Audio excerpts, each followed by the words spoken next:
London, the home of the historic, the iconic, the symbolic, and the dramatic.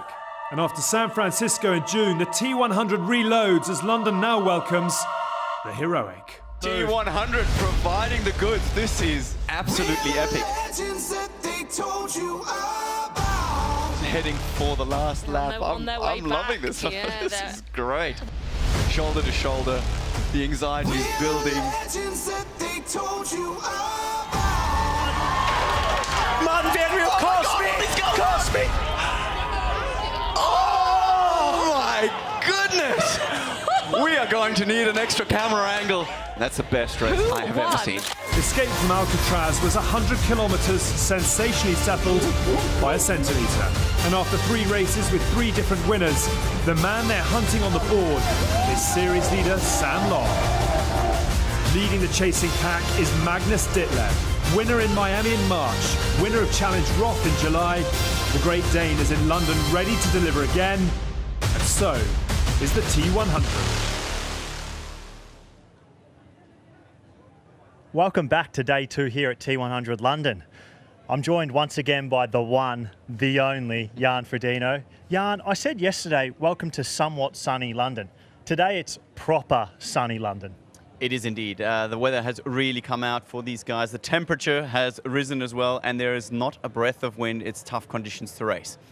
We saw the sprint finish at San Francisco last time here at the T100 Tour. What can we expect here today? Quite frankly, I think this course is more technical than it seems on paper. The athletes, yesterday we saw a run battle turn out. I think something similar is going to happen. The bike is extremely technical, actually, and we've got a little pinch up into the Excel Center here that could just provide some entertainment. And what about the depth of field? The women's field yesterday, obviously one of the deepest fields we had. What's the men's field like? I mean, it's ridiculous. If you look at the matchups, you look at no consistency in terms of winners. We've had different winners every single time. And I think that's the excitement about the T100. It brings together the best in the world over and over again. And we've got, 10 potential winners here. If we were to see a new winner again, throw a surprise name out there for me. Surprise name for a winner is not really a surprise. I always hold him in high regards, but I do think Carl Smith has got a good chance to get his first ever big W, his first win on the board. He was obviously second at San Francisco. Let's have a look at the story of the season so far. Miami and a new era of triathlon. Very first T100 about to take to the water. Magnus Ditlev is closing that gap on Margerier and Brownlee. The racetrack temp is 110 degrees Fahrenheit. Magnus Ditlev, the first ever winner of the T100.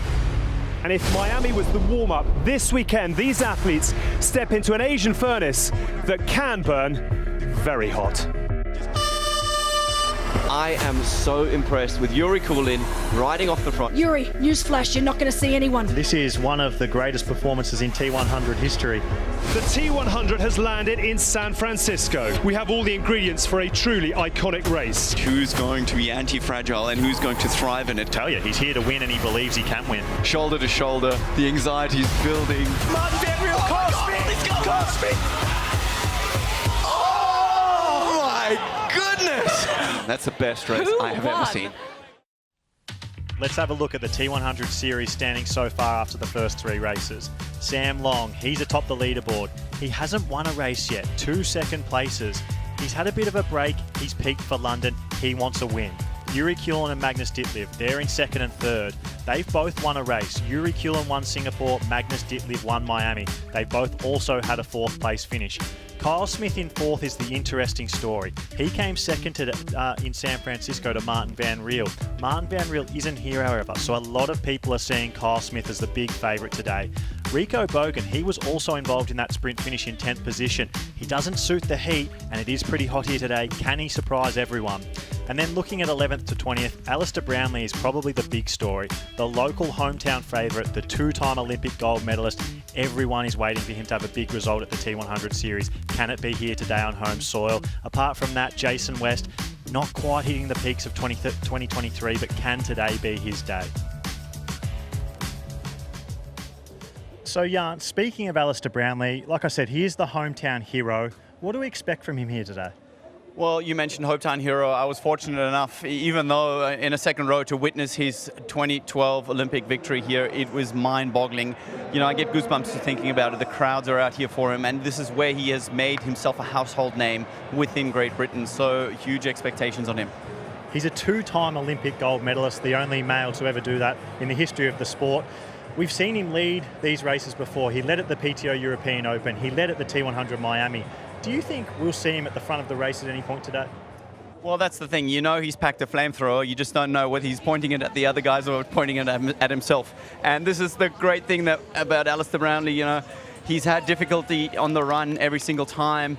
It seems like he hasn't really contracted an injury from it, but, you know, this is definitely, considering the conditions and the time he's had to prepare, it's going to be tough out there.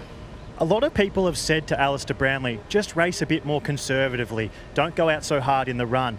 And that question was posed to him during the week, and he said, you know what, in an alternative reality, I would have liked to have seen what that looked like as well. To me, that says he doesn't plan to race conservatively today.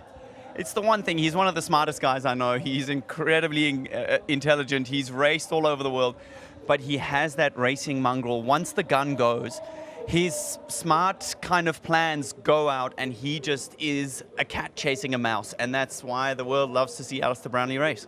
And probably the complete opposite of that is the new guard, Magnus Ditlev. He won in Miami. He was fourth last time around in San Francisco. What do we expect from him today? You know, what a season he's had. Obviously, 2 big wins already on the board. Recently having posed a new world record, breaking his own world record over the long distance in Roth. That's fairly recent, and we'll wonder how he's recovered. But as you said, he is someone who meticulously plans and goes through his preparations to a point that we know he'll only be here if he's within a shot of at least the podium. We saw Arne Haag yesterday coming off. Roth didn't have the performance she would have liked. Can we expect the same thing from Magnus, or do you think that he will have recovered from it better? Well, yesterday there were a few athletes who'd been racing long-distance races over the last few weeks. Kat Matthews was one of them. She made it onto the podium, so she's a positive example. Magnus Ditlev, I think he is somebody who's got a lot of experience, and he looks at his numbers and he just knows he's recovered enough to give it a go. And Kyle Smith, your old training partner, at breakfast during the week he says, I want to stop being referred to as Jan Frodeno's ex-training partner. Do you think he can do that here today? Absolutely. He is someone building his name bit by bit. He's getting onto the podium.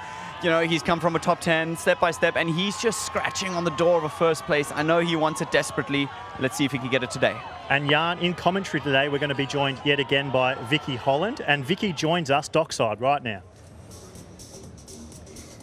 That's right, I am back down dockside next to the huge convention centre that is the Excel. And as you mentioned, it is hot, hot, hot down here today. On paper, only a few degrees warmer than we had yesterday, but it feels hotter than that. There's a distinct lack of wind, and that sun is beating off the pavements behind me. All around us here, it is a very warm day. Now, we are in for a treat today with 20 of the best male athletes in the world, about to take to Victoria Dock behind me. It's around 20 degrees Celsius in there again today, 68 degrees Fahrenheit, just like it was yesterday. That means it will be a wetsuit legal swim before the athletes head into our unique transition area inside the Excel Centre and then out onto the roads of London. Now, today the atmosphere feels, I think, even better than it did yesterday. Many of these athletes will have competed themselves this morning in a mass participation event and then come down to cheer on the best athletes in the world and see what fireworks they have in order for us today. And with that, I'll hand back to Jan Frodeno to take a closer look at today's course map. T100 London, the iconic race, starts off with a 2-lap swim course, Aussie exit into the Excel Centre. A transition to take us for the 8-lap bike course, where we have 2 out and back sections, and athletes will be seeing each other on the roundabouts as we go indoor once again for the second transition and a 6-lap run course. This is where the athletes see each other all the time. Welcome to the T100. This season, 20 of the world's best men's and women's professional triathletes will battle it out over the notorious 100-kilometre distance, consisting of 2-kilometre swim, 80-kilometre bike and 18-kilometre run, the ultimate test of speed and endurance. Taking place across 8 iconic locations around the globe, The season culminates with the T100 World Championship Finals in November. Every finishing position earns points, from 1 point for 20th to 35 points for first place. The T100 World Championship Finals will offer even more points to keep every athlete fighting until the end of the season. The total of each athlete's 3 best point-scoring performances over the season, plus the final, will count towards their points total. The athlete with the highest points total at the end of the season will be crowned T100 World Champion. With a prize purse of $7 million on the line, it means that each race and every point scored will make a difference.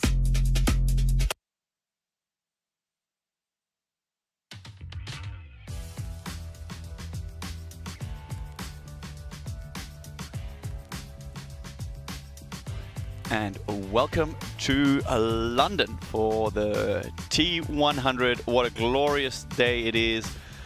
Looking forward to this race. It was an exciting race for the women yesterday, and the crowds have turned up to see Alistair Brownlee and his 19 fellow men take to the water. I think a big thing here, Jan, that we saw yesterday was that finally we've got massive crowds at the T100 Tour. The London people have shown out. I think there's about 5,000 people here today. Absolutely, we saw it earlier. People have been queuing for about an hour to get first line kind of seating or standing at the rail to watch everyone take to the water. And we see some last smiles from the competitors who took part in the age group race this morning. 4,500 age groupers who have already done a slightly different course, gone out. Wow. Look at that. Sunday morning in London, who would have thought? That's massive, isn't it? It's absolutely huge. I mean, it's one of the biggest triathlons in the world, now taken over by the T100, and what a legacy to follow.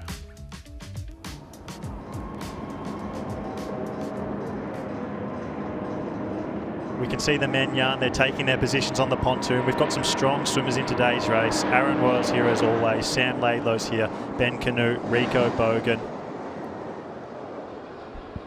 How do you think Rico Bogan would race with his name if he comes and races down under?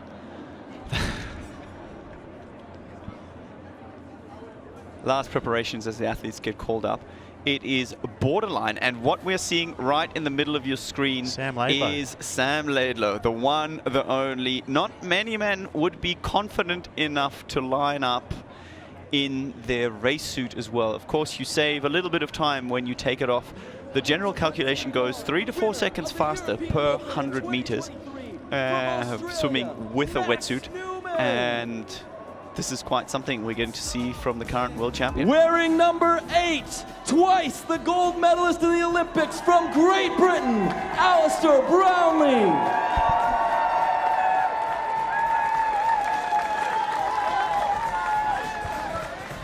Wearing number 3, the last time he raced the T100 World Series in Singapore, he won from the Netherlands, Yuri Kulin.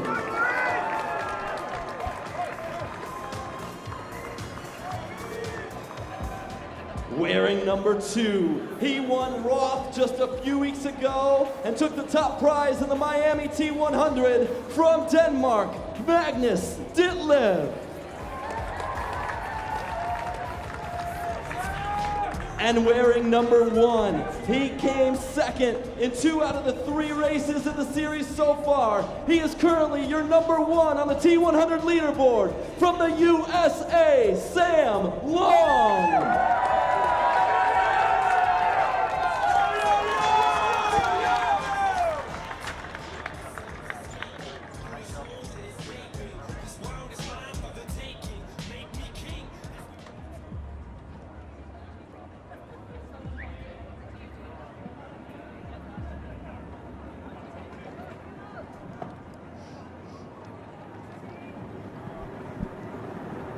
Athletes, you are now going to start.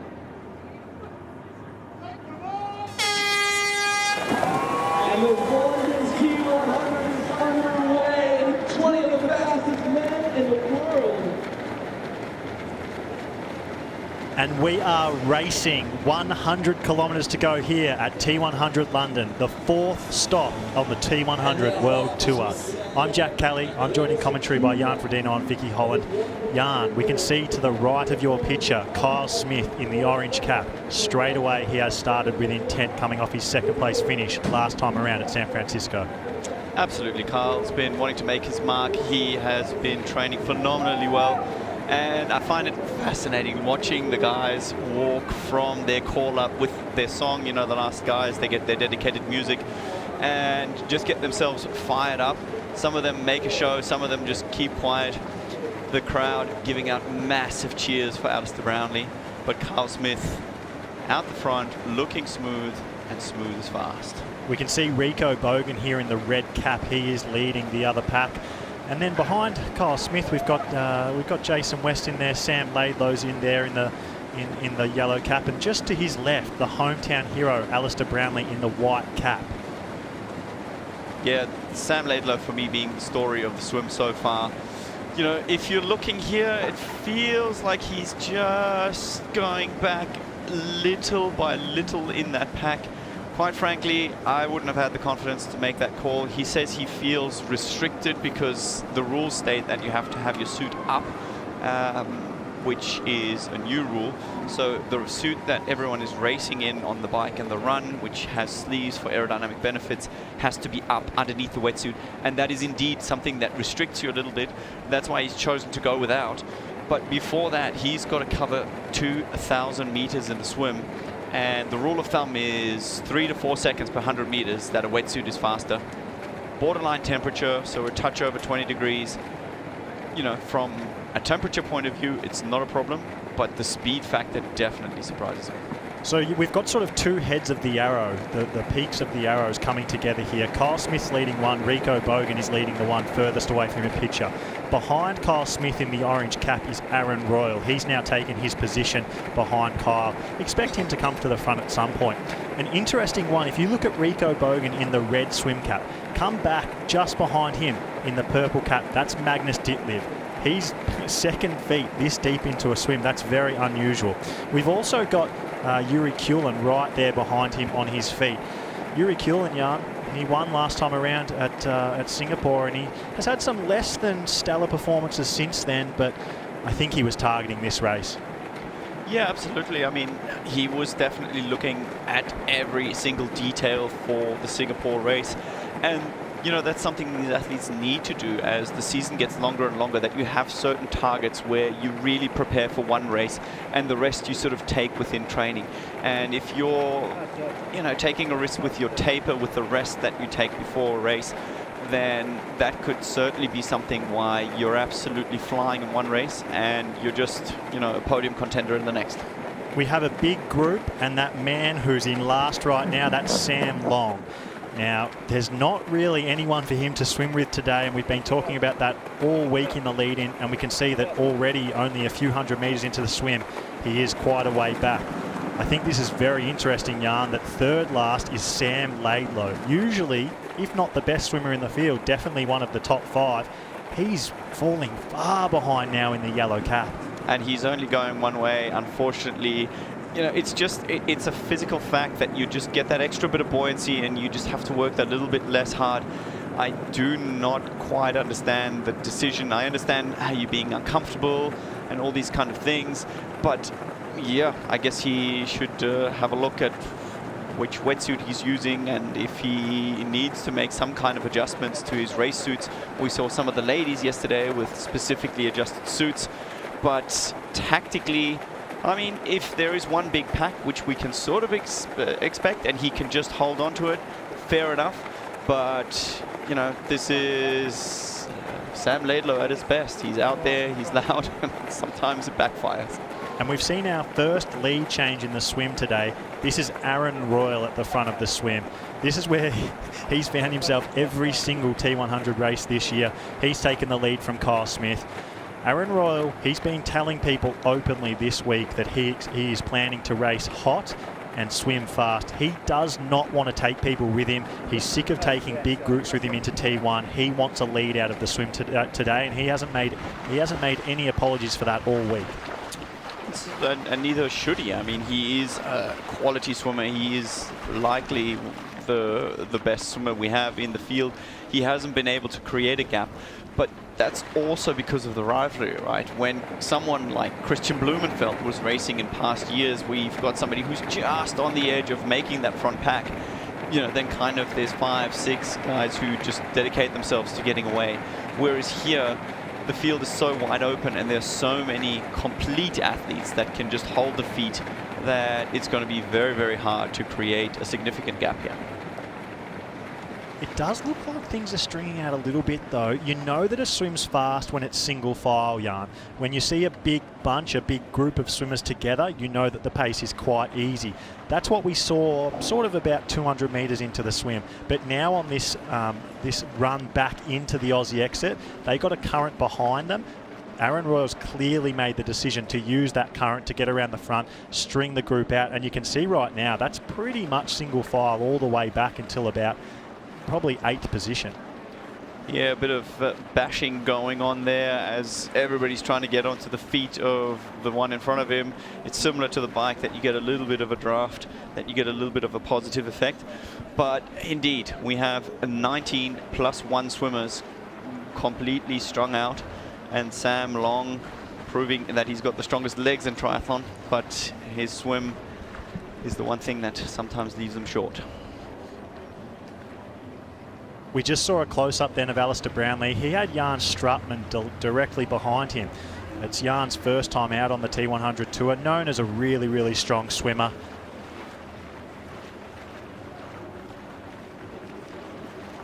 And speaking of Alistair Brownlee, the hometown hero, 2-time Olympic gold medalist, let's hear from him about today's race.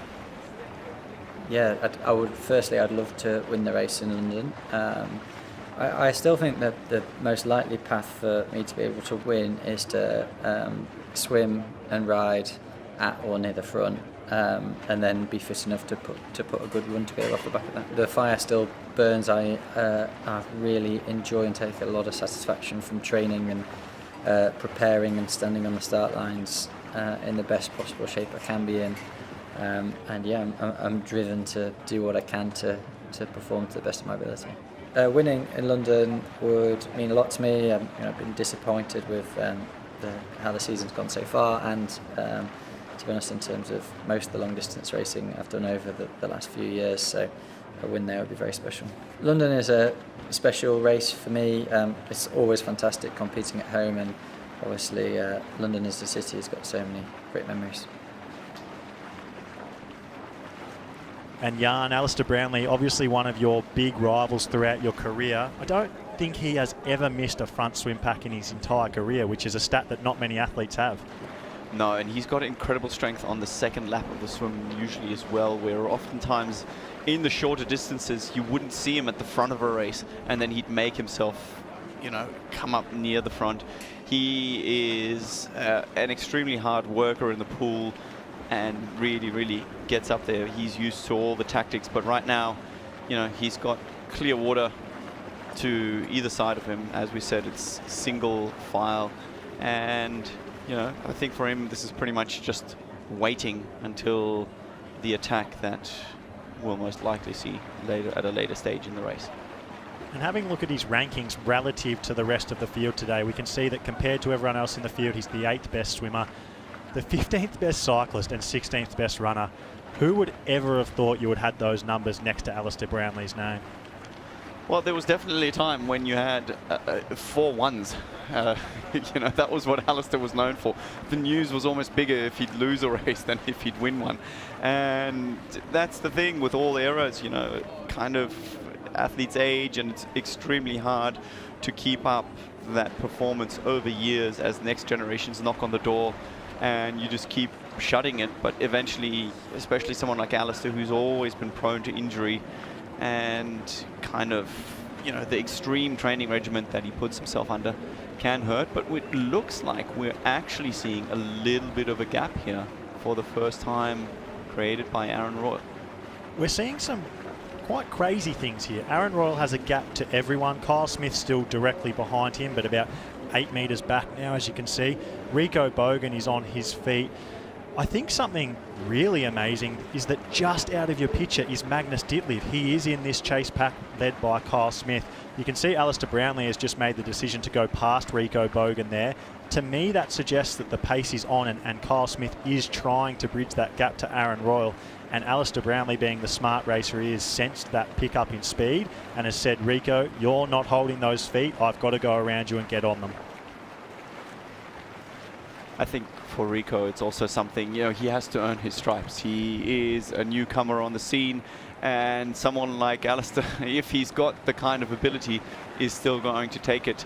You know, much of racing is not just the physical ability, but it's also about sending little signals, making sure you dominate your position around the boys, and just, you know, a little bit of intimidation can help here and there. And Aaron is certainly putting on the swim of the T100 series yet. I mean, this is amazing. It's a small gap, but the fact that he's got one is remarkable. So we've seen Alistair Brownlee. He has established a gap here into the first Aussie exit. Amazingly, we saw Sam Laidlow. He had let the feet go and he's not in the chase group behind him. It looks here like Aaron Royal has the better part of 10 seconds. He has never had a lead like this out of the first lap. We saw Ben Canoe, Rico Bogan, Kyle Smith, Alistair Brownlee were all in that chase group. Yuri Kuelen's here, Magnus Ditlev was here, Jason West was here, Peter Hemrich is here.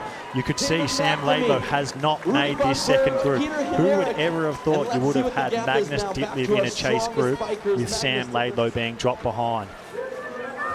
Absolutely, as we see Leon Chevalier coming out, he actually has told me he hasn't been able to train at all since Roth. So here's somebody who's been able to do no training at all, and he's still just behind Sam Laidlow, who we just saw jumping in there, who's obviously an extremely strong swimmer. But I can tell you what, in his mind right now, he's regretting his life's choices of coming in and just racing in his swimsuit. And Jan, we're joined once again today by the great Vicky Holland. Vicky, what are you seeing unfold in front of us right now? Yeah, I've been watching with interest most of that first lap go ahead, and I did notice the moment where Aaron Royal seemed to just gap Kyle Smith. It was even before the turn boys at the far end of the course. He just started to eke out a little bit of a gap now, as we're seeing Sam Long exit the water after lap one, and he is now, I mean, we're waiting for the gap to come up, but yeah, this is probably the last time we're going to see anything slow from Sam Long out on the course today, but not the swim start he would have wanted, especially after the really great swim he had in San Francisco. He was perhaps looking for a little bit more than he's had there today. To go back to Sam Laidlow, in his choice, his slightly controversial choice, I guess, to not wear a wetsuit today. I've heard word that with his actual race suit that he's got underneath his swim skin, he finds that having that and a wetsuit as well is just far too restrictive on his shoulders, and he finds it really difficult to actually put across a decent swim. So for him, he felt like it was better to go without at the moment, possibly questioning that decision. We know that a wetsuit can give you 3-4 seconds per 100 meters, and it's definitely an interesting decision.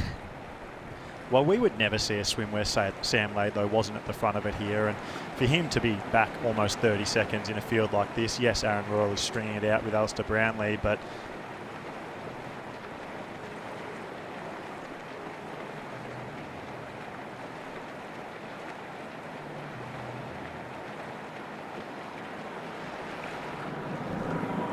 and we're back here with Aaron Royal leading the men's race today. I mean, we're seeing some very interesting developments. Aaron Royal has been joined once again by Alistair Brownlee. At the Aussie exit, that gap was about 10 seconds. Jan, do you think that Alistair Brownlee closed that gap by putting in a surge, or did Aaron Royal see that he had a 10-second lead and thought, I don't want to be out here by myself, and ease off a bit? No, Aaron looked like he was in control when he came out then. He wasn't fighting, he wasn't breathing hard. And this is what I was trying to refer to earlier in lap one. Alistair Brownlee starts the first lap a little bit more conservatively, and that's traditionally what he's always done, and then he picks his position to try and get to the front. The thing that he has done, he saw that his, I think, old training partner even, Aaron Royal, went out the front. He saw there is a chance for a gap. He knows that this is his ticket to probably the best result that he can get, and he would have intentionally closed that gap. Unfortunately for him, he has brought the rest of the pack with him, but nonetheless, it shows you the fitness that Alistair is at. If he can just close that gap, that is a good sign for the local fans, as we see now the entire field being a single file. Yeah, that was a big move from Alistair there, wasn't it? To see that gap, to go round Rico Bogan and Kyle Smith towards the end of the first lap and then close that gap down at the start of the second lap. And as you said, Jan, look at how that has obliterated the field behind him, how strung out they are. What was one essentially very large pack is now single athletes dotted all the way down the dock. Talking to a few people throughout the week, they'd been saying that Alistair had told them that he was finally back training to the way that he used to. Kyle Smith actually mentioned that he had a conversation with Aaron Royal talking about how Aaron had hit a few 40-hour training weeks, which he hadn't really managed to do since his dominant short course days, Vicky. Yeah, Alistair is someone who, of course, pushes himself incredibly hard. He's known, has always been known for his appetite for training and how he loves to just do more than absolutely everybody else out there. That's kind of how he's thrived and how he's been successful throughout his career. And in more recent years, especially, injuries and illness, but mostly injuries, seem to have sort of curtailed what he's been able to do, and that consistency, he's just not been able to find it. But to know and to hear, as you're saying, that he has had a brilliant few weeks of training, I think everyone should be excited and possibly a little bit worried about what he's going to do today.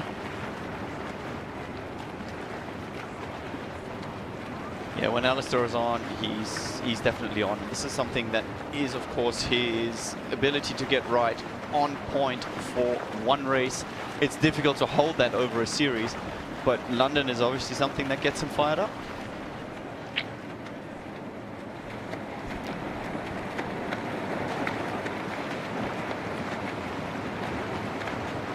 And London being the site of his greatest success. I'm genuinely curious. I feel this is the kind of course that could suit him as well. We've talked about conditions. It is warmer again than yesterday, I feel. It is less windy also, even that little breath of wind that the athletes would have had. The only reprieve they're getting is going to be in the Excel Centre, which is the large expo centre that's air conditioned and about 20 meters long on the run course. And you've got to run up a solid climb to get there. I was really excited about Alistair's prospects throughout the week. I'd been hearing these stories, and it was the first time I'd heard them all year about how he was in form. We're seeing a little gap here, by the way, with Kyle Smith. Wouldn't mind seeing... Oh, that's Sam Long, sorry, obviously, in that orange cap. Sam Long a long way back. God, that looks like it's really blown out. That looks like it's really blown out. Well, to be honest, he was a minute and 30 behind after the first lap. If he can hold that gap, he's 3 minutes back, which is what our numbers man Torsten tends to kind of look into his glass ball and say, well, that's about accurate. San Francisco, I think he got a little bit lucky in terms of the current assistance. I don't think, I know he did. And he has definitely got the legs, especially on this kind of course. Lots of accelerations, lots of pace changes, and that's something where Sam just has numbers that really can only be matched by Magnus Ditlev. So he's seeing the gap grow, but this is the position he's used to fighting from. So we've seen Aaron Royal has led for the majority of this swim now, and he's still the one driving this pace and keeping it single file. You can see with his rankings relative to everyone in the field today, he's the #1 swimmer. It's almost undisputed at this point that he is the best swimmer in T100 triathlon. He just can't put full races together, though. He obviously had that DNF at San Francisco, and he really, since the Canadian Open, where he finished third behind Christian Blumenfeld and Gustav Iden, hasn't had a result that he's been proud of. Talking to him throughout the week, he really does want to change that. That's why he was so committed to driving the pace here today. Has he changed his race suit? Has he still got... We'll find out soon enough, I think. Has he still got all white? I'm pretty sure he's still got the same race suit. I mean, Aaron's been up at altitude training over the last month or so. He's been in Font-Romeu, so I know that that's something he thinks will have given him a little bit of an extra boost going into today's race, and hopefully he'll have one of those performances like he had back at that inaugural PTO race in Edmonton. quite a few athletes have come off altitude. I'm sure, Jack, you would know a little bit more, but Rico Bogan, he's been at altitude, one of his first camps there. And the one thing I always found, I don't know about you, Vicky, but at altitude, you come down, and after 500 meters, you know whether the day is going to be yours or whether it's going to be a struggle for the rest of the day. And I feel like if you're in a good position here this early on in the race, it's a good sign that altitude camp has worked and things might go a long way. Yeah, you often come down, and even in the days before the race, you just sort of feel amazing. You've got all that extra oxygen, and you just feel like you're flying along on your easy jog or your easy swim session. But yeah, it can sometimes backfire. Sometimes you sort of, whether it's just your body's in adaptation still from all the work you've put in at altitude, you can come down and feel a bit rusty and a bit sluggish. And we often say there are two peaks, one immediately when you come down. I know that's Aaron, he came down just this week, and then another one in a couple of weeks' time. And in between that, you probably feel a bit ropey. So hopefully he's got the timing right, and we'll see something from him today. We just got eyes on Kyle Smith there. He's been at St. Moritz again, altitude camp in Switzerland. He was there with Frederick Funk, who in 9th place is having the swim of his life. Fred Funk has never been in that position at a T100 race. So I guess with Daniel Baekkegard there as well and Rico Bogan there as well, they're all at the front of this group. That might speak to what you're talking about, Jan, that altitude camp has really worked for all 4 of those athletes. Yeah, from what I heard, athletes that they were pushing hard, but they also realized that they were going well and playing it well. Tell you what, seeing the leaderboard at the moment, the thing that surprises me the most is probably Leon Chevalier. The fact that he's within reach. We see him now, he's dropped off a little bit at the back. Sam Laidlow, quite frankly, to be expected. I genuinely, I don't know what he was thinking or if he was thinking. It's just, it's striking. I mean, he's been doing triathlon since he can walk. 8, I think. And you just know a wetsuit is faster, and he's the world champion. If he's not comfortable in his suit, speak to your sponsors, get one made. Yeah, it's a really interesting one, isn't it? Because I understand you want to be comfortable in the water, but speed is speed, and a wetsuit makes you faster, even if you feel more restricted. I think you're right, Jan. I think it's a bizarre decision. But he is injured. He's got a calf injury. I don't know how well known that is, but it is now. To me, that I think that speaks to the fact that he maybe doesn't think he can win today, because if he was at his top form, he wouldn't make a decision like that shortly. No, he's been playing it down a little bit on social media as well, hasn't he? As we're seeing just hit dry land as they finish the swim portion of this triathlon. Also, yeah, recently raced the long distance race, and yeah, it's tricky. I mean, the schedule now is packed. There's opportunity. Aaron Royal coming out the front did not manage to extend his lead. Quite the contrary, actually, he's been caught up. But we'll see now. This is an opportunity. They have to run up some stairs to get to their bikes. And we're seeing athletes taking even the transition quite aggressively. We'll see who's going fast and getting out of this course. Ditlev at only 20 seconds down. That is a fantastic swim from Magnus Ditlev there. Magnus Ditlev, absolutely, as they come to the bikes. I'm not sure how well he's going to handle the technicalities of this course. I mean, it is tricky. Fred Funk, you mentioned him earlier on. He will be happy with this swim, I think. It's amazing. Everybody's together except for 3-4 straddlers off the back. Yeah, so we've seen Aaron Royal lead the boys in. Alistair Brownlee was right there with him. Rico Bogan was behind him. Kyle Smith was there too. Smith and Bogan's training partner, Daniel Baekkegard, right on their heels. American swimmer Ben Canute, he was there too. Greg Barnaby, Jan Stratman, the German, first time here at the T100 World Tour on debut in that group as well. Magnus Ditlev and the returning Max Newman last seen. Sometimes has great swims, sometimes gets dropped. He's there in the front group, as does Peter Hemrich. Jason West, he hasn't missed a front pack swim so far this year, and once again he hasn't. Yuri Kulen, he was in the front pack after the swim at Singapore, and he is again this time around. And Fred Funk, he's just on the edge of it. And you see great evidence of the fact that race ranger injuries are not happening at this race. Alistair Brownlee sitting well within the comfort zone of the draft of Aaron Royal. But this is obviously one of the first technical sections where drafting penalties will not be handed out. Jack, you know a little bit more. I think there's 5 zones in total.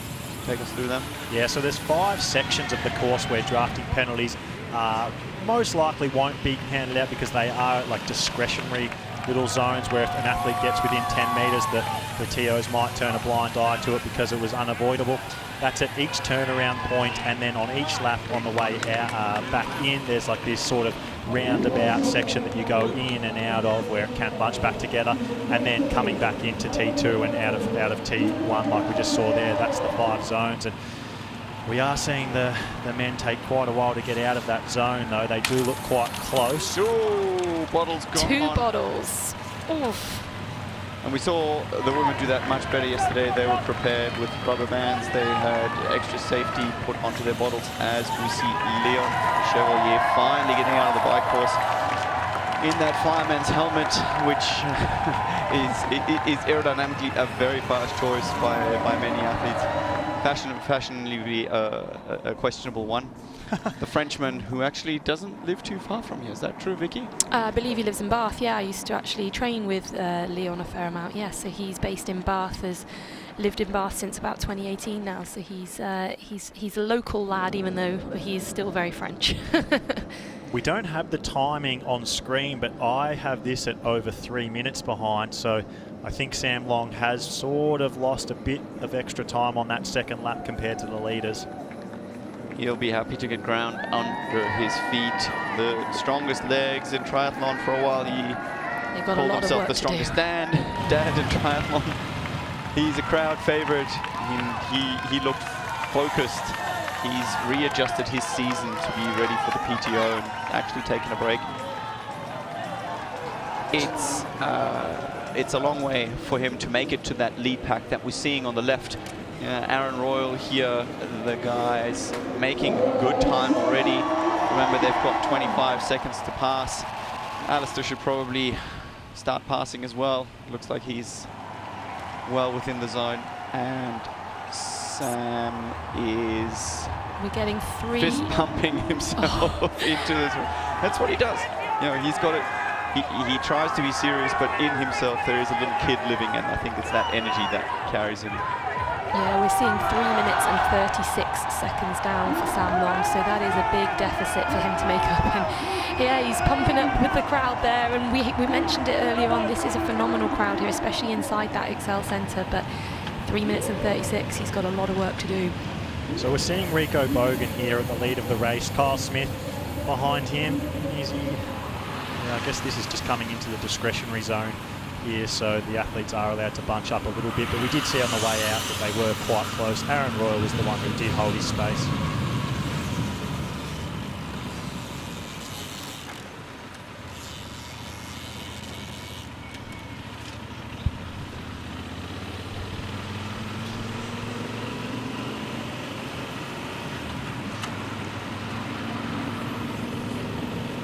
And we're back with the leaders. Rico Bogan just looked over his shoulder. He saw Kyle Smith behind him. Alistair Brownlee right behind him. And then Kyle Smith there, Aaron Royal there at the bottom of it as well. Yeah, Rico Bogan, he has a reputation for not performing well in the heat. And if it's under 15 degrees, he's a world champion and looks like the best in the world. But if it's over 18 degrees, sometimes suffers. It's about 25, 26 degrees out there today, and it does feel really hot. Should that be a factor? Well, it is absolutely hot by London terms. The fact of what we're seeing just at the back of his saddle is a red rubber band that should be holding the bottle. He has lost his nutrition already going over the speed bumps that will create a bit of a bottle graveyard. And it's definitely something that he struggled with, but he did say he's been preparing for it as well. He is obviously getting to a point as a young athlete that he's trying to round his performance more and more. And, you know, we're getting the motorbike chasing him here. He's looking over his shoulder to try and see where they can create a gap. This is the kind of course, I mean, it's very technical. There's a lot of ins and outs. And the surges out of the roundabouts, I mean, they are what's going to hurt by the time they get to the 6th and 7th lap. It's definitely interesting, but athletes who favor technical terrains will definitely be enjoying the benefit of saving some energy for the run. This is an important group here for Aaron Royal, Jan. He has suffered on the bike in the T100 World Tour so far. He keeps getting dropped by these lead groups, so he's the one who pushes the pace in the swim, and then as soon as the pace is on in the bike, he does tend to suffer. He's been working on it. He's been speaking about it. Today he really wants to hold this front group, and he's determined to do so even if it blows up his race. Yeah, and that's what he needs to do. I mean, he's got the strength in the swim. He's a decent runner, coming obviously from an Olympic background. And, you know, he comes in, that's definitely something he has to do. But he knows about this since the European Open last year. I can tell that for a fact because I was sitting there with him. And, you know, for me, it was clear I got to close that gap if I want to be the front guys. And so far, he hasn't been able to do it. Let's see if he can today. Although I do have a feeling if we keep looking at the field and how they're spaced out, there could still be some outside dynamics changing things up.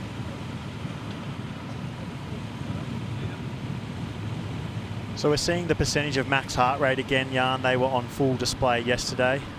David McNamee down low, 95%, the only man in the red zone. The lead group, oh, surprisingly low. Look at Alistair Brownlee's number, 87%. That's the lowest in the lead group.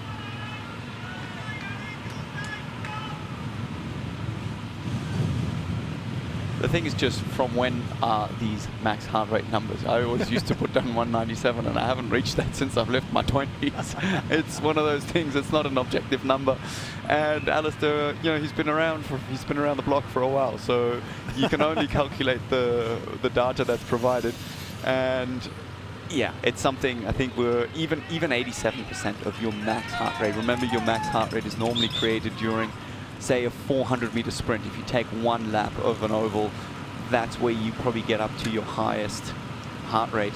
Whereas this is a 3.5-hour event, so to be up close to your 90s it's taxing for sure.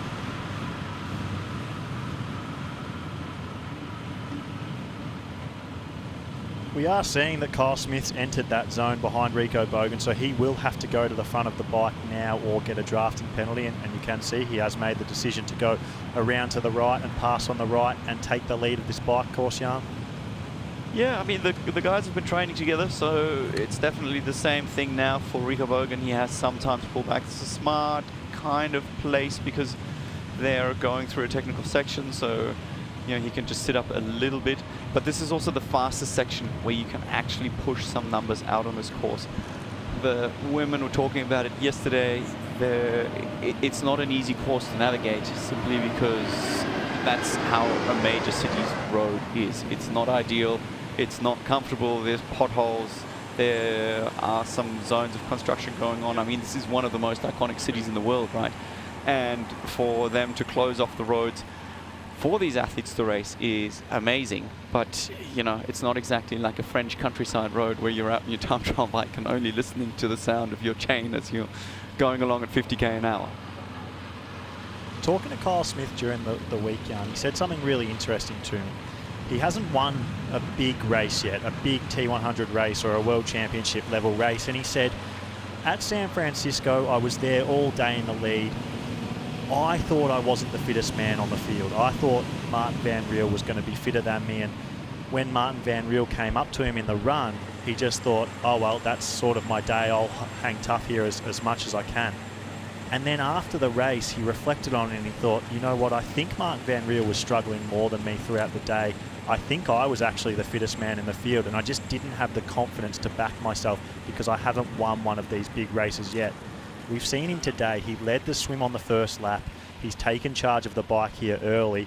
Do you expect, given that we're going to see different racing tactics from Kyle today? Yeah, I think it comes down to the old Henry Ford saying, right? Whether you think you can or you think you cannot, you're probably right. And that's what what he showed in San Francisco. He just didn't believe that he was ready. Martin Van Riel came in as the undefeated 70.3 guy. He had some very, very fast splits, and we didn't quite know where he would feature. And in hindsight, effort is always easier than what it seems. As we see 1, 2, 3, 4, we'll get a good look on how many athletes have managed to stay around for this first 3/4 of a lap. Get some eyes on that. Ben Canute coming around. He's obviously one of the stronger guys. Oh, no, it looks like a nicely bunched up pack at the back there. Oh, no, apparently I can't say pack anymore. Apparently it's a long line. But it wasn't a line. They were next to each other. It was a I just call it as it is. What do you want me to say? You have been getting in trouble for that throughout the week, Jan. You're not allowed to say pack. How long is this non-drafting zone? I mean, literally, Alistair has to make sure he doesn't touch, is it Rico Bogan's back wheel over there? He's too close. Yeah, plain and simple, he's too close at this point. He's supposed to be out of the zone by now, so that is close. We'll see if we have any penalties today. We had our first ever drafting penalty in the T100 history yesterday, Jan, and then it got revoked and it didn't happen, so we are still penalty-free for drafting in the T100 World Tour. Maybe we will see one today. Let's wait and see. Yeah, again, on this technical kind of course, you know, you always have this kind of accordion effect where things come together and pull apart. And that's why Carl Smith is actually being quite smart. He's sitting at the front and just staying out of trouble. He's creating a little bit of a gap here. He is a very aggressive technical kind of rider. He's done a lot of work on his descending, which probably wasn't as on point when he first came to Europe, but he caught up very, very quickly. And we see here something that we saw very little in the women's race yesterday. He's staying in the aerodynamic position throughout the technical sections. And that is just something that creates a 5-6 meter gap every single time that somebody else has to make an effort to try and close. So it's smart racing from the Kiwi up the front for now. Well, Jan, we've seen that there's been a different winner in the males field at every T100 race so far. So if that trend does continue, I think it makes sense that it would be this man here, the man that everyone's been talking about as the favourite all week, Kyle Smith. If you had a look at his rankings there, he was within the top 10 across all disciplines. And coming off San Francisco, I wanted to ask you this question. Do you think his confidence will be the highest it's ever been in his career? Well, I don't know. I think initially when he came off, because remember after COVID, he had a fair amount of success in New Zealand when he was racing probably smaller fields and smaller kind of competition. And he came over, and in the beginning, I think he was a little bit surprised by the overall level. Not in an overly confident way, but it's just you win a race and you see somebody who's done well internationally, you compare yourself against them, you do well. And so I think he's had some health issues, he's had a few kind of training issues, and he's found a good rhythm now. And, you know, rightfully so, he's building up step by step by not wanting too much every time and just, you know, being happy with the progress, not being disappointed with a 10th, despite a 10th being his best result ever, perhaps. So Kyle Smith's just looking at the motorbike then, and he's saying, get out of the way, you are in the draft zone. You are going to make it easier for Rico Bogan behind me to sit in, and it's dangerous. So Kyle Smith got the wherewithal. Oh, it's Magnus Ditlev actually behind him, also having a massive crack at the motorbike. Magnus Ditlev already less than 10 kilometres into the ride. He's taking charge. Oh, and he's going through the aid station here, not taking up a bottle. So, yeah, it's surprising that athletes would be taking a bottle this early on. But the two of these guys, that could be a dangerous duo. Rico Bogan, we know he can push himself deep. Max Newman. Oh, wow. He's going to have to go past everybody here if they're strict on it. I know this is a no penalty zone. Yuri Kuhl and Daniel Baekkegard. Oh, my goodness. Is this a pack or is it a line? No, this is definitely a pack. Oh, my. The motorbike's being yelled at. He's being told to get out of the way by Magnus. Kyle's having a crack at him. You can see this is definitely a pack here. I mean, the feed zone there, they are allowed to bunch up a little bit, but they've got to get out of it. They've got to get out of it very quickly because this bike race has bunched up here. Oh, it's a tricky one, right? The motorbike's got to be there because we want to get the images and the world wants to see it, and these guys want the coverage. But they just need to find that position. And, you know, I think in this kind of course specifically, it's dangerous because these guys are so close. The motor itself is not actually probably at fault. It's more that the whole dynamic is just, it's very tight. I guess we have the best 20 men in the world racing, so there is going to be a lot of aggressive, excited, motivated men at the front of the race. They're bunched together because they all want to be at the front of the race, but this here is way too close. And if there's not a penalty given here, then I mean, maybe we'll never get one. There's about six men then. That's a good name. It's not a pack, it's a bunch. There's about 6 men who This should is have a got a Sunday penalty morning right there. bunch. Oh, somebody else. Yeah, That's Stratman coming through. Rico's there. Everyone's David there. McNamee's there. David McNamee's there. Greg Barnaby was there. We Fred got- Funk's at the back of it. He's not drafted. We go there at, I think, Clement Mignon and Sam Laidlow. They are working together to try and bridge up these athletes. They're 30 seconds back from our number genius, Torsten, who's providing us with some spotting duties as well.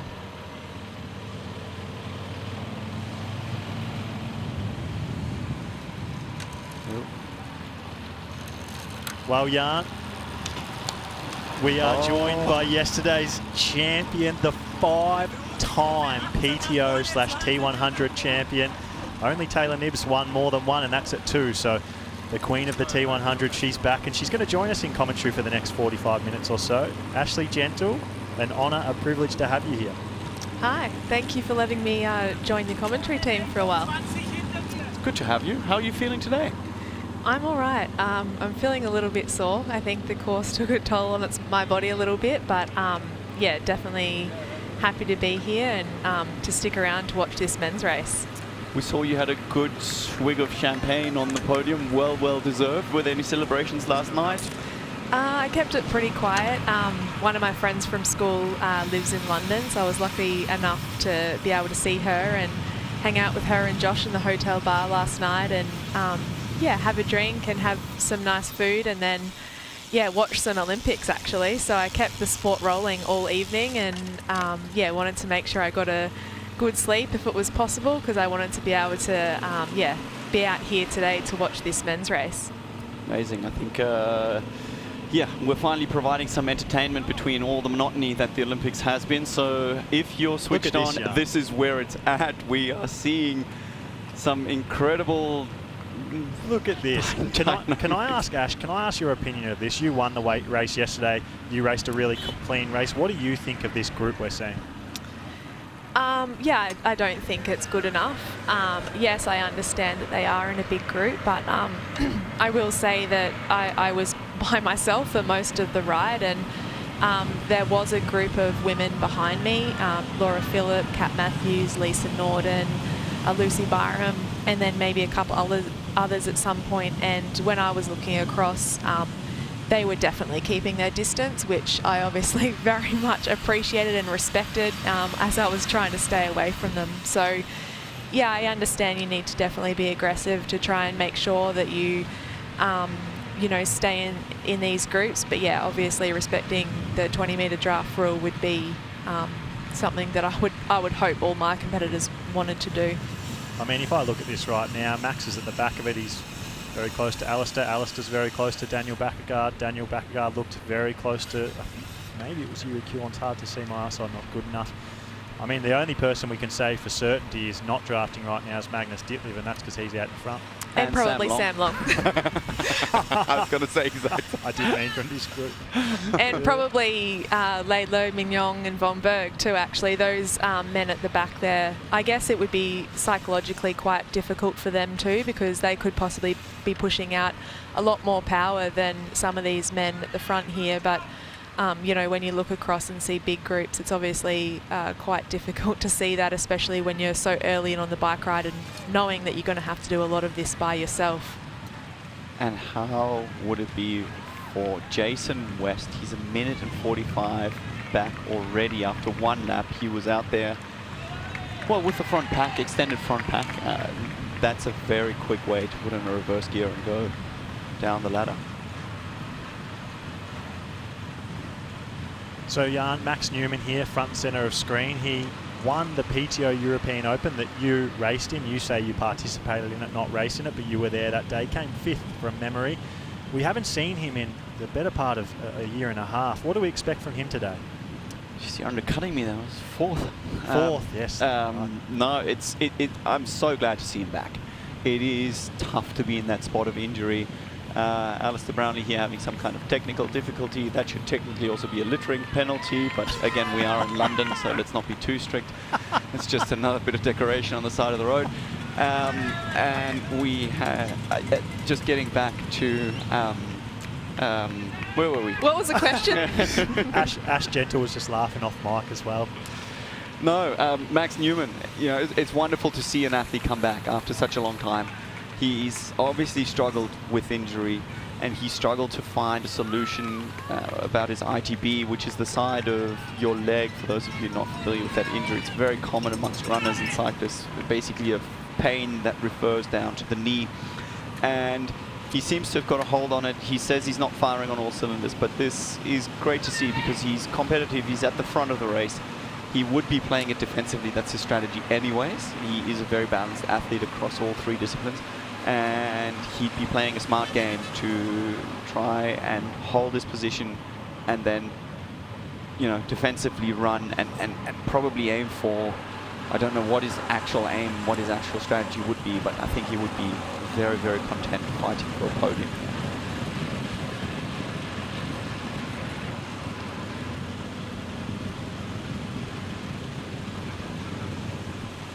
So we've heard stories about Alistair Brownlee's shape going into the race. Ash, you've raced short course at the pinnacle of the sport. You're now the queen of the T100 Tour. You and Alistair Brownlee have sort of had complete opposite careers. Alistair Brownlee was dominant over short course. You had a decade of ups and downs through short course, and then coming over to T100 and middle distance triathlon, you found really where you're always meant to be, I think, whereas Alistair Brownlee struggled to get it right. Why do you think that is? What's the difference between you and him? Oh gosh, I think there's probably many differences between myself and Alistair Brownlee. I don't have 2 Olympic gold medals around my neck. So yes, he's obviously a very achieved athlete and had a very successful short course career. What he was able to achieve at a very young age was very impressive.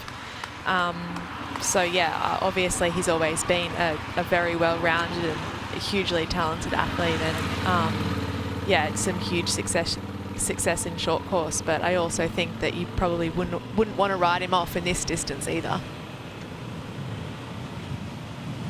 So we're seeing a few athletes pass as they're using a technical feature of the course. Basically throw around a roundabout. You know, there's some benefit to taking a little bit more of an aggressive line. You just don't have to push quite such big numbers. But trying to pass and then find the space to slot in for these 2 or 3 athletes on the right, it's going to be difficult because they're tightly bunched at the front, and technically they've only got 45 seconds to pass. So this is a risky move at this stage because there's a fast open section, and if someone like Magnus Ditlev is driving the pace up the front, then you know it's got to be hard to actually get close or potentially pass him.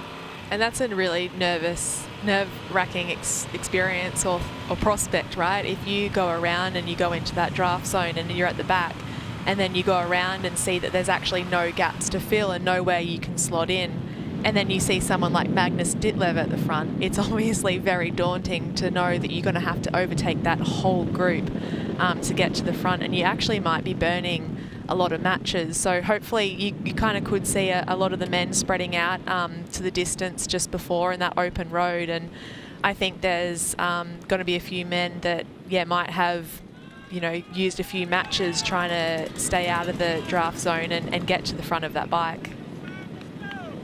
And in complete contrast to the front of the race, we have Sam Long. He's out here by himself. There's no one inside. He's 3 minutes and 45 seconds behind that lead group. He is. I mean, that's a long way, and that also means he's made up exactly 0 time, which is a little bit understandable if you look at the front group and its dynamics. Of course, if that pace at the front is being driven by someone like Magnus Ditlev, then it's difficult for anyone to make up any time. And the only one who's made up some time is Sam Laidlow. I mean, that's pretty incredible. He made a gamble to swim without a wetsuit. He lost a bit of time. He made a similar decision in Miami when he decided to put on socks in T1 instead of T2. It took him almost 70 kilometers of the 80K to get to the front. We are into lap 2 and he's already closed that gap. And his companion, Sam Long, out here by himself. But he's somebody who's definitely thriving in the second half of the race. So don't write him off just yet. Yeah, Sam Laidlow must have been by far the fastest moving athlete in the first 2 laps of that bike. To make up was just over a minute, so that's some significant time that he's caught up there. So it'll be interesting to see how he kind of fits in that lead group, and potentially someone like him can actually spread that group out a little bit, and I'm sure there's a few men that would like to be able to create some gaps and try and get away. Sam Laidlow does have that rare combination of being an extremely good technical rider, somebody who takes a lot of risk and who has big power. He showed that in his world title. I mean, if you'd have a close-up of some of his descents, I think it's stomach-turning stuff. And I mean, if you look at his intent, I think it's, yeah, definitely going to be an interesting second half of the bike course.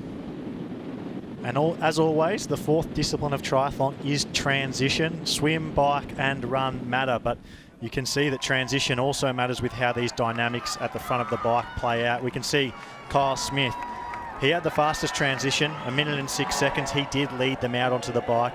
Sam Long, he's 3 minutes and 45 seconds back now, but he has made up, 3 or 4 seconds on some of them in transition here. And maybe that motivation from the crowd as he threw them the fist pump is what got him those few extra seconds. I think pretty much everyone else we can see there was part of that select front group, and at the pointy end of it, apart from Sam Laidlow. So clearly exiting the water, he did make a decision to ride that. What's going on here? I think that's a front flat. Flat. That is a flat.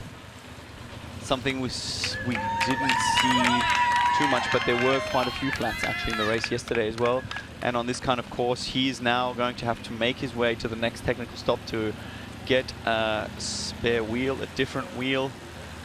This is something that's dominated a few of his races, and that's a pity. I mean, a home race, you really don't wish it upon anyone at any time, but in this kind of situation when the racing is on and it's hot. Luckily, I don't think he's too far away from the technical it's just there. help, so yep. It's right there. But yet again, everyone else is going 50k an hour. He has to stop, change a wheel, put it back in. And I will say, I think there was a lot of force going through my bike on some of those speed bumps, through my cockpit and also through my front wheel. And obviously these men have got more weight behind them than the women. So, when you are moving at those speeds and you do have to hit about 3 or 4 speed bumps at that pace, there's a lot of impact there, so potentially that's one of the reasons for that front flat from Alistair. As we get eyes here on Sam Long, the lone wolf chasing from behind. So far he's only losing time. If we're looking at it, he came out at 3:30 odd, made up a second or two as we saw on the transition times. But yeah, he's losing some time here. Probably only gaining on Jason West.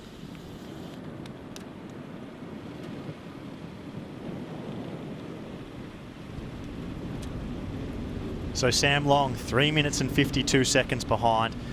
That lead front group is being driven by Magnus Ditlev. I think most people would consider Magnus Ditlev, Sam Laidlow and Sam Long the 3 strongest cyclists in middle distance, long distance triathlon. Obviously there's other men who can throw their names in the hat like Alistair Brownlee and Mathis Margiriere.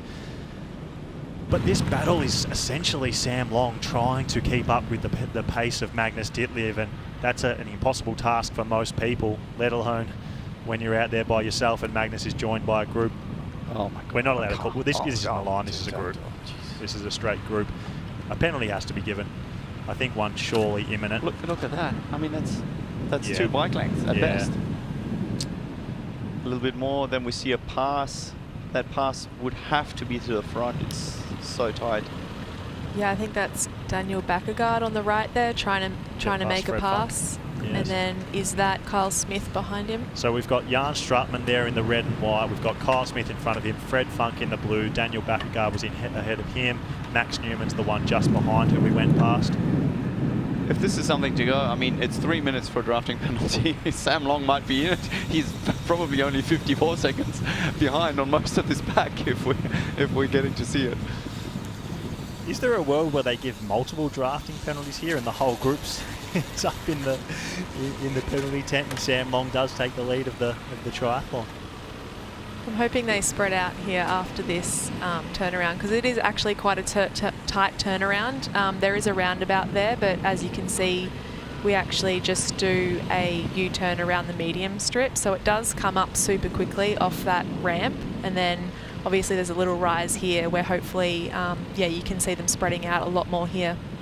Well, quite frankly, this also no penalty zone has saved a lot of the guys who were overtaking, who would have technically had to go to the front. And here we have a change in leader. Magnus Ditlev sitting behind. This is Roth 2023 all over when these two guys rode off the front together. They put about 12 minutes into the pack then. And this is a dangerous combination. I'm very, very impressed with Sam Laidlow, how he's come and just taken it by the horns, riding off the front. We can see a little bit of tape on his calf there. That's what you were referring to earlier, Jack. But for now, he's lighting up the course. I guess he has no option, Jan. He's had a calf injury coming into the race. He's coming off a full distance race. I think he sees his only avenue to have a good performance here to go to the front of the bike, push high power and try and get a gap. I think he would probably be pretty excited to have Magnus Ditlev there. He would see him as a strong ally. They've done it before, like you said, Jan. They've been off the front of the race at the Ironman World Championships together. They've been off the front of the race at Challenge Roth together, two of the biggest races in full distance triathlon. And like you said, here they are together again.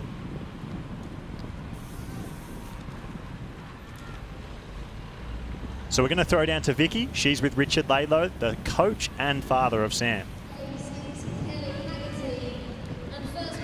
That's right, I am down here with Richard Laidlow, Sam Laidlow's dad, and of course his coach. We'll talk a bit about that dynamic later on. But first off, I want to say that we've talked about in commentary the controversial decision to not wear a wetsuit. Sam is now leading the race, so talk us through it. Yeah, it was something we came up with to try and keep his core body temperature low, so when he gets out onto the bike that he can actually push. Having a water temperature of 19-20 degrees, he's touching with a wetsuit on and pushing as hard as they're pushing, his core body temperature is just going to shoot out and raise his heart rate. So it was a gamble, but at the moment it looks as though it's working. So I'm happy with that. I was slightly worried about where he came out the swim. I expected him to be a little bit higher, but then again, until you put it into a race perspective, you don't know what's going to happen. So he did come out of the water with around a 1 minute deficit. He's slashed that deficit down within a couple of laps and gone straight to the front. He's looking brilliant on the bike right now. This is surely going to plan. Well, we'll see what happens. I don't think so. I mean, if his heart rate, we train off a lot on his heart rate. So he should be monitoring how he's actually going there. He should be able to pull along, and hopefully with the pace he's going at the moment, it might stop the drafting that's happening behind. Yeah, certainly. So he has gone to the front, and he will be, I'm sure, hoping to put some power down. We've heard whispers that he may have a little bit of a calf issue. What are we expecting from him later on in the race? Well, yeah, the last race he did, coming at about 25, 26 kilometres, he pulled his calf. It's very similar to what happened in Roth last year. Not as bad this time, and we've treated it, and he's kept it going. So the run is, we'll see how he's running. There's no pain, he's running, so let's see. He's running well, but we'll see how it goes when he gets onto the run. Okay, let's go back to that dynamic of being father and son, but also being coach and athlete. Now, does that mean it's always sunshine and rainbows, or are there maybe a few bust-ups along the way? Not anymore. No, it's basically sunshine and rainbows most of the time, to be honest. We work well together. We know we're a working partnership. Obviously, a 25-year-old doesn't need their dad as much as what a 5-year-old does, so it's sort of that dynamic has slightly changed a little bit, and we work really well together. But again, we're a family unit with both Michelle and Jake sort of also within the whole sort of bubble, let's say, and it works really well. We keep each other grounded, let's say. It does seem to be working right now. Sam's had some great successes. We wish him well today, and we'll let you get back to watching him on the big screen or out on course. Thank you very much. Good luck to everybody out there.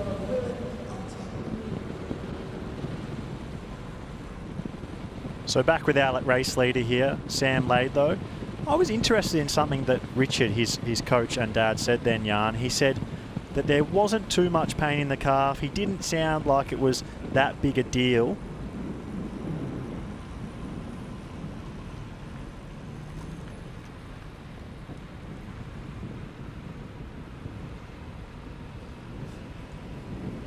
Sam Laidlow's coach and dad, Richard Laidlow, didn't seem like he sounded too worried about that calf injury. Do you think that that's a bluff in any world, Jan? Is there a chance that he's been telling people that through the week, put some tape on it, and he doesn't really have an issue? Or do you think that's just Richard playing it down a little bit? He's not playing it down. He's his coach, he's his dad, and it's the middle of the race. You don't want anybody to know your cards exactly. And, you know, it's the right thing. You couldn't possibly say anything different regardless of what's actually going on. You know, and he certainly made me eat my words when they were actually having some deep thought about, you know, going without a wetsuit and coming in here, keeping his core temperature down. You can, interestingly enough, see he's got 4 bottles on his bike, and he's got a frame internal nutrition system. So if you add that up, that's 753 liters, 3.5 liters plus internal. He's carrying over 4 liters of fluids with him for what's going to be an under 2-hour bike. So, you know, he's getting ready to make sure he stays hydrated in this kind of heat. But the great thing is for him, he's going to be going through those aid stations and not having to take on anything. And the way we're seeing the motorbike right there, I think he would slowly be creating a bit of a gap, because we're seeing some athletes distance just going the other way. The pace is hot.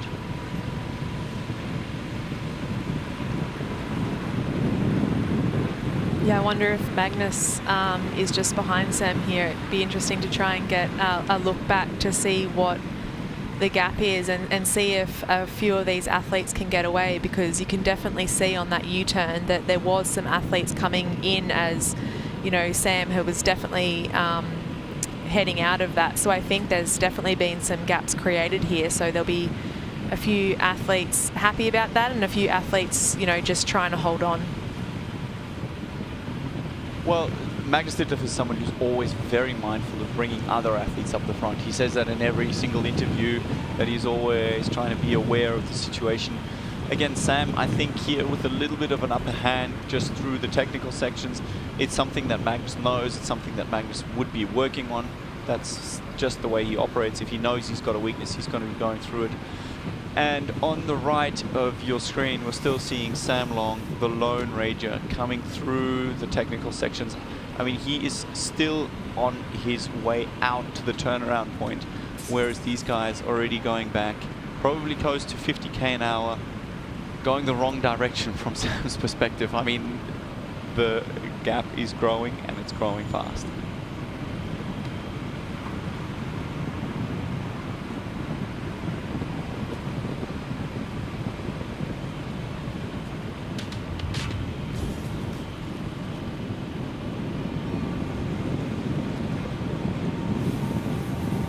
So we've just had news. Alistair Brownlee is back on the bike.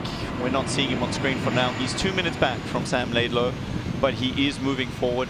Let's see if Sam Long will catch him within the next few laps probably, and they can form an allegiance. But we have also received news that Sam Laidlow had the fastest second lap on the bike, half a minute quicker than the next. I mean, that is a remarkable stat and remarkable speed achievement from Sam Laidlow. If he can do that, even with the pack dynamics that we're seeing at the back, this is going to be a huge ride from the man. So Sam Laidlow, obviously the Ironman World Champion in 2024 in a really impressive performance at Nice. He said that last year he didn't get his year right. He said he completely mistimed everything. He got too fit too soon. He was pretty much at his fittest starting the year in Gran Canaria, and then from there he felt like his year he sort of got less and less and less fit with a little bit of a spike before the World Championships. But he feels like this year he's got things right. He feels like he's been on a continual upwards trajectory leading into this race. He still feels like he's getting better and better. And we saw him lead the race in Miami a little bit earlier in the year, and he believes he's a lot fitter now than what he was then. 3, hang on. Oh, he gets the 4th one. I'm surprised he needs a bottle. Yeah, absolutely. 1, 2, 3, 4. And remember, he's got that internal system as well. But this is just water, and I think he's just taking that on to cool himself. I don't know. You could probably tell us better. Ooh. Fred Funk has never led a T100 race. This could be the first time in T100 history, and it's going to be. Fred Funk, the first time he has ever led a T100 race. That's a good start. I like Fred. I like the way he races. He races honestly. He always tries to keep a gap. And good for him. It's a good start. As we're seeing a little bit shorter of a line as we saw at this stage, I think, last lap. So it looks like there is a bit of a gap being created. Yeah, well, that's Kyle Smith at the back of this group of 7. Peter Hemrich is next in line. He's about 12 seconds behind Kyle Smith, so probably about 10 seconds behind the motorbike where you're getting these pictures from. So we now do have a very clear front group of 7. Fred Funk, the man, he's out in front. He's closely followed by Sam Laidlow. Magnus Ditlev's in behind him. Rico Bogan next, Yuri Kjorn and Daniel Baekkegard.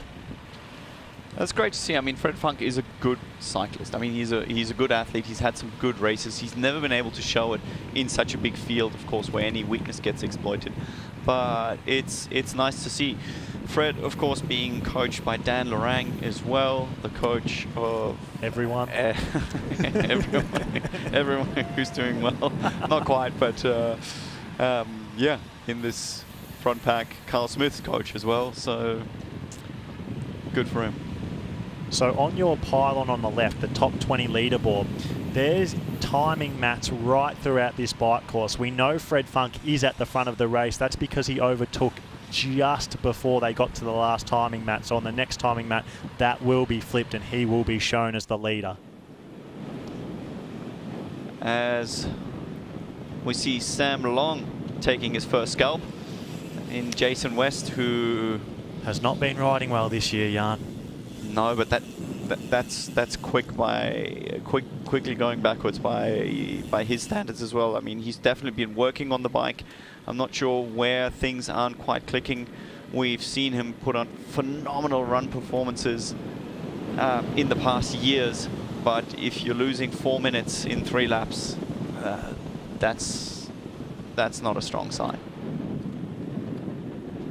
It's probably nice for Sam Long to at least see someone on the course, though, right? Obviously, the next person in line is Rudy von Berg, so it'll be interesting to see if Sam can, keep pushing the power and catch up to those men who are, about a minute to 2 minutes in front of him now. Well, he spoke of Hellmonth.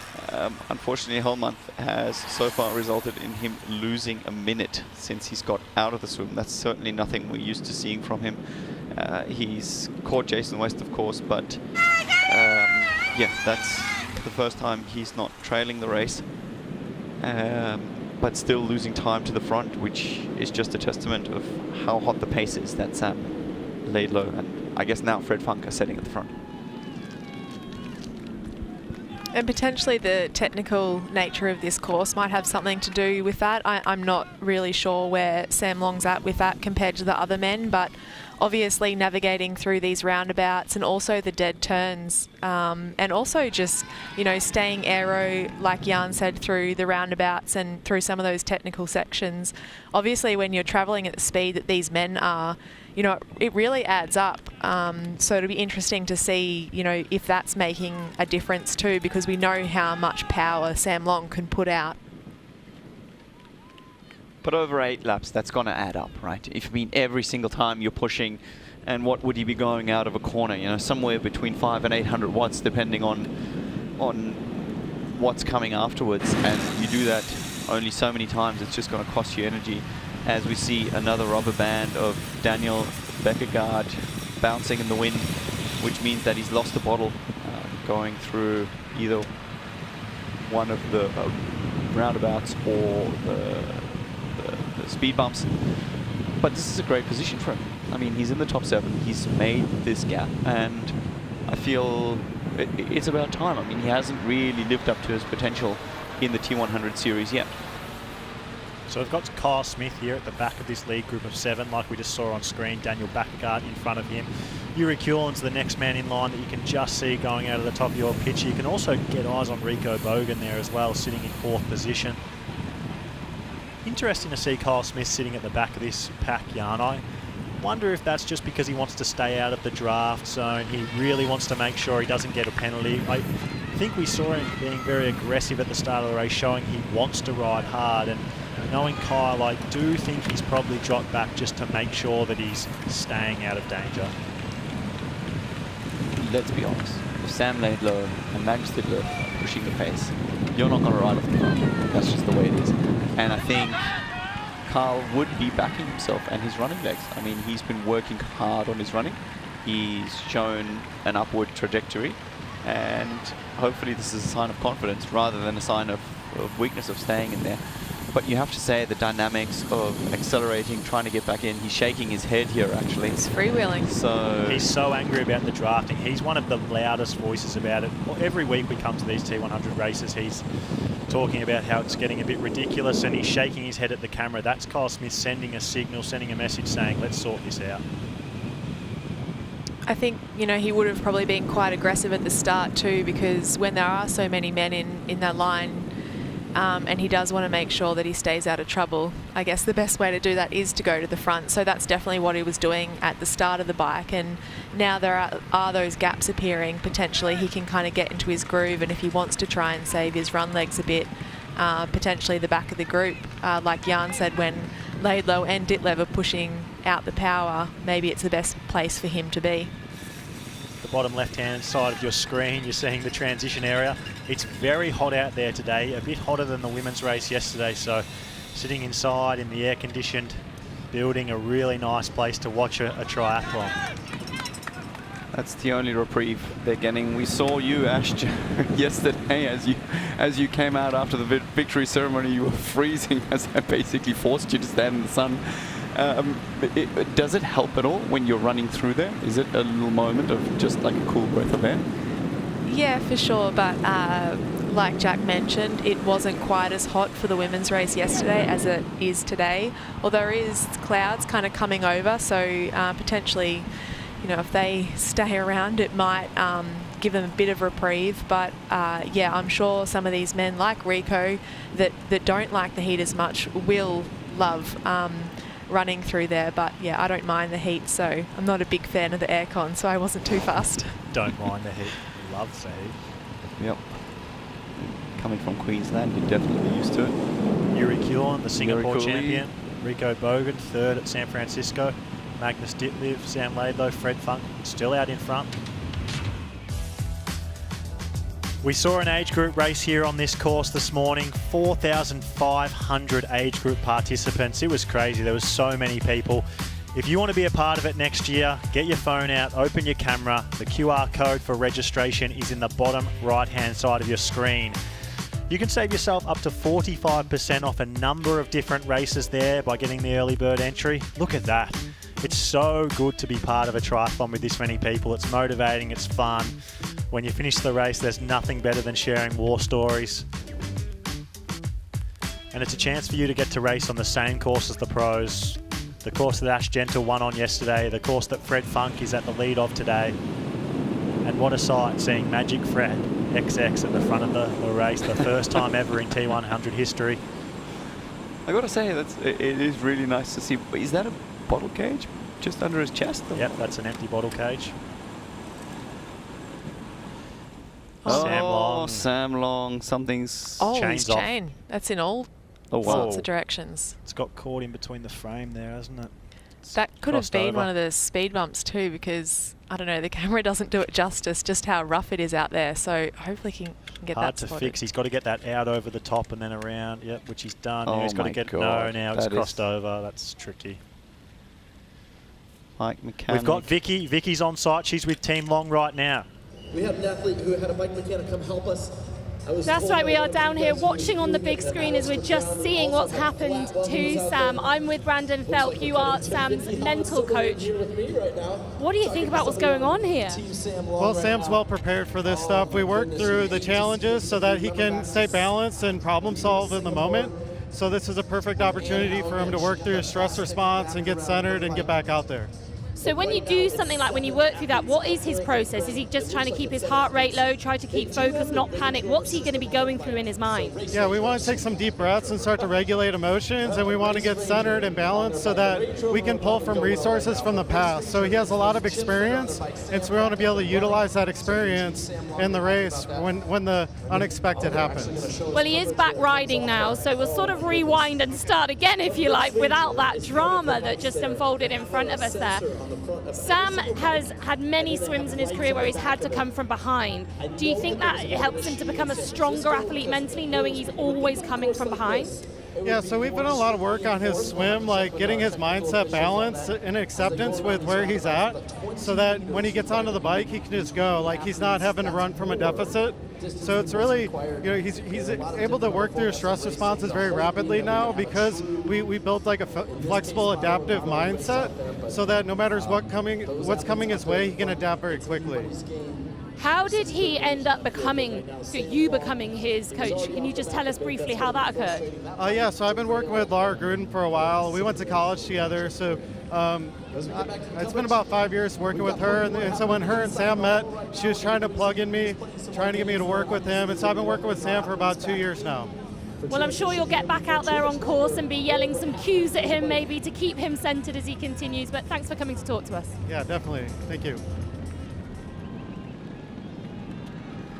Do you think he had the pictures in front of him, or was he just giving a ChatGPT reply as to what mental training he does? Yeah, I'm not sure whether his knowledge of triathlon is quite, good enough to know exactly what was happening. More a mindset expert, but that is a very tricky moment for Sam Long there, Ash. I mean, he's going to be 5-6 minutes down now. We'll wait and see at the next checkpoint. Where do you think his head's at? It would have been obviously pretty tough because that's time that he couldn't afford to lose. So I was not really sure what was going on there. But yeah, obviously it's going to be really, really tough for him to get back in the game now. But hopefully mentally he can stay focused because, yeah, he's going to have a huge gap in front of him.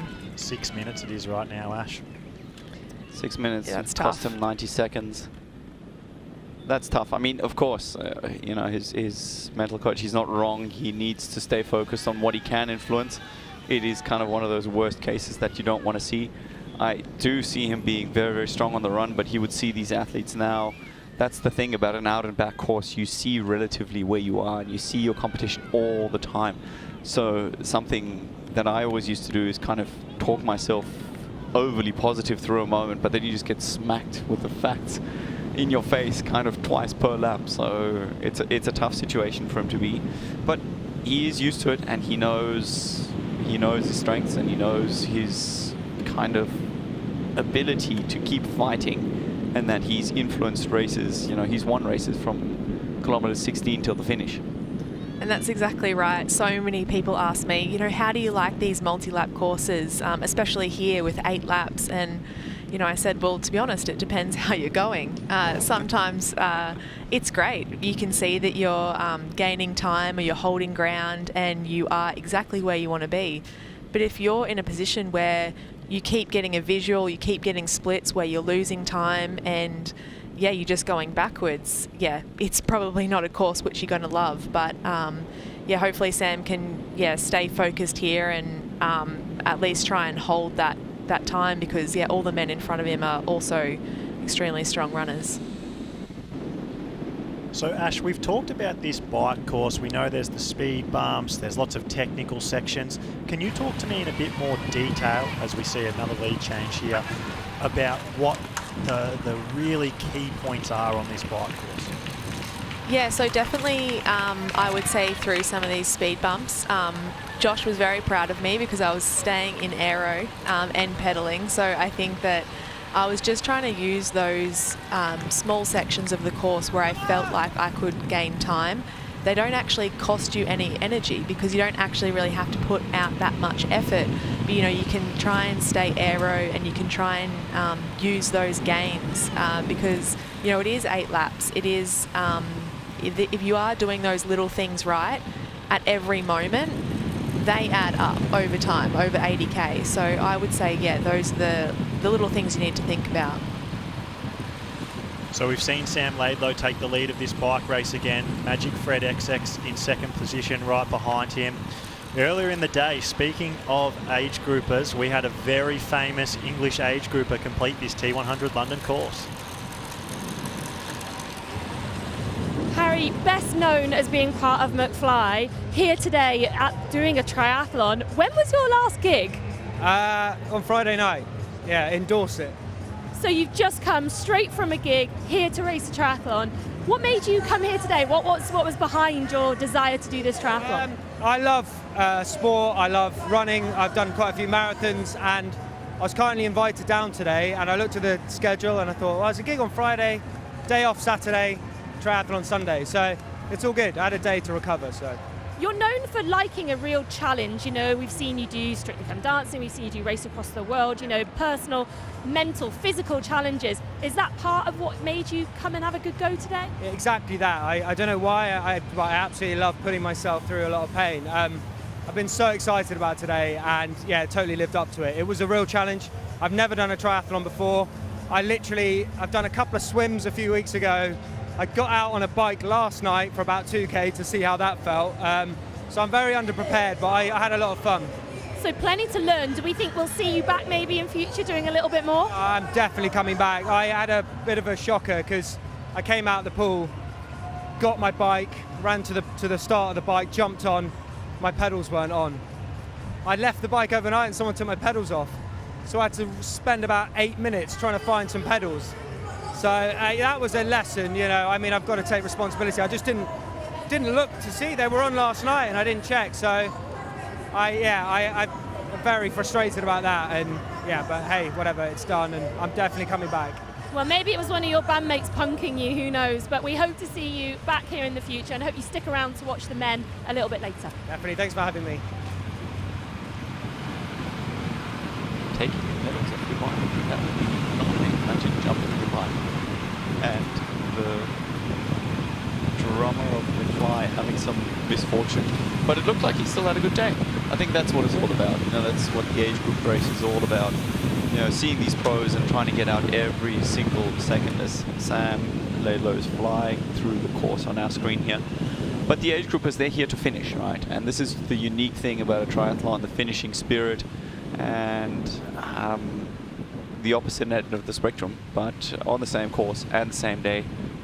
These athletes know just how hot it is, whereas our men currently are still finding out.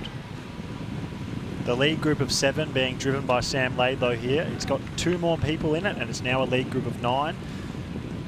Greg Barnaby and Max Newman both made their way back onto the group.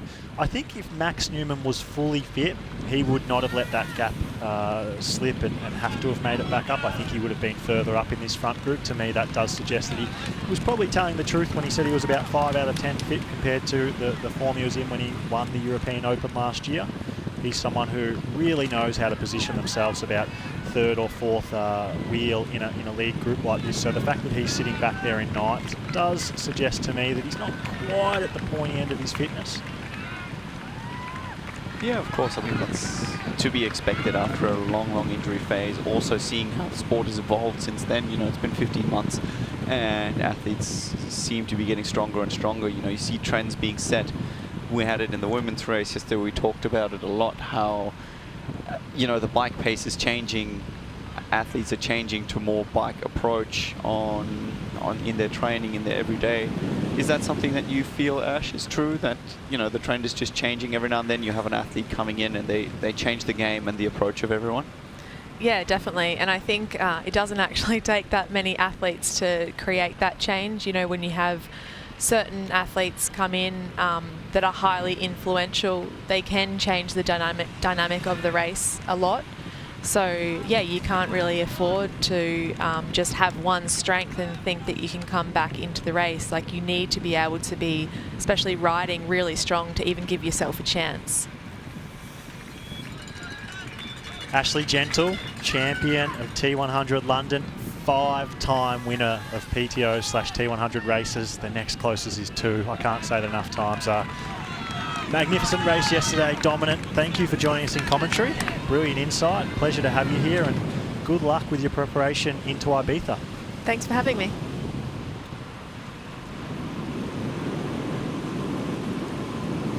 So we're at the front of the race here with Sam Laidlow. Let's hear from the man himself. I feel good, feel healthy for a start, which is always important. I feel like I'm slowly building into this end of season, so every race hopefully getting a little bit fitter. The first 2 races of the season on the T100 were tough for me.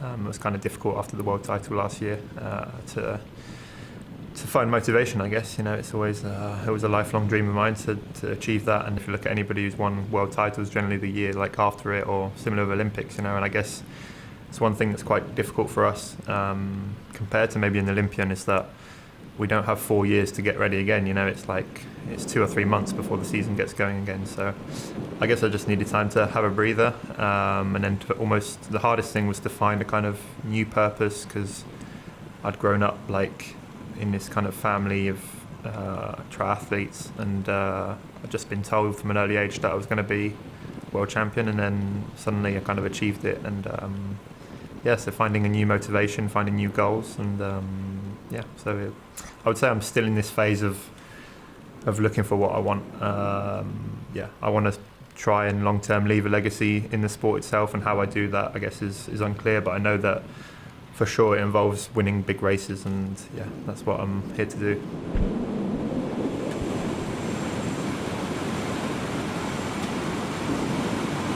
Vicky Holland joins us again. Vicky, there's been some changes at the front of the race. We're seeing Sam Laidlow and Fred Funk roll turns here. Yeah, I was obviously downstairs interviewing his father and coach at the time that we saw him at the front of the bike. Timing was almost perfect there to see him, but he is stringing out the front of this bike leg now.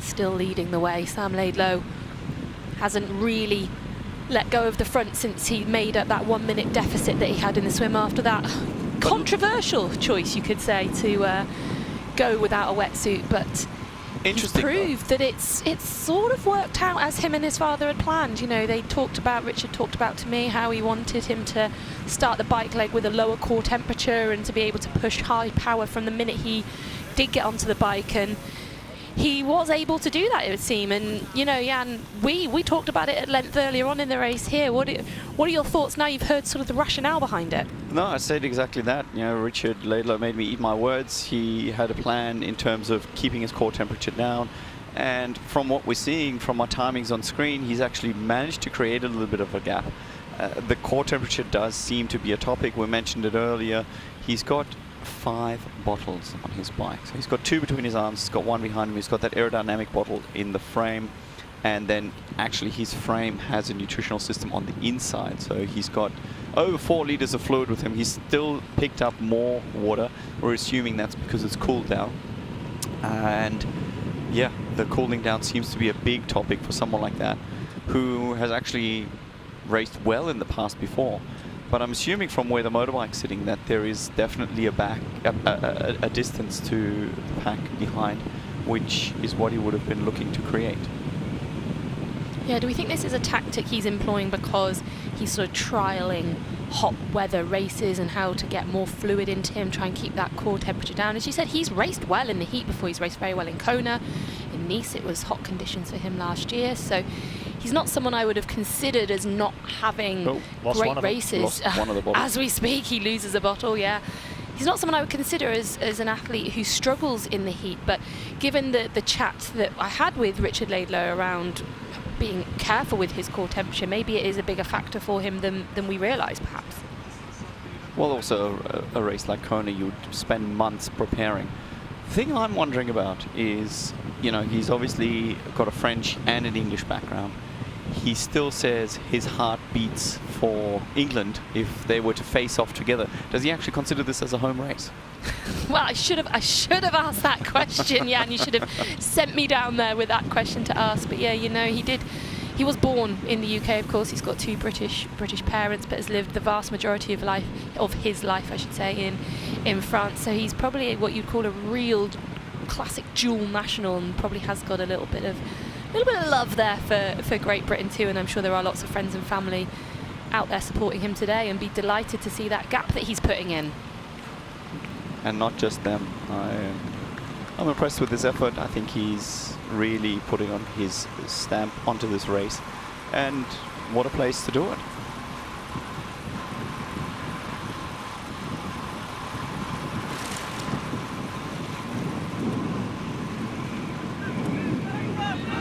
So Sam Laidlow here in front of T100 London. He's established a 10-second lead to Fred Funk.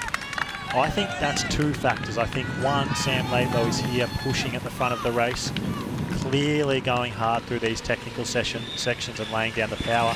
I also think there's a factor that Fred Funk is a very fair athlete. He's one of the few athletes who will refuse to go into a draft zone, and because he's maintained that probably 22 metres, it's allowed Sam Laidlow to get away here. Well, we did have some communication that the referees are speaking to the athletes. I'm not sure if it's more Sam Laidlow's legs that are speaking to the athletes, who's just simply naturally driving the pace up so high that it's more difficult or easier to space out, let's say it that way. Let's see how many bottles it takes. Oh, first one, lucky. That has got to be a record. I definitely want to see that on social media tomorrow. Please, a reel, a different kind of reel. As we see, get a shot of Alistair Brownlee, get eyes on him. He's currently in 14th place. I didn't see how the time gap is currently, but he was 2 minutes back when we last heard.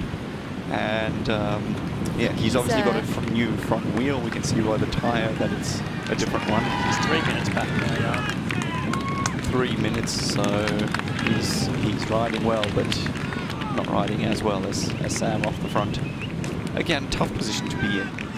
Come off, and Alistair knows he needs to be at the front with the limited amount of training he's at least been able to put in over the winter. I think he's done some good training of late, but that's unfortunately also racing.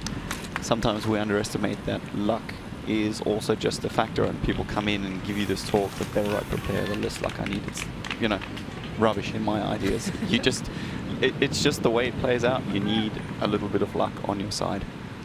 I mean, of course, it's one factor, isn't it? You know, you can't downplay preparation, but you're absolutely right. And especially in a sport like triathlon, there are so many external factors that can come in at any one point. And yeah, we talk about athletes sometimes saying that they don't need good luck, they just don't need any bad luck. And that's what a lot of athletes will be hoping for on any day. But we see in comparison of the heart rates here, both of them in very similar mid-80s range between Sam Laidlow and Alistair Brownlee. They're putting out pretty consistent efforts between them to tackle this bike leg in London, but at the moment Alistair, just still 3 minutes down, and I'm sure he'll have some of that fire and anger in his belly. We know Alistair is an athlete who often thrives off having a little bit of anger, so maybe that puncture might have helped him. So we're here on our 4th stop on the T100 World Tour. We've got 8 stops this year. Let's see where those are.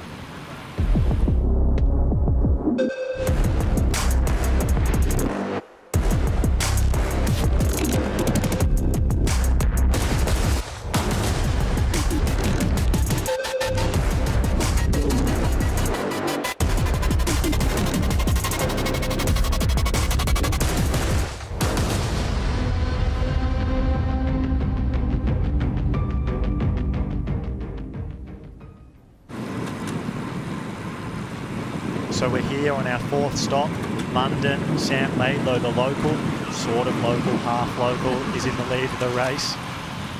He does look really good, he looks strong. We saw by his heart rate data that he's not really on his limit. He does seem to be racing within himself, despite being able to get a little bit of a gap here to Fred Funk behind.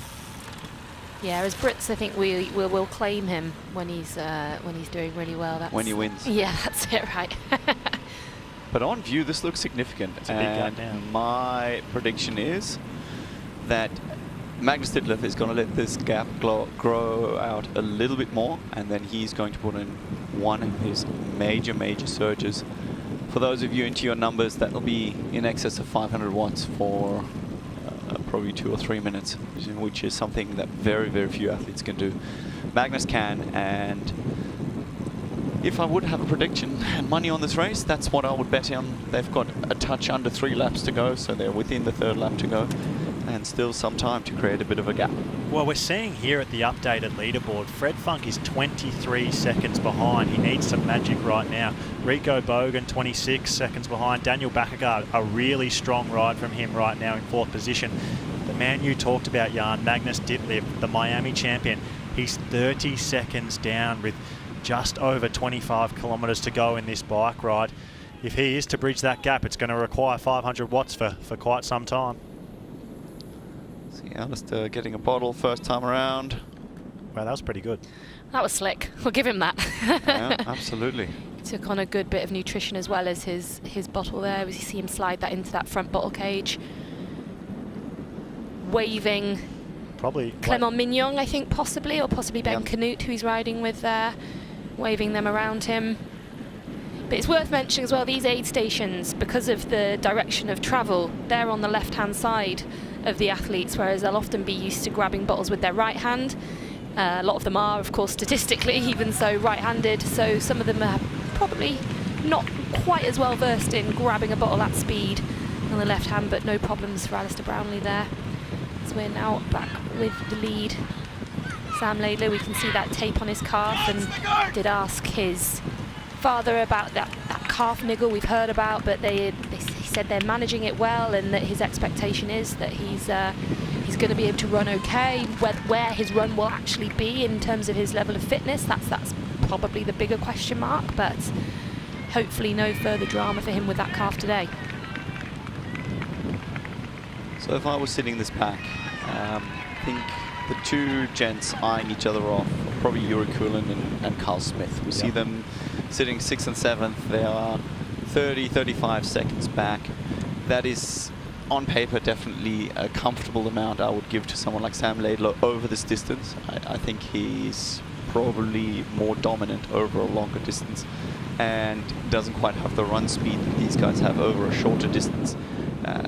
They are looking in a good spot right now, even though I'd be quite nervous as being either one of them. I think they're quite evenly matched in a running fight out. This is good signs for Sam Laidlow's season, though. We know that he's got goals over the full distance, and seeing what I'm looking at now, I really think this is a good sign and shows that he is building throughout the season well. And we've gotten very used to him going to the front of bike races like this, particularly over the 180k distance. But to have 32 seconds now to Fred Funk, he's just continually extending that gap. And if someone like Magnus Ditlev is going to bridge across to him, he would probably be the only one who would decide to do it. It's now going to take a real effort. We could see a procession here from Sam Laidlow into T2 by himself. It's just how big will that gap be? Yeah, Sam Laidlow this week I think has seemed a little bit understated. I think what I've seen from him when I've spoken to him, his posts on social media have been a little bit downplaying his chances. You know, he's not been, I think the last one I saw was, I don't expect to win the race. So, you know, he's really downplaying his chances, and for someone who's a world champion, that's pretty unusual behaviour, and I just wonder if this is giving him the confidence that he needs, and maybe that's why we're seeing him extend that lead as his confidence grows.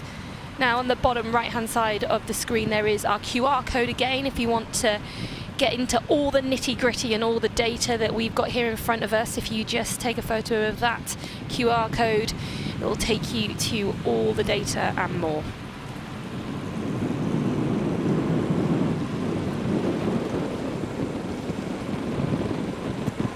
Sam Laidlow just looking like poetry in motion. I think he's somebody who took the aerodynamic game to another level.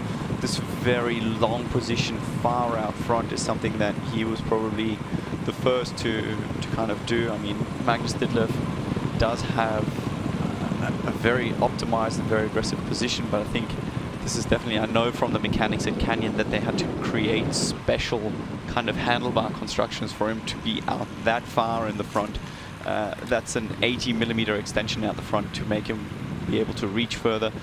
That creates an extreme length, but as we were talking about yesterday, there's always the trade-off between aerodynamics and being able to put out power.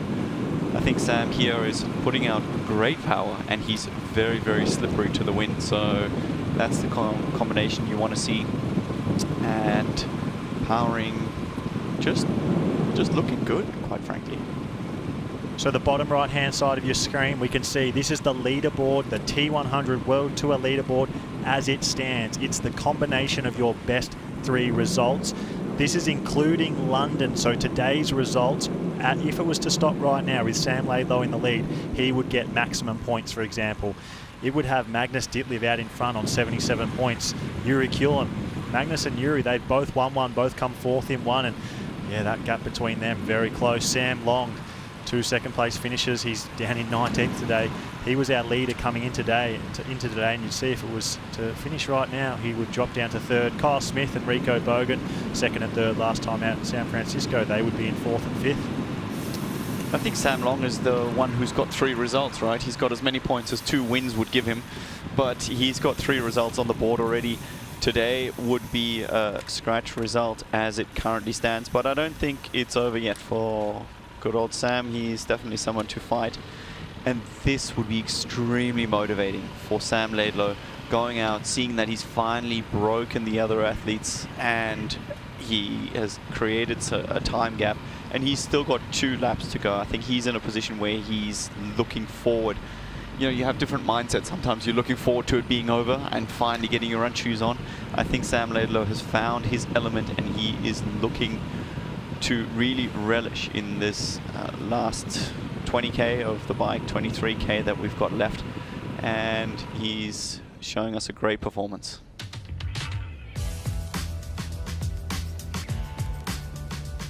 We're seeing Alistair Brownlee here on your screen. I think that will be Clement Mignon most likely behind him. It could be Ben Canute. We'd have to get cameras on it, but he's known for being a little aggressive and sometimes angry on course, Jan. We know in his short course days that he was quite notorious for having words to people in groups with him who were maybe not doing the work he thought they should be doing. And good to see the old Alistair Brownlee back, the fiery Alistair Brownlee that we all know and love.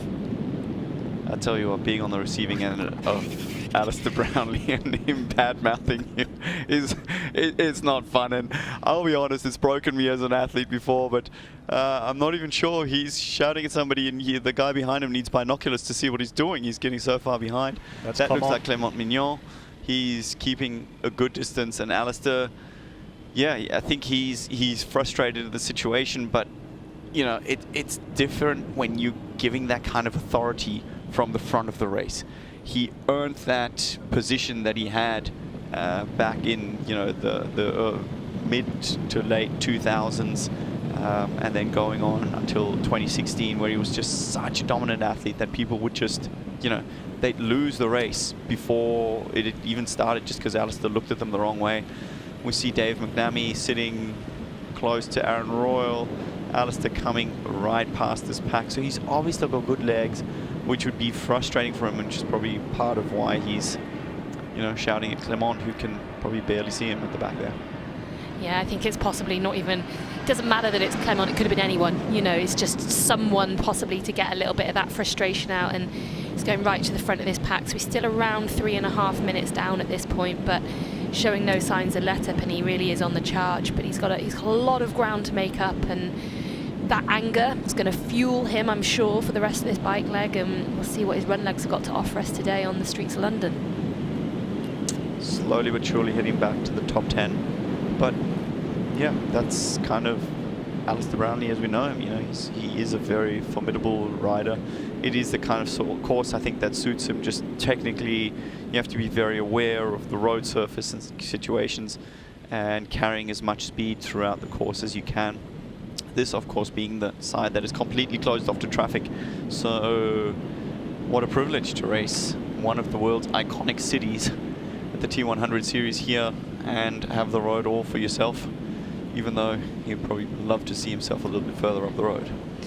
Yeah, it's quite fitting in a lot of ways that we are back in the east end of London, not too many miles away from where those Olympic Games in 2012 did happen. Of course, Alistair winning his first of 2 Olympic gold medals at those games.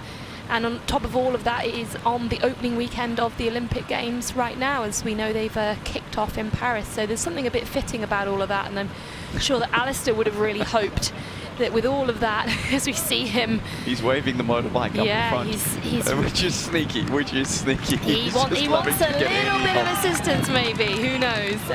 But yes, Alistair would have loved to be nearer the front to bring something home back on these London roads that have obviously brought him so much success. But it's not over yet. He's obviously riding with serious passion, as we saw him there yell, gesticulate at the moto rider. Again, you know, we want to get the images. He has to go and be in that position. I mean, of course, it's frustrating when somebody sits behind you and you've just created a gap. Sitting behind the motor, it's wider. It creates a lot more wind turbulence for someone to benefit from. But that's just the gamble you have to take on this kind of course. We are getting the best coverage the sport has probably seen. I think the T100 is definitely changing the game in terms of what they're trying to push the envelope with technology and imaging. And, you know, there is just sometimes that situation where, well, you can't disappear. Where's it supposed to go?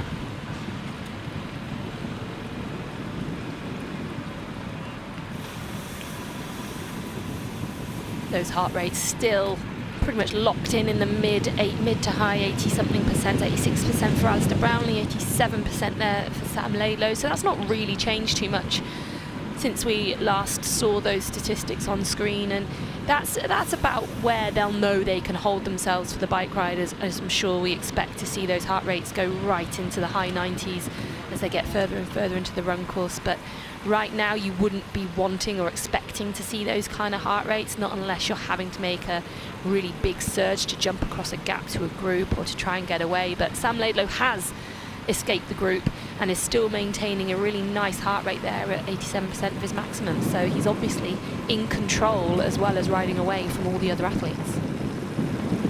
Something that we're seeing with Sam Laidlow is that he's not wearing calf sleeves. When you've been used to watching Sam Laidlow race, you could picture those white calf sleeves that he always wears.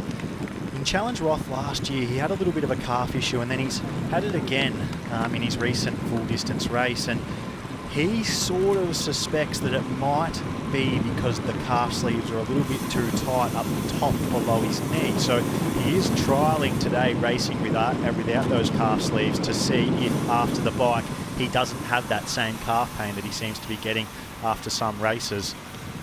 Sounds like he's trialling a couple of things today, you know, that decision to go without the wetsuits and then that decision not to wear the calf guards. And you know, at the moment, those decisions seem to be paying off pretty well for him as he stretches out that lead at the front. We're now seeing a gap of coming up to 40 seconds to those chasers, and showing no signs of let-up. And I just think that confidence that he's maybe lacked a little bit going into this race might be on the way up again, and we might see him just charge out of transition and try and hold on.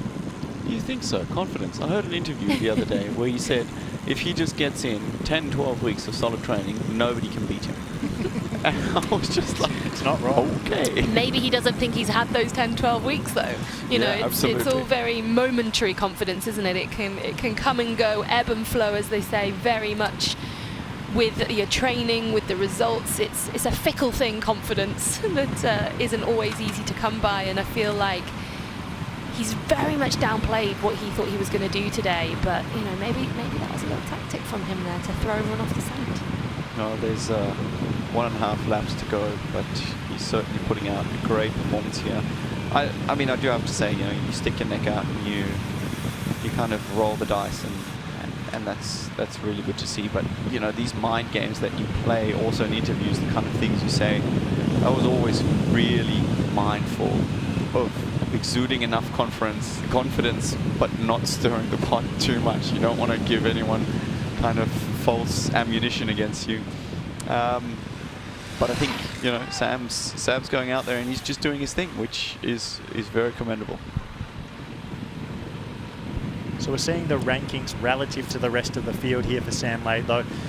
He's come in ranked 22nd overall. That's a long way down compared to where some may have expected him to be overall. The 17th fastest swimmer. It's relative to the rest of the field as to how you've done in T100 races so far this year. I mean, saw today, that's pretty much where he finished. It wasn't far off, but he didn't have the wetsuit on. Yeah. 6th fastest bike rider. We know that on his day he's the best cyclist in on-course triathlon. Magnus Ditlev is really the only man who can challenge that, but today he is not doing so. 17th fastest runner, that's the big one on today. We're seeing that he's exceeding expectations onto the bike according to the rankings, but everyone knows that on his day he can do this on any course on a bike. But yeah, no, will he run faster than that today and move up in the run standings? That's the big question with his race. Well, I think what those rankings show mostly is just the fact that Sam hasn't raced well over this tour so far this year. We know what he can do on his day. He is currently the Ironman world champion. You know, you don't get to that standard without being one of the best in the sport, pretty much across all 3 disciplines. But for him to be that far down on those rankings, I think is just a testament to the fact that he's not had the races on this T100 tour that he needed to be ranked higher. I think that probably will change today. Probably not bar the swim. I think we can say his swim will stay down there, but as we know, that's because he chose to swim without the wetsuit today. But yeah, I think a few more races and we'll see all those rankings from Sam Laidlow shoot up. As always, our numbers man, Torsten, providing accurate numbers really, but plenty of controversy for everyone to argue about. It's just the emotional versus the actual data. And I think Sam would shake his head if he saw the numbers, and maybe that's exactly what he's doing right here, just correcting them. Sam Laidlow did the last lap 17 seconds faster than Alistair Brownlee, so that just goes to show Alistair's moving fast through the field, but Sam is still riding away at the front of the race, so he is still fastest athlete on course and extending that gap out. We're now at 55 seconds to Fred Funk and Rico Bogan, and he's going to have a nice healthy lead as he enters T2 in the not too distant future. Will be interesting to see what the back does as well. Sometimes, you know, athletes get ready for the run on the last lap and they sort of cool their jets a little bit. As we see the bike course here one more time, leaving the Excel Center, they go out for a roundabout. This is the hard, long, fast section where athletes can push power. One more turnaround where athletes can see each other before they head back up a tiny mount into the Excel Center. The run takes us along the waterfront, and another pinch to get us back to the finish within the Excel Center. And another image of Sam Laidlow from the side. I mean, this is a triathlon geek's dream where you just kind of see it, you visually almost hear that disc spinning in the background, and it is just poetry in motion. I mean, he looks fantastic, steady, fast, smooth. Great.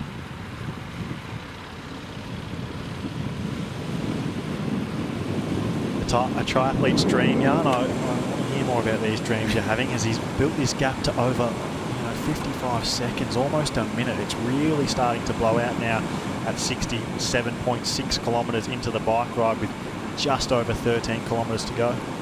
Well, as you went to go get yourself a cocktail in the VIP zone, we were actually talking about how the dynamics of the last lap kind of can play really in his favor. If you've got a handful of athletes at the back looking at each other, getting ready for the run, mentally also preparing themselves, cooling their jets a little bit, this is actually a great time to make up some time. So I'm not sure this is the end of the gap that we're going to see. I think he could still build on that, and then we'll just have to see what he has got. I believe he's got some prototype shoes waiting for him in T2. Exciting. We're down to a run battle again. 1 minute now. The first time his lead's got to 1 minute. That's really quite big, and I'm surprised to have not seen anyone go around Fred Funk for the better part of 30 kilometres now to at least try and eat into that gap, particularly Magnus Ditlev, like you said, Jan. But to me it says two things. It says, one, that everyone behind Sam Laidlow is settling in for a run battle against each other and no one wants to burn their matches, and two, that it's probably pretty hot out there and no one wants to take a massive risk. Or that the pace is just on and they're just not able to. I mean, that could also be. It's definitely going to be tight out there. I mean, Yuri Kulin did show us some amazing biking legs in Singapore. But you have to remember the conditions there were also incredible. Another very strong rider who's had a bit of an up and down season to the right of your screen now, and Peter Hemmerich. He's just rounding out the top 10, which means that he is the next target in front of Alistair Brownlee. You know, he's a strong rider. He is no slouch, and he has lost a significant chunk of time. Currently sitting 2 minutes and 44 back, and that's probably 2 minutes and 44 and counting. Yeah, Magnus Ditlev in that group there, known as one of the most calculated athletes out there, very calm, you know, there's never anything really showing on his face. He just seems to be meticulous in doing what he does. Is he just biding his time and waiting, knowing this is exactly where I need to be? It doesn't matter that Sam Laidlow has a minute 10 on me. That just doesn't seem to matter to him too much. So I just wonder if Magnus is just like, no, I don't need to chase this down. This is exactly where I need to be. And you know, another athlete in that front group as well, Max Newman. We've mentioned him briefly already, but he's on return to racing, and he knows he's not as fit as he wants to be. He's mentioned being only 5 out of 10. I think I'd probably give him a few more points up the ranking than that, given that he's currently holding on to that main front pack, obviously, of course, bar Sam Laidlow. So he's in a position that I think he'll be pretty pleased with, really, at this point.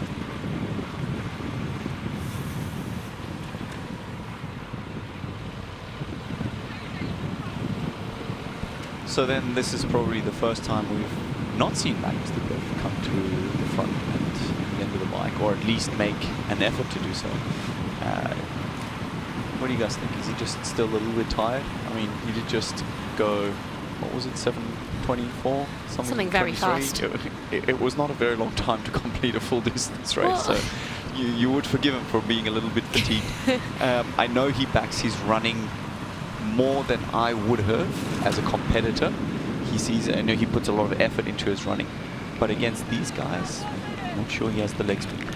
Talking to him during the week, he was very, very specific about kind of this exact scenario, and he does believe that if the conditions are hot, it does suit him on the run, and he was going to play a pretty strategical, tactical game, let other people burn matches while he sort of sits in, conserves, rides within himself, fuels, hydrates, and back his run. And there's been question marks with this throughout Magnus's career. You've got such a weapon on the bike. Why don't you finally use it? Why don't you go to the front of the race and do exactly what Sam Laidlow is doing now? Everyone knows you're capable of it. But like you spoke about, Jan, and you've said it plenty of times throughout the coverage, Vicky, that he is scientific in his approach to training and racing.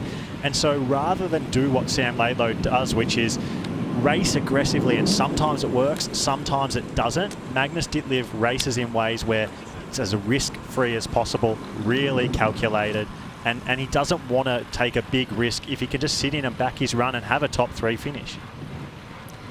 Yeah, we're just watching the screen there and watching Sam Laidlow finally get a bottle on, I think, the 4th or maybe 5th attempt there, the last volunteer that was holding out a bottle. So sorry, I was slightly distracted just watching him finally get one, which I think is really important for him. So we've seen throughout the week in London that there's so many people getting involved in triathlon, and we're joined by the tri-suit man himself, Tom Trotter. It is my first T100 event. I've signed up for the Olympic distance triathlon. Mixed emotions. I'm nervous. I feel a bit vulnerable. I'm normally quite confident going into sport, like I back myself, but with it being my first one and mixing all 3 disciplines of swim, bike, run, I'm a bit nervous. I have ran in heels.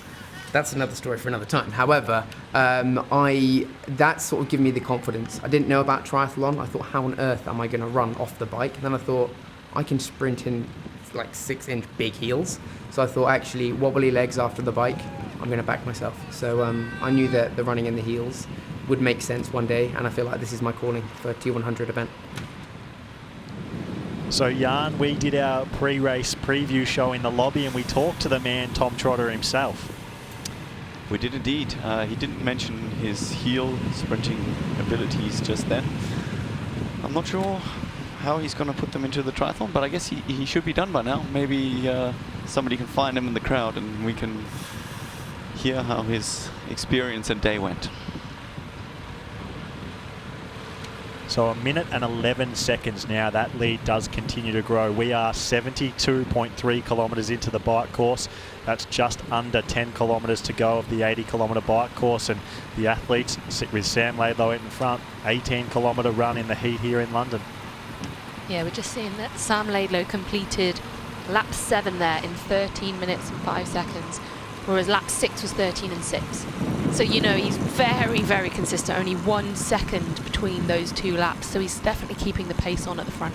And he's the only one hitting low 13s as well consistently. He's gone under a couple of times, especially in the beginning, to close that gap. For comparison, we saw Alistair earlier. He's about 15 to 17 seconds off Sam Laidlow's pace. And, you know, that's consistently going to be growing.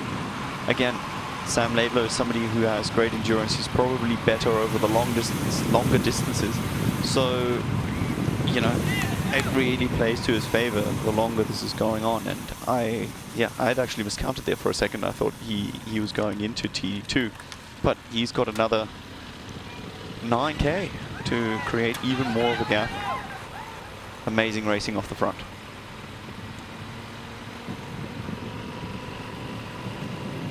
So we can see on the bottom of your screen now the fastest sectors, Sector 1, Sector 2, both Sam Laidlow. Fred Funk, Magic Fred, he holds the fastest time for Sector 3. I think that was on the lap where he did go to the front of the bike. So a really good race from Fred Funk here today. Jan, you're a European, you've raced all over the world in long course. Talking to Fred Funk, he thinks something that's a bigger factor than people are talking about on the T100 Tour is where the races are. He says that he really struggles with the trip to America and just can't quite figure out how to race there, but was looking forward to an opportunity to race at home in Europe here in London.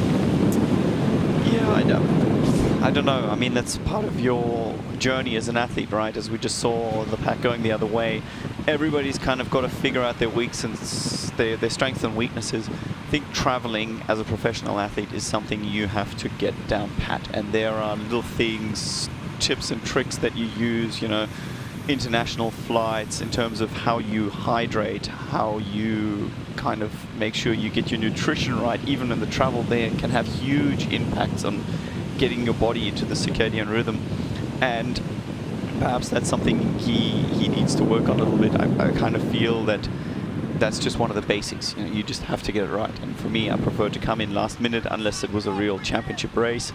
And you know, that kind of demand is on everybody. What do you think? Ash Gentle, we had her on earlier. She's got to travel from Australia pretty much every single time she wants to race. And I think the kind of course makes a huge difference. Temperature makes a huge difference. But to blame performance on travel is a far-fetched for me personally. Well, you're absolutely right. There are a lot of things that you can do to mitigate the effects of travel. You know, you've touched upon some of them, but of course you can even look at the actual flight times and try and find flights that sort of fit better, that might help you get onto time zone faster than others. Even packing things like a travel pillow, or even whether you're going to stump up for business class. You know, that's the sort of thing that you've got to question and ask yourself whether you're going to invest in yourself by flying business class so you can lie flat and you can recover as fast as possible. But jet lag is real, of course. It comes into it, and some people are better at dealing with that than others. But Jan, you're absolutely right. So you just have to get good at it. It would be good for Fred Funk to get some first-class flying tips from Ryan Ferdino. We know he spends a lot of time in the first-class lounge. We're here at the back of the chase group. Yeah. Greg Barnaby in 8th position. He's right at the back of this chase group that includes Max Newman, Yuri Kuhlin, Magnus Ditlev, Kyle Smith, Rico Bogan, and the man himself, Magic Fred. Jan, they're 1 minute 19 seconds behind now. Is that a bigger gap than you would have expected, or is this sort of what you expected Sam Laidlow to do in the latter part of the bike? Well, it took him a couple of laps, but he was very consistently sitting at the front. It felt like he was almost attacking this group off the front, which is, it's a big feat. It's a hard thing to do. And, you know, this is still going as the group is going strung out at the back here. Mentally, I think these guys are getting ready for the run. But 1 minute and 20, 1 minute and 30 to the back of this group, you know, that's starting to be a sizable little gap. That's where Sam has got a little bit of time to find his feet in the run.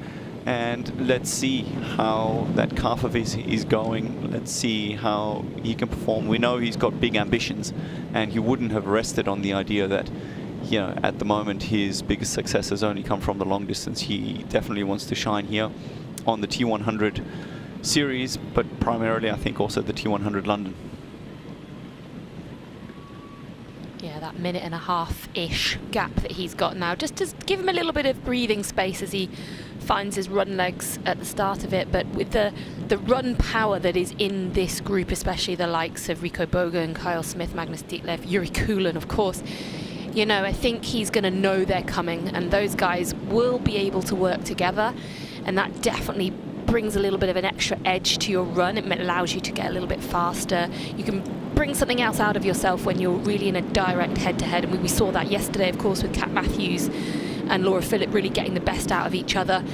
And I do think that will mean that this pack coming from behind, especially the real runners in that pack, are going to be hunting Sam Laidlow. Sam Long, 9 minutes, over 9 minutes back. Who would have thought that? Leon Chevalier at 6:45. He says he hasn't trained since Roth. Is that going to be a new tactic coming? It's quite a good position for him to be in at this point. Position. I mean, we could just say he's epically tapered. He's well rested. As Greg Barnaby again pushing the limits of legalities here. That's about a cone and a half at best distance. And Max Newman in between there. He couldn't decide whether he wants to draft off the guy in front or the motorbike. It's quite a situation here. And again, compliments to Sam Laidlow off the front, doing it all by himself. And riding faster and faster and faster than everybody else on course. Aaron Royal was leading this race in the swim, and he came out with that group of 4, Jan, and we said that he just wanted to stay with that group for as long as he could, and he's down in 15th, almost 6 minutes behind. So yeah, his bike ride, it really is becoming his Achilles heel. A little bit, indeed. Daniel Baekkegard is just off the back of this group as well, 20 seconds. Still a strong ride, I think, from him, what we've seen. I think he's been running well. I'm looking forward to seeing what he can do out on the run course. And slowly but surely find back to the old Daniel Baekkegard. I feel like he's had a season or two of not really living up to his full potential. Well, we're seeing that training group that went to St. Moritz together, the T100 Boys Training Club, with Fred Funk, Rico Bogen, Kyle Smith and Daniel Baekkegard. They're all in that same front chase group together, so clearly what they were doing on that training camp was working. With Gregory Barnaby there, and he's another wild card that we've had in, first time racing at the T100 series, and the wild cards have had a really good time of it so far. We've had some brilliant performances, especially on the men's side. A lot of top performances coming from the wild cards, so could be a day for Gregory Barnaby to join the list of successful wild cards we've had added to our start lists. Gregory Barnaby also a bit of a chef. I have to say he puts out some really inspiring pizza, focaccia, Italian kind of recipes. I think when he announced his wheel sponsor, he covered the entire wheel in a pizza. How really very Italian. Yeah, absolutely. I mean, this is awesome. He's making sure that gap doesn't get too long, as Max Newman seems to have just dropped the gap a little bit big. That's a big gap, isn't it? To Yuri Kulin. But again, he's having a great day in Max in terms of where he's come from and showing a strong return on what is surely a very, very hot bike pace. Well, he told us that he's only been back training properly for 6 weeks, and if he can get to almost 80 kilometres into a T100 race in the main chase group, well, let's call it the front group, with Sam Laidlow out in front by himself, I mean, that's pretty scary for what could be to come later on in the year for Max Newman. Yeah, it's exciting to think that, you know, we saw such fireworks from him in Ibiza, and it was a brilliant sort of career best race from him, a real standout performance, and such a shame with that injury we didn't get to see him race again. And we know he's not at full fitness, but right now to be able to be in this pack of absolute hitters at this point on the course in the race just shows that there's going to be some surely pretty exciting racing from Max as we head through the latter part of the T100 series. So we've got eyes on Yuri Kulin here. He sits in 6th position. The Great Dane, Magnus Ditlev, just ahead of him. You can see Kyle Smith, Rico Bogan, and Fred Funk just on the very top edge of your camera. So, Jan, me and you have been talking all week amongst each other that we think this is going to come down to a run battle. We've talked about Kyle Smith, we've talked about Rico Bogan, we talked about Yuri Kulin and Magnus Ditlev, and we sort of assumed that it would come down to a big run battle just like it did in San Francisco. What kind of run battle do you think that we're in for today with just a couple of kilometres to go into T2? Well, we've got a few unknowns here. I think the things that we can sort of expect, Rico Bogan, Yuri Kulin and Kyle Smith, they're kind of like the guys that I've got definitely running together. Then Magnus Ditlev, we don't really know. I honestly think that today he's sitting in and he's still feeling a little bit of the fatigue and not quite happy to go be super aggressive. I think he's going to have a strong day. I'm not sure he's going to be able to run with the front runners. And Greg Barnaby, Max Newman, very much unknowns. Daniel Baekkegard, he's been training well. And Fred Funk, he's probably, you know, a touch off the front runners. But the best thing about all of this is that you don't have to listen to me. We can just watch the screen and see how it all unfolds as these guys are getting ready. We don't have long to wait, do we, before they hit transition? Just a kilometre left now at the front of the race for Sam Laidlow. So soon enough they are going to be hitting that ramp back up into the Excel Centre, into our very unique indoor transition area for heading out for 6 laps of 3 kilometres on the bike course. And it is still hot out there, 25, 26 degrees, but as I mentioned at the beginning of the show, being out there, it feels hotter than that. The sun beating off the pavement it's extremely warm, so this is where the nutrition and the hydration that they hopefully manage to keep hold of and take on during the bike course will be crucial. Just as we're heading into T2, we got notice that Ben Canute has flattered as well unnecessarily on the last lap. I mean, he's already almost 8 minutes behind. That's a tough one. But Sam Laidlow taking us into T2 up this little pinch, which you kind of wouldn't even think. It seems like it would just all be flat, but it's actually not, as they're heading towards the air conditioning and the only reprieve from the heat they're going to get today. And as we see Sam Laidlow come into T2, there's a lot of question marks here. How bad is his car? What kind of run shape is he in? We know he had a really good ride in his last full distance race and did blow up a little bit towards the end of the run to finish second, and he led at T100 Miami, the first race of the year, and again blew up then. So the big question mark is, can Sam Laidlow finally put together a run that gets him the win that he needs to step up in the T100 rankings? He enters his bike. He's got the prototype shoes here, as you spoke about. They're not. They're his custom shoes. They've got his logo, and he's chosen to go with what he knows. He's not bothering to put on socks either, which I find is remarkable. So he's gone from everything to nothing in one race. As he Maybe that was the again business cap on, nice transition, smooth. Looks good. Yeah, maybe that was another strategic decision. You know, he didn't need the socks because those shoes he can wear without the socks, whereas maybe the prototypes he can't. Maybe that's played possibly a factor of question into why he's decided to go without the socks. But I can't fathom running 18 kilometres, especially pounding the roads without socks on.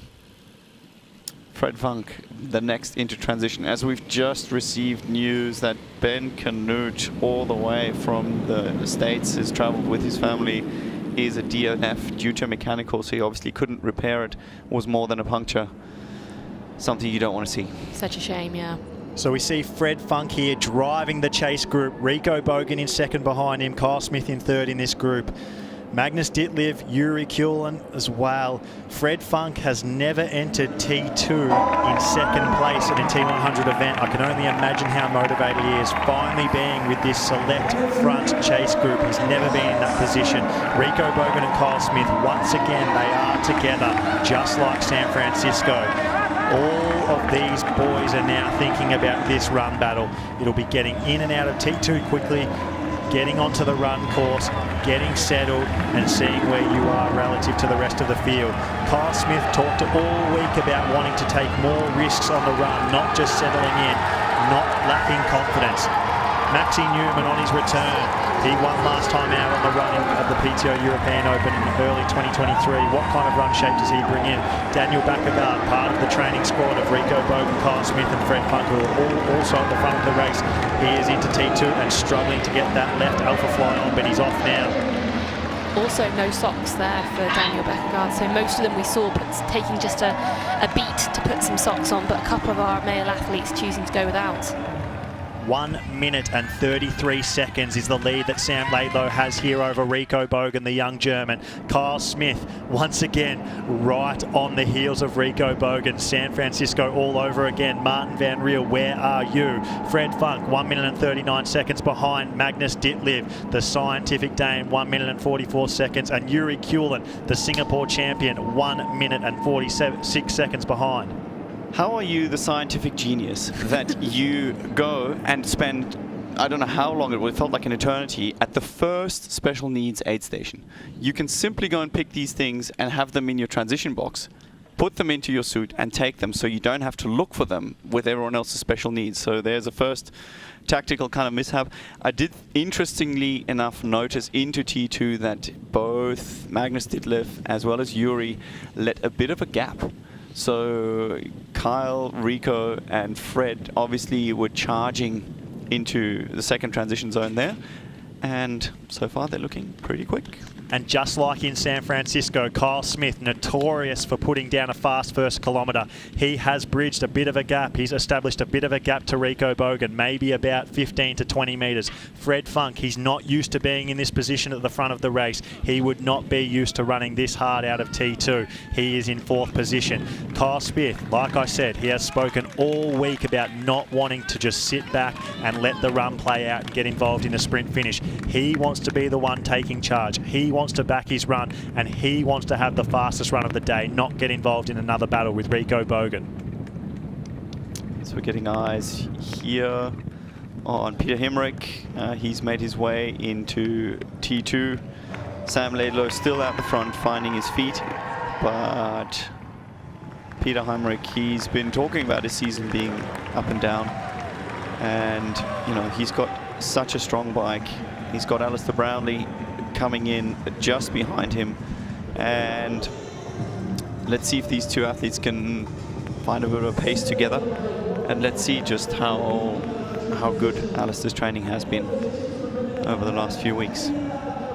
Yeah, it's always helpful to have someone to sort of run with, especially as you get established out on the course, and there wasn't too big a gap there between Alistair and Peter, so they may well end up sort of using each other to try and reel in some of those guys up the road.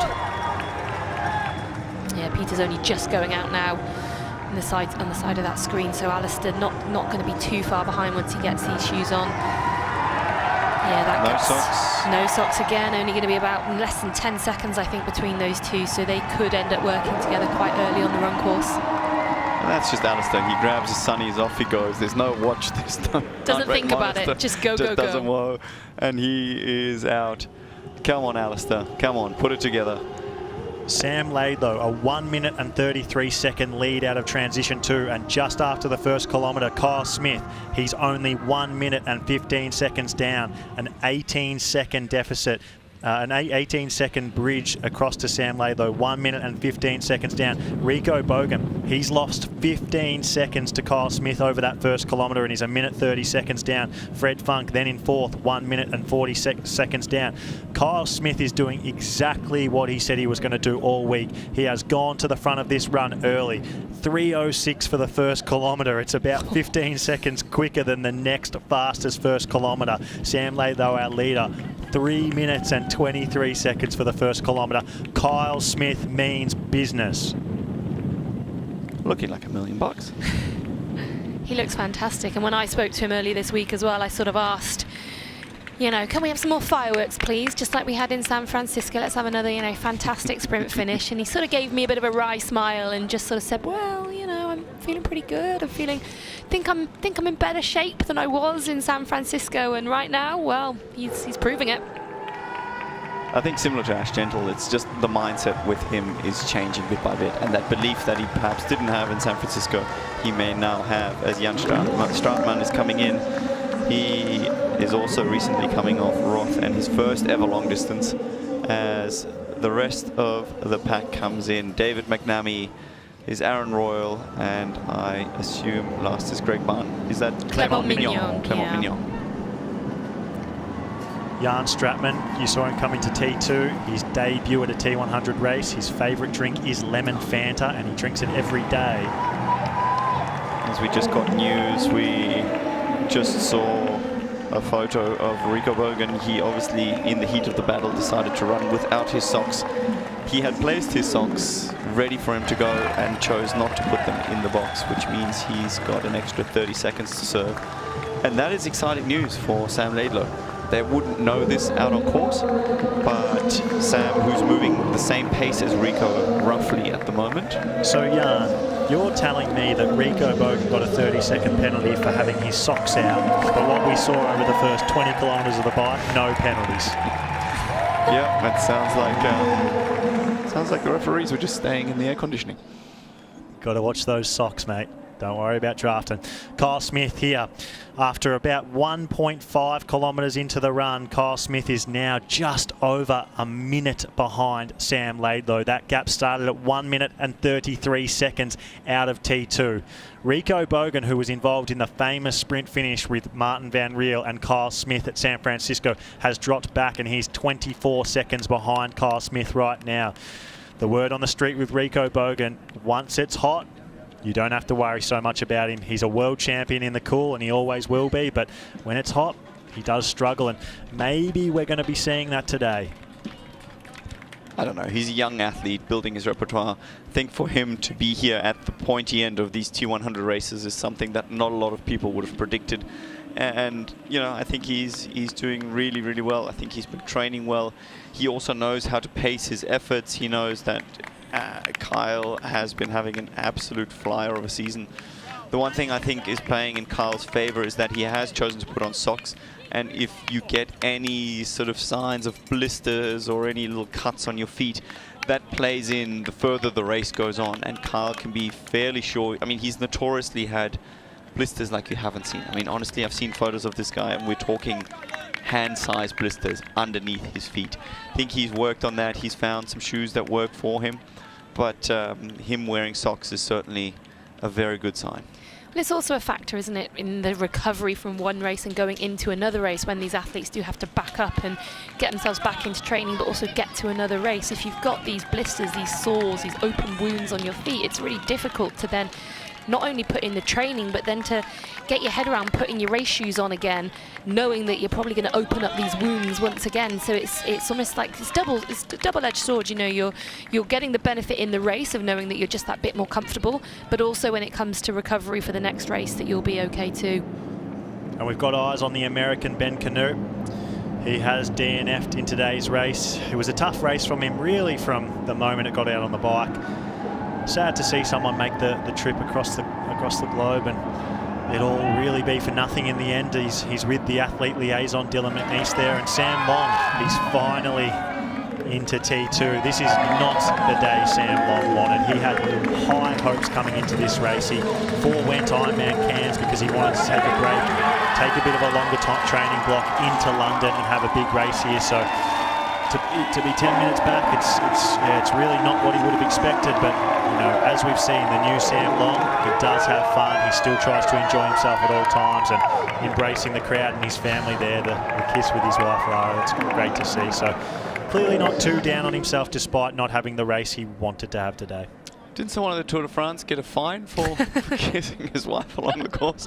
I'm not sure that's in our rule book. I think he might be all right. I hope not. I hope we don't get a penalty for that. I was going to say, is that outside assistance? I'm not entirely sure. But it is a shame, of course. We saw his partner Lara there and his little baby Leo. They've made that long trip over as well from the far side of the United States. So it's a big family trip to make, and to not have the day you want isn't ideal. I believe he's sticking around around in Europe with the family for a little bit afterwards, though, so not a totally wasted trip. He'll stay on for a bit longer, but not looking like he's going to be able to improve on his weakest result so far, which was 8th place in San Francisco.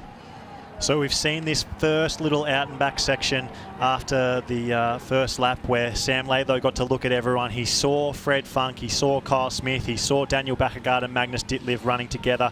Magnus Ditlev now 2 minutes and 4 seconds behind Sam Laidlow. He is running 20 seconds slower over the first 2.5 kilometres compared to Sam Laidlow. So how many people would have thought that Sam Laidlow would be running faster than Magnus Ditlev at this point? Fred Funk in 5th. That's by far the best position he's found himself at a T100 race. He was just behind Yuri Kulin, but Yuri Kulin has now slowed down almost to a stop, a very, very slow jog because of a cramp.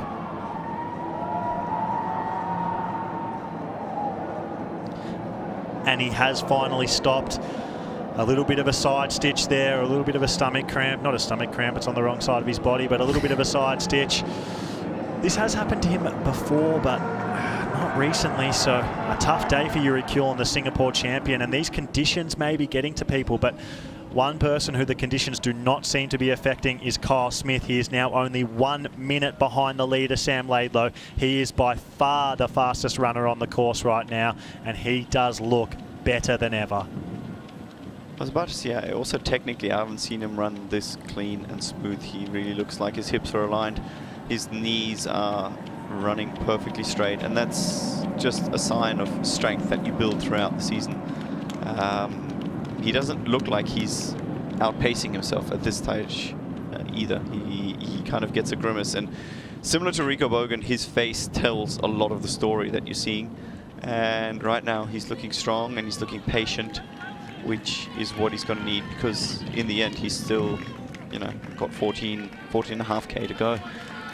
Well, that's it. He's looking quite relaxed, isn't he? He's looking nice and compact. There's not too much rocking and rolling going on there, and that basically means everything's forward motion. That's exactly what you want. You don't want too much sideways motion when you run. Everything has to be going forwards. That's the fastest, most obviously, but fastest way to run. He's also wearing a black suit, Jan, and I know you know a little bit about these suits, and that's an interesting choice for me because of the heat and the conditions. I mean, London's not the hottest race by any means, but, you know, wearing the black is a hotter colour to wear than to wear some of the lighter colours, white, for example. Is that something that he will have worked on with this suit? You know, are there certain materials that they can use to combat that? Yeah, so the whole theory behind the suit is that if the humidity is not as high as it would be in other places, the cooling effect is actually higher because of the condensation, right? So there is a science to the suit. It's got a special material called graphene, which kind of spreads the temperature around. It's actually something they've taken from the winter sport. So there is a lot of thought gone into this. Of course, mentally, you have to also be in it, right? You have to believe it, and this is something that we found athletes to be struggling with. But, you know, more and more it's proving that in these conditions that kind of suit really, really works, because you have the condensation, and the black actually tends to cool more than a white suit would. I did, just by complete coincidence, happen to be having coffee with Kyle when he got given his suit, and he is getting a new one that's a lighter colour, because it's not white, it's like a light brown, but it wasn't quite ready in time for this race purely because of cooling. And I said, do you reckon it'll be hotter? And he goes, no, I don't care, it doesn't matter to me. So I think that speaks to his mindset. Maybe if it does lose him a little bit of time, he doesn't really care. He came here to win, and it just seemed all week that he wasn't going to let anything stop him from doing that. So good. Alistair Brownlee out on the run course, giving it some.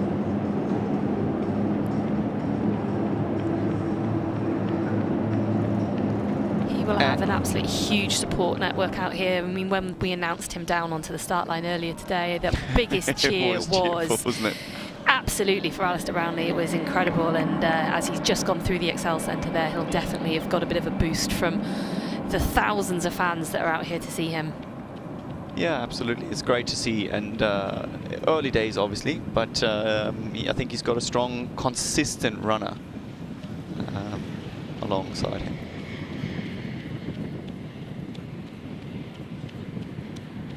We just saw the pass there of Kyle Smith and Sam Laidlow. Very similar to yesterday's race, where this gap does is getting closed very quickly on the second lap. It was Ash Gentle yesterday. It's Kyle Smith today.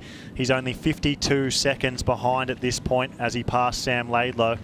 That would have given him confidence and probably done one of two things to Sam Laidlow. Either made him think, oh, he's coming, or, you know, maybe motivated him to push on. It would be interesting to be in his head. It would have been one of the two. Either way, Sam Laidlow is having an absolute stellar performance. His bold strategy, to say the least, in the beginning is paying off, is paying good dividends. He's looking strong on the run. I really, really hope he can resolve his calf issue and, you know, keep going strong throughout these 18K. But he is a very, very hard worker. He's a young world champion who's out there finding his voice and finding his legs, primarily. Good to see. So we saw Tom Trotter before. Triathlon has been taking over London today, and someone else that me and Jan spoke to who did the race today, Anya Callan. In 2019, she ran a 4.5-hour marathon, and yeah, just recently she's gone 2 hours and 34 minutes, and we had her here at T100 London racing this morning. I did my first marathon in 2019 and I did that in a very respectable 4 hours and 34 minutes. And then by 2022, I'd knocked a whole 2 hours off that, and I have now got a PB of 2 hours and 34 minutes. I think the swim I'll be fine at. It is probably my weakest discipline, but I'm pretty comfortable with the training that I've been doing. The bike ride, because it's such a flat course, I'll have to really find some power, and I'm more of a hilly bike rider because I'm quite light. I've got quite strong legs, which is more like grinding it up for like 20k. I think the route is very flat into Westminster and back basically, so I think that'll be honing down and like mentally keeping strong, and then hopefully, yeah, the 10k at the end is going to be a breeze. Good to see so many people participating in triathlon, and we're back with second place Kyle Smith. He's now only 50 seconds behind Sam Laidlow. A reminder that out of T2, that was 1 minute and 33 seconds. So 42 seconds he's put into Sam Laidlow. That's only 5 kilometres into the run, so 13 kilometres to go. Kyle Smith, he looks good. I don't know if I've ever seen him look this good running.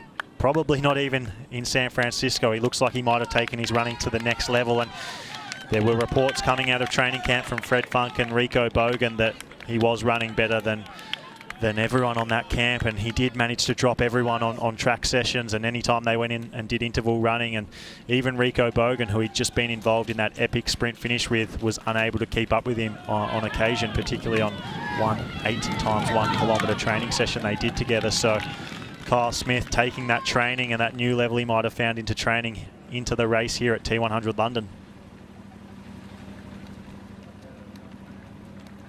Sam Laidlow still looks pretty good there out front, doesn't he? Of course, he is being reeled in by Kyle Smith, but he's actually extended his gap back to everybody else. So Rico Bogan came into transition around 1.5 minutes behind him and is now 1:57 minutes behind. So Sam Laidlow is holding really strong at the front, and we weren't sure what we would get from Sam Laidlow out on the run course today. We weren't sure how his calf would be or where his fitness would be, and whilst, you know, you can see a little bit of strain on his face there, he has just come up the ramp as he enters the Excel Centre for the end of this lap. But right now, I'm impressed. I think he looks good.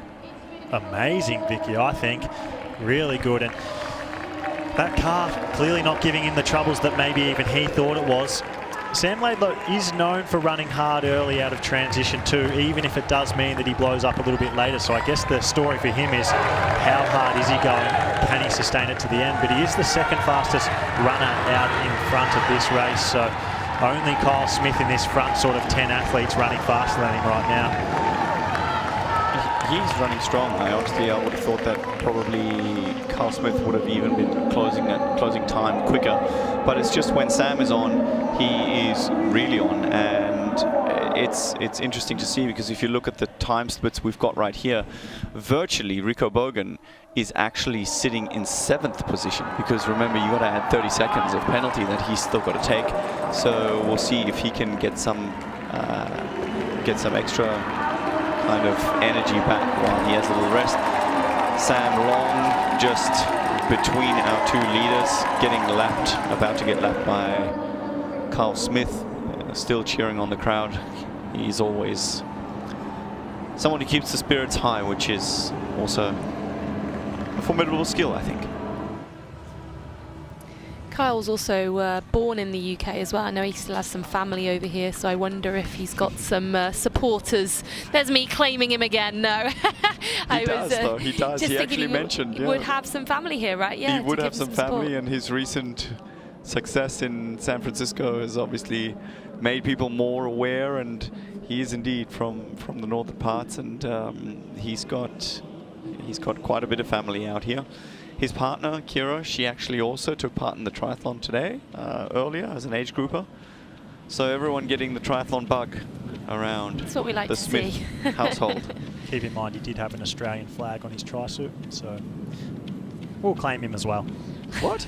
Where was this? In San Francisco. Yeah, they accidentally printed the Australian flag instead of the New Zealand one on his tri-suit. That is... Vicky, how would you feel about having an Irish flag on your suit? I think it'd be more about how the Irish felt about me representing them rather than me, how much I was worried about having the flag.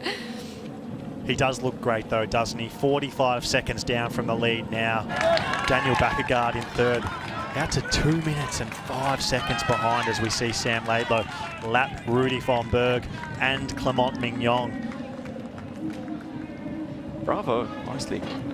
He's making Kyle fight for this. You know, Kyle is bringing down that gap, but he is making Kyle work for this. If Kyle wants to get to the front, Sam's not going to give in. He's going to have to work really hard for it. Sam has not given up the lead in his head. He is fighting. He's fighting to win this, and that's great to see. He's a good front-running athlete as well. We saw when he won his world title, he did it all on his own out the front. So he's not someone who will struggle mentally with the idea of being at the front of the race and being hunted. He knows how to do that. So we've got eyes on Jason West, who's finally out on the run course. We can see that he has the fastest sector 1, 2 and 3. So now that he's out on the run course, he has overtaken Kyle Smith as the fastest runner in the field. He's the better part of 20 minutes behind though, so not going to factor in the podium today. Yeah, he's only 15 seconds faster per lap than Kyle. That's probably also not the standard we're used to seeing. But then again, if you're sitting in 19th, it's tough to motivate yourself. You know, you're a long way from making a big difference in the points and making a big difference in the prize money. Remember, everybody that finishes gets a check to take home. That would be a motivation, but I don't think that's something that either of our two front runners are factoring right now. It's all about the glory. Yeah, Jason West is, 13 odd minutes down, but there's a few athletes that are probably within 3.5 minutes of him, so he could, potentially get himself into the top 15 or so, but you're absolutely right, he's definitely not going to feature at the very front of this race, as we now have eyes again on Alistair Brownlee and Peter Hemerick, who are still locked in. They've been together pretty much since the very start of this run. We saw them go out onto the run course just a few seconds apart, and here they are coming in to finish their second lap, I think this will be, and they are still locked in battle. While you're watching this on your screens, you can forget how tough the conditions are. It's 28 degrees as we speak on race course, and you can see it in the athletes. Sam Laidlow's face screams pain. Alistair Brownlee and Peter Hemerick, they again both look like they're hurting by their facial expressions. You can see Alistair Brownlee's tri-suit fully unzipped, and Kyle Smith, every time he goes past a water station, he's grabbing and throwing it over himself. 28 degrees, it does feel hot out there, and compared to the women's race yesterday, it is much hotter. And this is a rare situation that we're seeing with Alistair, that he actually goes head-to-head with someone, that he's actually got someone. He normally likes to run off the front. He likes to do his own thing, as he came through that short bit of air-conditioned XL center that, the athletes get a brief moment of reprieve from the conditions. Back to Sam Laidlow, taking that round about 3 of 6 lap we are on. And Kyle Smith about to see him going the other way. And this is something where they get a reference. Yuri putting on a pace, brave face. A brave face. The pain face. Actually, it's more of a pain face rather Yeah. than brave. This doesn't look brave. Yeah, he's unfortunately lost five plus minutes now, and he was only just a few seconds behind. As Another we stop. see him stop and try and stretch out this problem he's got, it seems to be a stitch that's giving him a lot of discomfort at the moment and just not allowing him to get into his stride.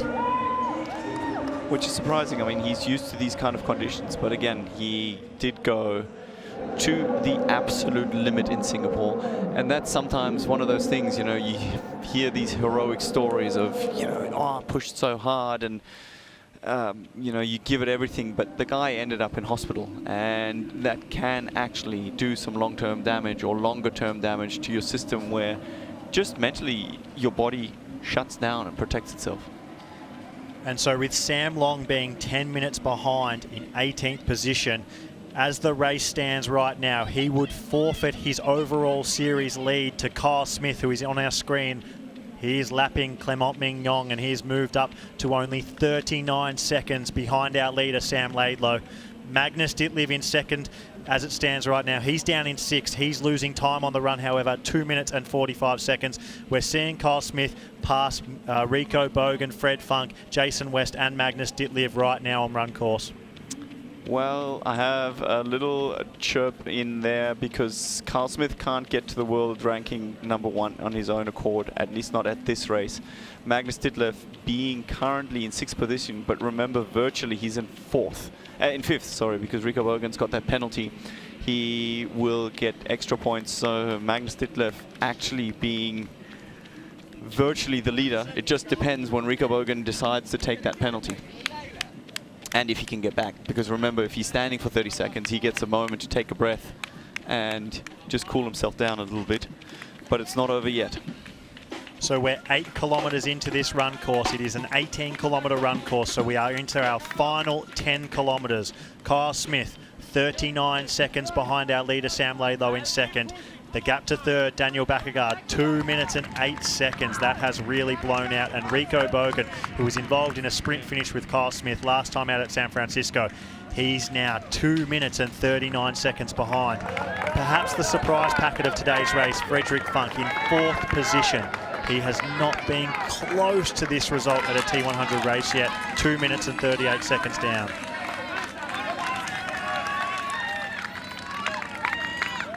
Sam Laidlow showing great pace. Kyle Smith over there just lapping Rudy von Berg.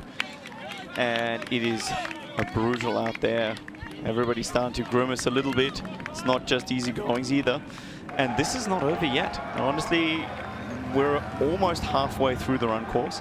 And Kyle's made up a little bit more than half the time. But that's not necessarily the story we're going to see on the second half. You know, that's something that, yeah, Sam Laidlow is out there, and he's out there for the win. Well, we saw a lot of the time that Kyle has gained back on Sam Laidlow being taken out in that first lap and a half. Since that point, it seems to have steadied out a little bit, and that gap's not coming down anywhere near as fast as it was at the beginning of the run. So whilst Kyle is still outrunning Sam Laidlow at this moment, it's taking him a lot longer to bridge up that gap, and Sam Laidlow is not giving in, he's not giving over, and he's still holding nearly 40-second lead at the front of the race.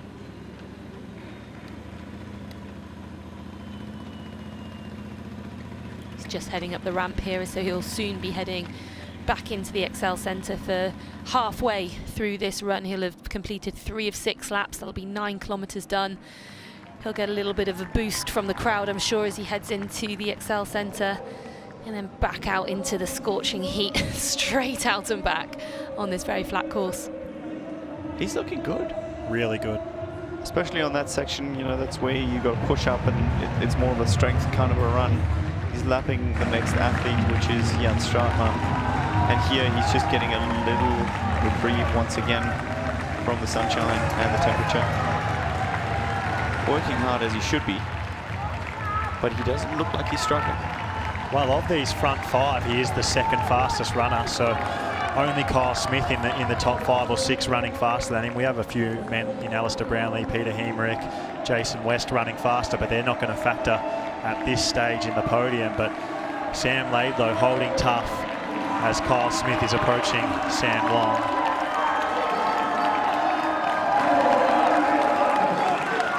either way, the Londoners, the locals, they're going to claim the winner. We're just going to change. Just going to change that flag and the top left of your screen from a tricolour to a Union Jack. Thank you very much, graphics team. The speed in which he is closing this gap has dramatically slowed down, though. Only 34 seconds behind now. He was taking 10 seconds pretty much every kilometre, and it's now down to more like 1 or 2 seconds per kilometre. So I don't know whether that's Sam Laidlow picking up the pace or maybe Kyle Smith just slowing down slightly. He is notorious for his fast start. We saw him miss a drink there and sort of wave his arms like it was quite a big deal. He must be feeling quite hot out there, I think. It was a special needs. It was one of his own bottles. As we get another take on Alistair Brownlee's transition. Again, no socks. Smooth. He's about to reach for his sunglasses, and off he goes.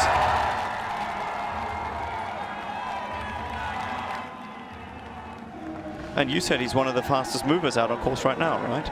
Yeah, running well. Compare that to Sam Laidlow, also going without the socks.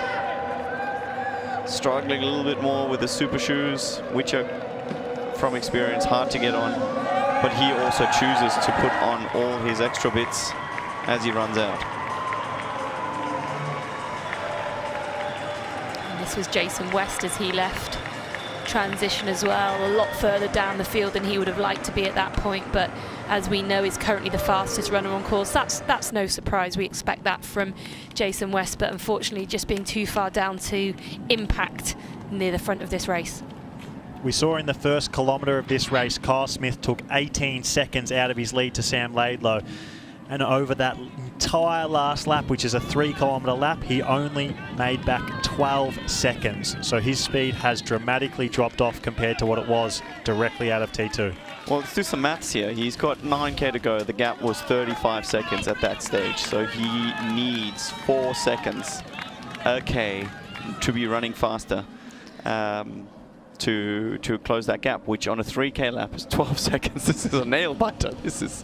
And we saw there, that was actually his special needs bottle that he dropped. So that would have had sugar or electrolytes or both in it. Yeah, well, you just said as well, 12 seconds he took out in the last lap of Sam Laidlow. Well, you multiplied 12 by the 3 laps we've got left, and what have you got? 36 seconds.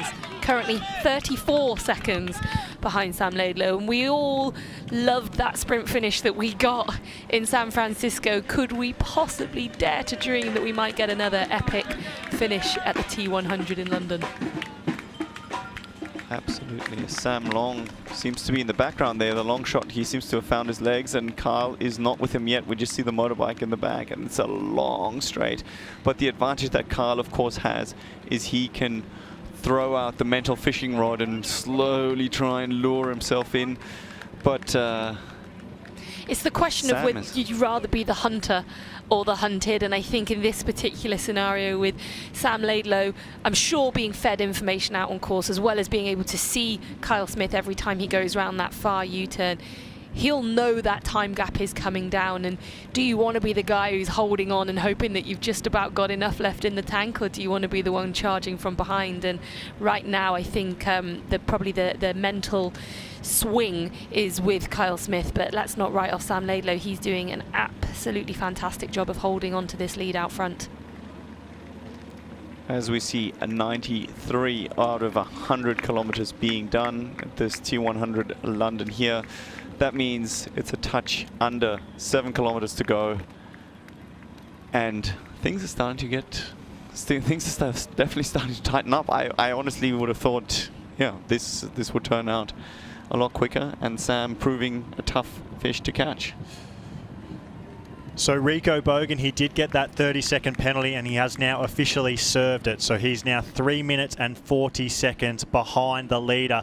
We've got eyes on Rico Bogan right here. As you see the countdown clock, it was these socks left out of that little box. They've got to be in that box, or it's a 30-second penalty. Quite a rough penalty, but you've got to keep your house clean, Jan. World's most expensive socks. Those socks would cost him about $2,000 in a difference in price money. And there it is. He goes out again. Eyes back on Kyle Smith here in second place, 31 seconds behind. This is the long straight on the run course. It's about 1 kilometre this straight each way, and Kyle Smith will have eyes just ahead there. There it is right there, the pass with Sam Laidlow. Sam Laidlow didn't look at him, and Kyle Smith didn't really look at him either. That was kind of pretty businesslike as Sam Laidlow 30 seconds ahead of Kyle Smith. Kyle Smith at the U-turn now. He can see him, he can feel him.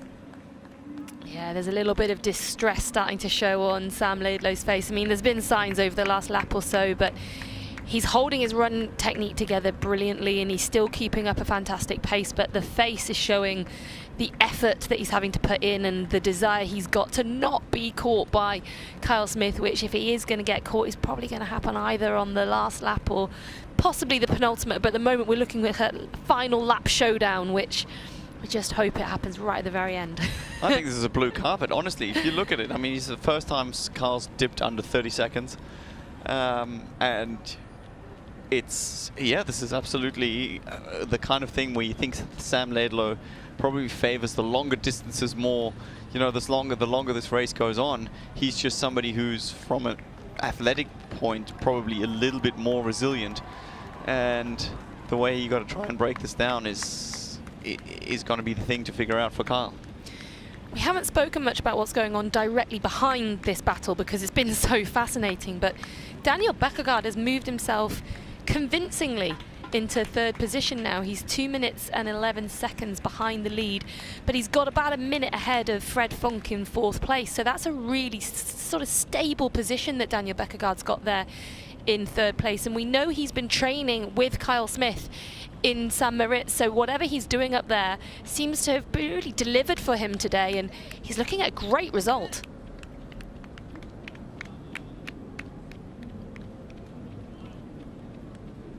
And we got eyes on Frederick Funk and Magnus Ditlev locked in a battle for fourth and fifth there. We saw Annie Haug yesterday, Jan, finish way down the field, far lower down than most people would have expected her coming off Roth. And maybe Magnus Ditlev not having the perfect day for him. Fifth is still incredibly impressive here at a T100 race, but it is Magnus Ditlev after all. Yeah, definitely, but he is also very consistent, and I think, you know, he knows he's competitive. I think in terms of his training and his overall preparation going in for the whole season, that's kind of where he probably would have used this race to make sure he kicks himself back into gear. As we see Sam Laidlow actually popping a can of Coke just then. The good old-fashioned Coca-Cola still hasn't run out. You know, we've got the best brands and the best scientists creating all these drinks, and when you gotta go, there's nothing like that ice-cold red can. You just really hope that it's ice-cold, because it's nothing worse than when it's warm. Sometimes simple sugar works the best. Absolutely.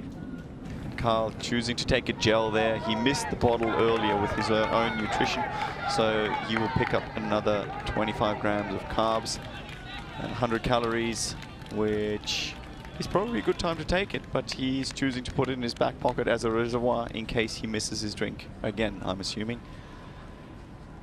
As we see Sam Long running back up to Sam Laidlow, kind of unlapping himself. He's obviously somebody who deals extremely well with the heat and is also very resilient in terms of fatigue building up. And this could actually change the dynamic in Sam Laidlow's favor. If he's got somebody mentally that he can run with. I know Sam loves running off the front, but you got to remember Sam Long is not a competition, and he would just be somebody that he could feed off in terms of pace. That could really play a factor in this race. Well, it's been a pretty lonely day for Sam Laidlow in a lot of ways since he hit the front early on the bike course.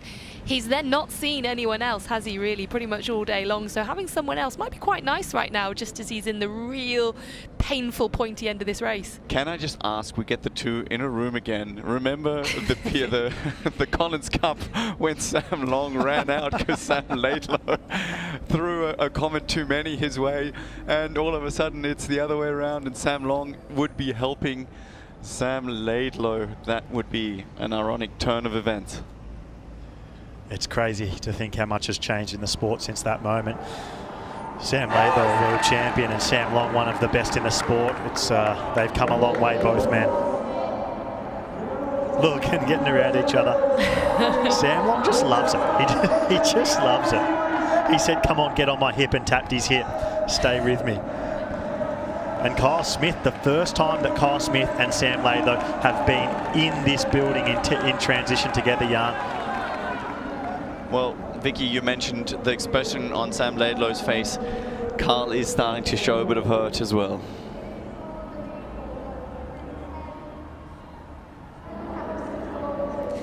Yeah, that's absolutely right. Both of our front runners now are starting to show the pain, but they are within 2 laps now of the finish line, just under 6 kilometres to go. So I would be surprised if they weren't starting to show some pain, but both of them really look to be giving absolutely everything. I mean, Kyle was so close to that win in San Francisco, just a fraction of a second from making it first across the line. How much will it mean to him to try and get into that first place position today? He doesn't want to finish second again. This is so good. Sam Laidlow's just tacked on behind Sam Long, and you can see how much he's hurting. And the effort that he put in to hold on to Sam Long down that hill was huge. Who would have thought it, Jan? Just like you said, the irony of these two working together and Sam Long becoming an ally for Sam Laidlow. Absolutely. I mean, it's quite something, the turn of events, and I've got it so vividly in front of me because all the talk at that Collins Cup was about these two and them having a go at each other. I think Sam Long's matured much as an athlete since. Yeah, but the fact that he's unlapped himself here and is now, you know, kind of actively coming in to this front-running race is quite something. Daniel Baekkegard, surprise of the day Sam Laidlow is probably right up there leading this race and holding on, but Daniel Baekkegard finally coming around to perform according to the hype that he's had around him for a long time. I was just looking at his results so far this year in the T100 series. He's got 2 DNFs from Singapore and San Francisco and an 8th place from Miami. This is by far and away the best we've seen him, not just in the T100 this year, but also on the tour as a whole, the PTO tour that existed before the T100. This is his best day out. It's that training camp group again, isn't it? Kyle Smith in 2nd, Fred Funk in 4th, Daniel Baekkegard in 3rd, and Rico Bogan in 6th. They're all inside the top 6 and they spent that time training together. It's clearly worked. Sam Laidlow, he has actually taken a few seconds back onto Kyle Smith. Into the when they went through the final checkpoint into that last lap, it was down to 24 seconds. It's now back up to 28 seconds. So getting on the back of Sam Long, he did take some time back. How much did that hurt him? It could have hurt him. Has he dropped back now, do we think, because Sam Long is just running too fast, or has he gone, you know what, I am going to blow up if I try to stay with you any longer? This is a tactical move to drop back, or do we think Sam Laidlow maybe made a mistake there by trying to hold on to Sam Long for a little while? Great question. We've seen Sam Long. He has left Sam Laidlow. They were about to lap Max Newman. Who would have thought that if you went back 16 months? Kyle Smith, 29 seconds back. This gap is extending. Sam Laidlow is taking time into Kyle Smith. Amazing. 13 kilometres into today's run. It is an 18-kilometre run. We are inside the final 5 kilometres. Kyle Smith is 29 seconds behind our leader, Sam Laidlow. And neither of them have really given up, right? They've shown a bit of grimacing on the face and they're working hard. But you know, the run form still looks good. They're still composed, and considering they've done 96% almost of, or 96 Ks out of a 100K race. It's quite amazing the resilience they're showing there as they're about to see each other face to face again. And I really think Kyle's got this lap now to create the difference. And if Sam can hold on for this lap, then I can't see Kyle getting him in the last one. I think this is a really important moment for Kyle because he will be passing Sam any second in the opposite direction, and he will know where he passed Sam on the last lap. So he will mentally know exactly whether he brought that gap down, whether it's gone out a little bit, and he's going to see that he's not really made any difference in a lap, and that's going to be a little bit demoralizing, but that's where he has to step up. He has to lock in mentally and go again, and he has to push. And you're absolutely right, Jan, if he doesn't do something on this lap, I think Sam Lader will hang tough for the final one. It's back down to 25 seconds, so we're seeing that Sam Laidlow, he took some time back into Kyle Smith when he tagged onto the back of Sam Long, and now that Sam Long's dropped, he is now bit by bit, second by second, Kyle Smith eating that time back into Sam Laidlow. With 4.5 kilometres to go, it's down to 24 seconds, the gap between Kyle Smith and Sam Laidlow, as they just passed each other on this long out and back section. What can I say? The T100 series, it just keeps delivering these nail-biting races.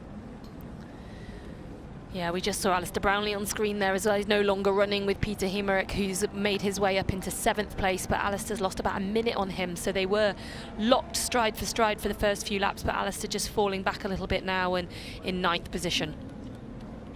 That's just what the heat does as well, right? It blows out the differences so much. I mean, you're seeing athletes fight over seconds, but then as the race progresses, the heat gets to athletes, and then systems just shut down. And when you're just trying to survive, you go into that survival mode, you're more defending off the back. But we're seeing this low 20 seconds, so we're getting, you know, it's 120 meters or something that they're getting. It's almost the straight of a track, and we can see him just in the background there. He's got only the moto between him and his rival, who's desperately fighting. Either way, we are going to have yet another different first-time T100 series winner, and that's the beauty of this series. It just keeps providing, getting the best athletes together on such a regular basis, and no one has been able to create a multi-win dominance other than Ash Jankel, of course. 5 wins. It really does put into perspective how amazing that is. Yeah, 4 different male winners. I mean, that is exactly what we want to see on this kind of tour. We want to see different athletes shine on different days, on different courses, and that's where the world champion gets decided by the athlete who can be the most consistent and can put in the best, the most good performances over the longest period of time. That's what we're after. And someone like Kyle Smith, you know, if he finishes first or second today, that will be a 3rd fantastic result for him to add to his 2nd place in San Francisco, and of course his 5th place prior to that as well in Singapore. So now we've got the leaderboard as it stands down in the bottom right hand of the screen. So if things were to finish as they are right now, then Magnus Ditlev will return to the top of the table. He will get ahead of Kyle Smith due to the fact that he's now running ahead of Rico Bogan. Kyle Smith would be in 2nd place there. Sam Long down in 3rd after a not so good day for him, and Yuri Kulin 4th place, but unfortunately he's slipping further down every lap, so that may change as well, and Rico Bogan would hold on to a top 5. 3.7 kilometres to go, 22 seconds. The gap from Kyle Smith to Sam Laidlow out in front. He can see him, he's right there. He just can't quite close the final 20 seconds. Well, not yet anyways. Remember, there's 7 points in it for Kyle Smith as well if he does take over, so that would definitely put him at top of the leaderboard. But Sam Long is having none of it. He is firmly putting his foot on the gas and keeping that door shut. Sam Laidlow has had so many doubters for so long now about only being able to win 1 race in the year, and for the rest of the season not getting it right. He is proving everyone wrong today, and he is showing everyone that he can win other big races apart from the Ironman World Championships. This is an insane performance from Sam Laidlow today. With 3.4 kilometres to go, he is in front here at T100 London. Oh, that's a beautiful camera angle where you can see exactly what Kyle Smith is seeing. He can see that figure, the white and black suit and the reverse cap of Sam Laidlow. He knows what he's targeting, but he just can't quite reel him in. 23 seconds and 1 lap to go as Sam Laidlow climbs the ramp for the penultimate time. This is a nail biter. Can he hold on? The pain is etched in every part of his face. But Kyle's in pain too, and that's what you've got to remember when you're at the front of these races and you're pushing hard and you're near to the finish. You might be hurting, but so are your competitors, and he's going to get a big boost now as he goes through the transition area into the Excel Centre. And Sam Long still pumping up the crowd and enjoying his way around. You just can't bring him down, can you? He just loves it. Sam Laidlaw and Kyle Smith ran that last kilometre in the exact same time, so no time taken out of Sam Laidlaw from Kyle Smith in that last kilometre. 22 seconds. Is Kyle going to come up just a tiny bit short for the second race in a row? I mean, very consistent from him, but I know he wants to take the top step of that podium. What can he find on this final lap? And so now with 3 kilometres to go, 1 lap remaining, Kyle Smith is 22 seconds down from our leader, Sam Laidlaw. We are in the depths of this race where it becomes more mental than it is physical. Who wants it more? Who wants T100 London more? Is it Kyle Smith, 22 seconds down in second, or is it Sam Laidlaw out in front?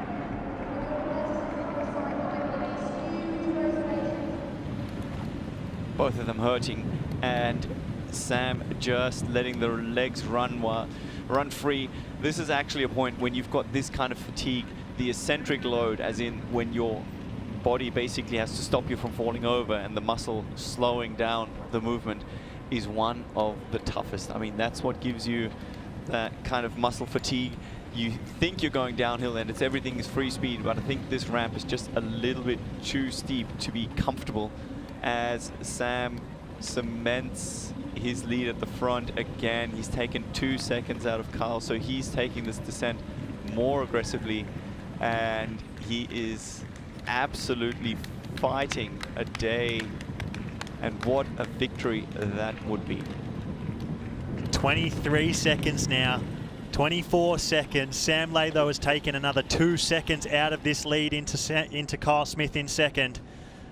What a battle we have here today at T100 London in the men's race.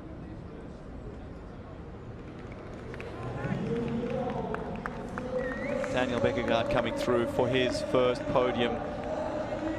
Great racing from him.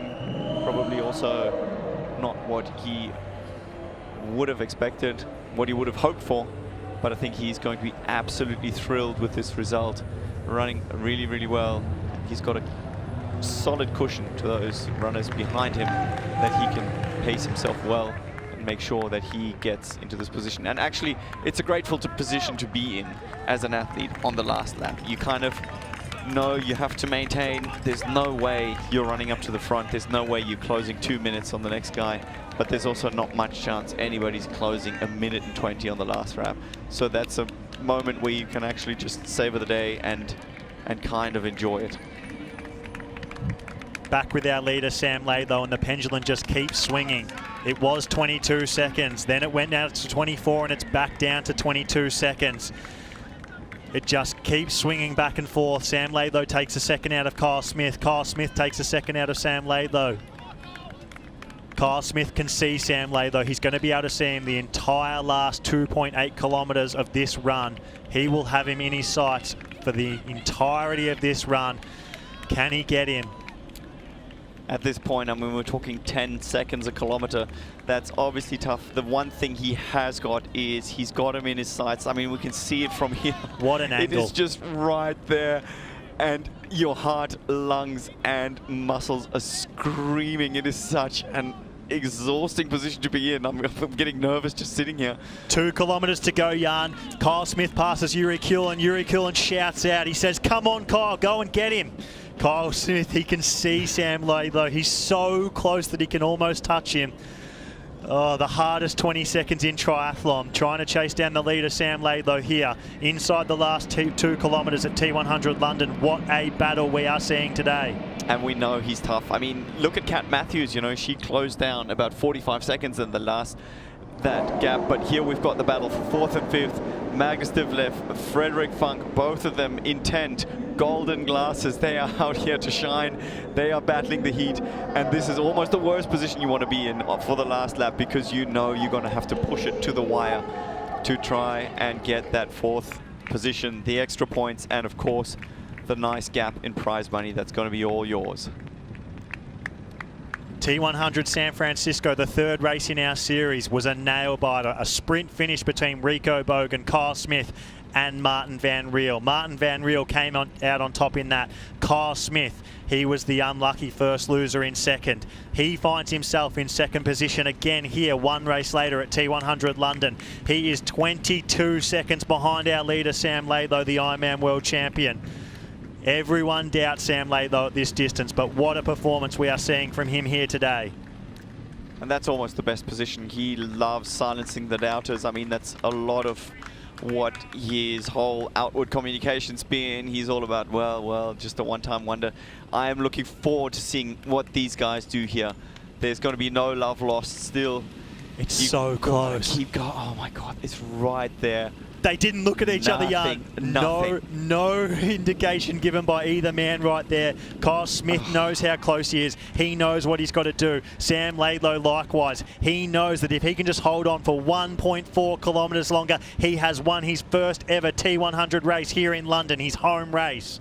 It is absolutely going to be down to the wire. I mean, Carl right now, he's got to be hoping that Sam's getting a cramp or that something's happening. He's taken 2 seconds out of him. He needs another 20. I mean, he's got to start. He's got to start his sprint before they even enter the Excel Center. He's got to start his sprint on that climb. He is somebody who can hang tough, though. I'll give that to Carl. He is somebody who has got a bit of toughness in him that I have seen in few other athletes. He's going to need every single ounce of it here today. Marjolaine Pierre, last place in the women's race yesterday. So good to see her out on course, shouting encouragement to Kyle Smith as he went past her right then. 21 seconds is this lead that Sam Laidlow has over Kyle Smith. We have 1.2 kilometres to go here at T100 London. Looks like he's picking up the cadence too. He is moving incredibly well. It's unbelievable. I think he is putting down the run of his life, and Sam Laidlow is just not giving up. A battle of attrition here out on the run course at T100 London. 1.1 kilometres to go. We can see the look of pain on Sam Laidlow's face. Kyle Smith 20 seconds behind him. Sam Laidlow holding on for dear life here in the battle for first and second. And I tell you what, that mouse in his head is running. He is breaking down the last kilometre into the tiniest little bits. Just keep going, just keep pushing.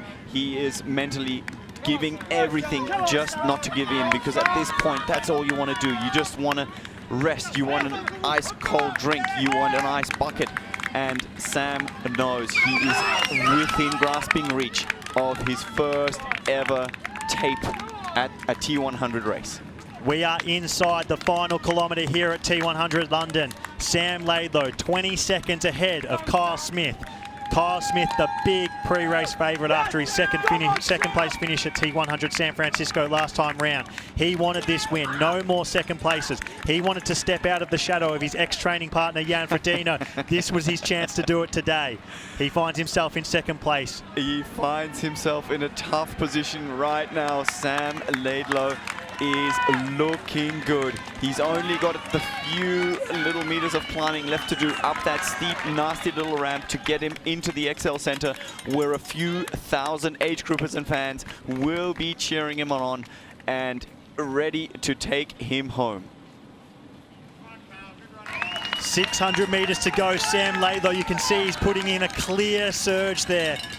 I love triathlon. How good is this? 500 meters to go. Sam Laidlow, the Ironman World Champion. Like I said, everyone doubts him at this distance. Everyone doubts his consistency. No one believed he would be able to get it right at this distance. And here he is, 400 meters to go, and he's 20 seconds up on Kyle Smith, the big pre-race favourite. Sam Laidlow is hurting. You can see it in his face, but he is holding on for dear life in this battle of attrition with Kyle Smith. It is absolutely mind-blowing. The man comes out, gives an interview saying if he can string together a few weeks of good training, no one can beat it. Everybody thinks, Sam, what are you talking about? And he is putting his money where his mouth is. Very, very, very impressive racing from the young French/Brit Whatever he is, he's a world champion, and he is about to crown himself a T100 champion unless Carl Smith can find something absolutely magic on this last bit of the ramp. For the entire last 5 kilometres, the gap between Sam Laidlow in front and Kyle Smith in second has been 22 seconds.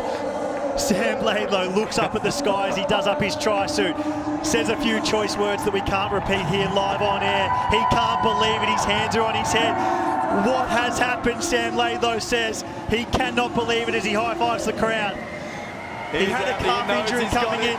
He can't believe it, Sam Laidlow. What a battle we've seen here today at T100 London. He has held on. He's done the undoable, holding off Kyle Smith, the best runner in the sport right now. Sam Laidlow, you are the champion here. T100 London, your home race. Oh, that is so good to see. He brings the wings out and flies. There is so much emotion in this. This is why I love sport. This is why I love professional racing. The emotions are just off the charts as Carl Smith comes in hurting and bravely fought second place for the man from New Zealand. Kyle Smith, second place at San Francisco in the famous sprint finish with Martin Van Riel. He wanted the win badly today. Second place again. They're going to have to catch a breath, I think, a little bit before they can exchange their war stories. Let's see if Carl this time around can keep his lunch to himself. But what a battle they have served us with. I think Carl realizes he can be happy with this performance. This is probably still one of his better performances in his life, ranked up there. And another performance that goes into the history books as the medical director of the PTO comes in, gives the guys some cold towels. Carl can hug some family and loved ones who have come out to see him and come out to see the brave man take the horn by the balls and give everything he has to try and win. These images here at the finish line have literally given me goosebumps. We see Chris Commode, executive chairman of the T100 there, congratulating Kyle Smith.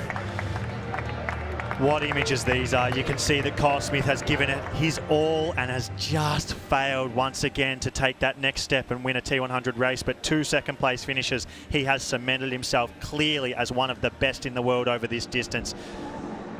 And in amongst that battle, we may have forgotten that Daniel Baekkegard is also putting in the performance of his life over this distance with a third place finish here at T100 London in a massive field. Kyle Smith emotional here with his partner Kira. He's probably in a weird position where he's happy but sad, and I know how badly he wanted this win. Yeah, he did, but you've got to remember, he's not there yet. He's only finished on the podium once. And I tell you what, that step is the hardest one to make from second to first, because you just got to believe that little bit more. I think we are going to see a very, very happy podium. This man, he almost can't believe it himself. He is finally back to his form, and there is going to be... I don't think they're going to waste all of that champagne. I think they're going to have some and enjoy it, rightly so. Daniel Baekkegard, part of that famous training camp with Kyle Smith, Rico Bogan and Frederick Funk. They have all had days out here today. 2 DNFs in the T100 series. Even Daniel was doubting himself. He's talked about it. A third place finish here, and training partner Kyle Smith is the first one to congratulate him. Daniel Baekkegard, third place at T100 London. Take a bow. Interesting enough, I want to see what Sam Laidlow does now. We've seen Sam and Daniel share some emotions over the past. I think this is probably a moment to move past it all. He's very, very excited. Let's see if we can get some eyes on it then. But it looks like Magnus Ditlev. Another battle yarn for 4th and 5th. Magnus Ditlev, the Great Dane. Frederick Funk, the young German. Frederick Funk has never finished this high in a T100 race, and being in a battle with one of his great idols, Magnus Ditlev. Magnus Ditlev has just got the better of him at the final closing stages of this last lap. Amazing racing still from Fred Funk. So brave and so good to see him put it together. Magnus coming in, another solid performance to put him on top of the PTO T100 rankings. Magnus Ditlev, our Miami champion, 4th place at San Francisco, and another 4th place here today at London. Frederick Funk, Magic Fred XX, your highest ever finish at a T100 race. 5th place here at London. He loves it in Europe. Amazing racing from these first 5, and it's rare that you will see, I think, the first 5 all being very, very happy with their results. 2nd place, probably mixed emotions for Kyle Smith. He wanted that win so bad. But I tell you, one person in this top 5 who would be happy, that's Frederick Funk. That's a huge step up for him. Magnus Ditlev is used to success. He breathes, lives, eats something else. Excellence. Everything he does is excellence. So 4th place, this close to Challenge Roth. What a performance here today from him. Getting eyes on Maxi Newman, who still has a lap to go, as we believe. Still, I'm glad to see him. Peter Heinrich, he has had a solid run to run himself up into what should be 6th position, I think. And it's nice to see him. He hasn't been content with his season. He says it's been more down than up. But this is a solid showing in a very, very strong field. And Peter Heinrich, he is the surprise packet of the T100 series. He burst onto the scene in Singapore last year. He's not a young fella, but he just keeps surprising everyone, and a 6th place finish for him today.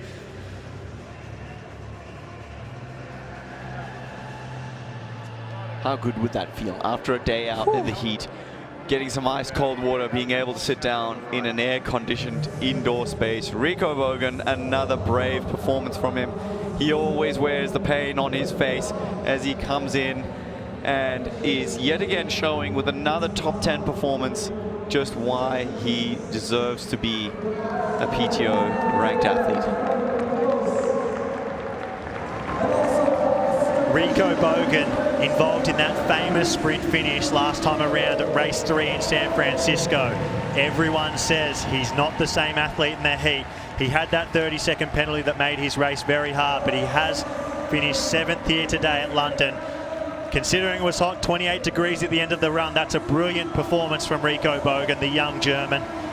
And just behind him, the hometown hero, the 2-time Olympic gold medalist, the only athlete in our sport to achieve that on home soil today at London, 8th position. A tumultuous day for Alistair Brownlee. He had that front puncture.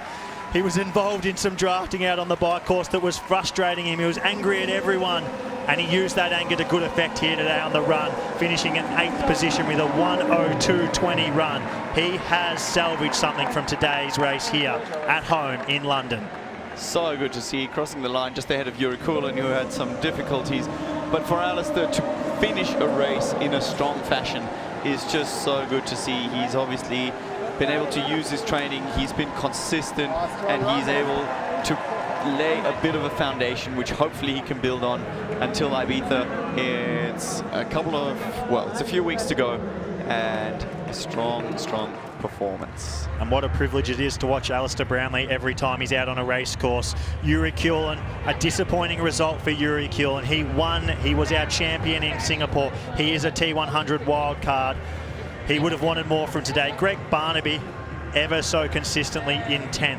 Sam Laidlow, our champion today at T100 London, our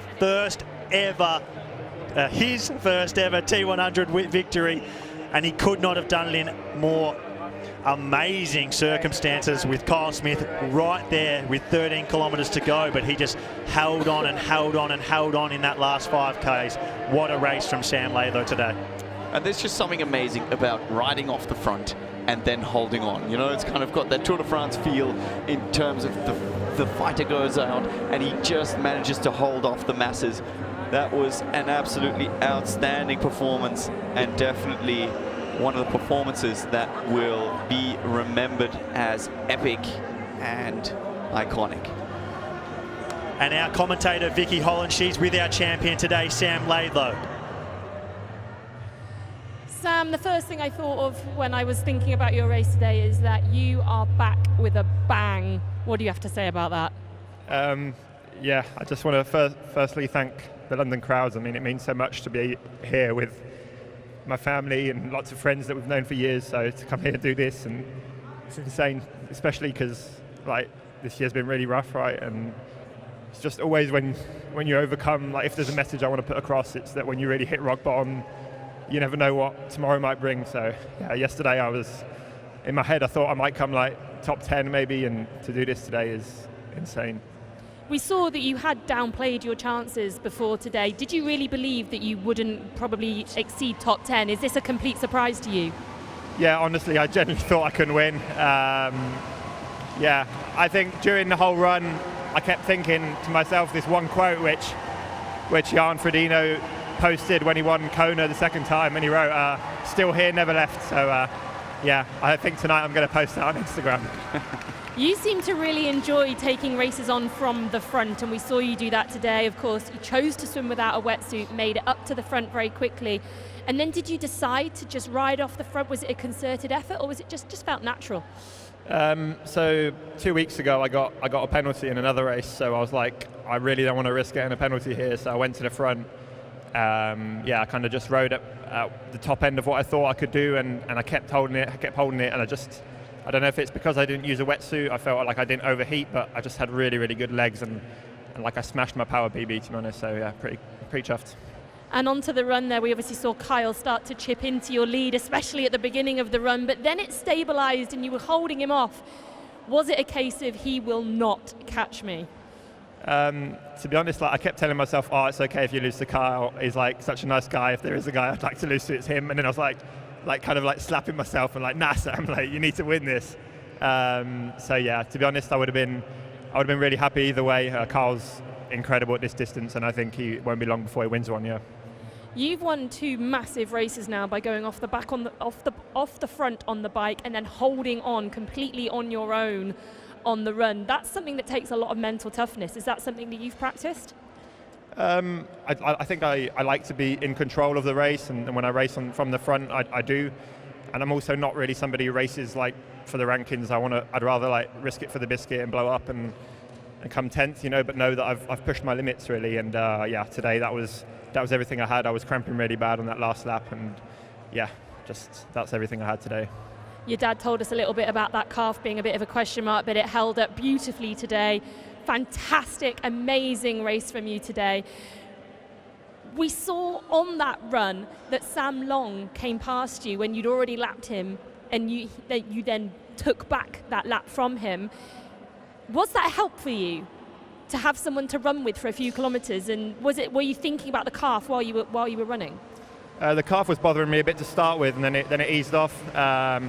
I think, yeah, it was nice when Sam came along. I think we've both matured a lot since what happened 3 years ago. And yeah, I have a lot of respect for the guy, and the way he was running, despite probably not having his best day on the bike, I have massive respect for that. Well, it certainly seemed to give you a little bit of a boost at the right time, and you held on about 20 seconds in the end to Kyle Smith, but you are our T100 London winner. Congratulations, Sam. Thanks a lot. I'm going to put that one on my CV. And what a day it was from our champion, Sam Laidlow.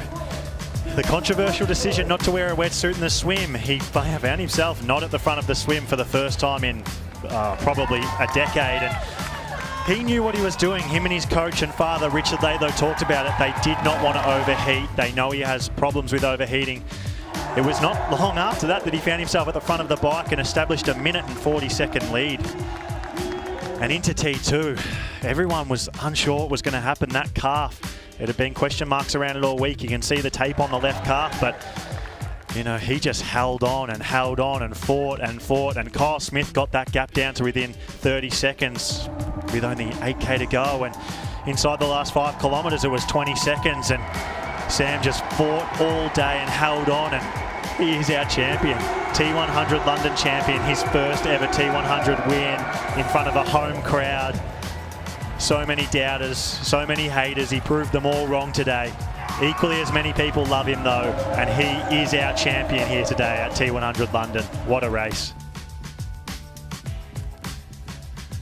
And we have a look at the results from today. Sam Laidlow 1, Kyle Smith 2, Daniel Baekkegard 3. That's our podium. You can see that Kyle Smith did have the fastest run of the day. He broke the hour, 59 minutes and 53 seconds. Sam Laidlow's bike, that was the thing that really changed the race, being able to get that gap into T2 and that run. 101.01, a really strong run from Sam Laidlow. Magnus Ditlev in 4th, Fred Funk in 5th, another 2 big performances. And we are joined by today's second place finisher, Kyle Smith. He's with Vicky. Kyle, second place yet again. We thought at one point this might be your day. We thought you were going to catch the front. What are your emotions right now with that second place? Yeah, obviously a little bit disappointed not to. Obviously, it's kind of like someone's dangling a carrot in front of you and you can't quite get it. Yeah, but obviously I'm happy with how I performed today. I'm really proud of how I dug deep and gave it my everything. And at the end of the day, that's the only thing I can do. And if that's only good enough for second, then I'm only, I'm really happy for that. And obviously happy for Sam 2 weeks after an Ironman to do that's incredible. Yeah, but the crowd was actually insane. I had to every time I ran through here, the crowd was just so amazing. And yeah, I was getting goosebumps and getting a bit excited every time I ran. I had to calm myself down. So, London knew how to put on a show, and the fans obviously are amazing.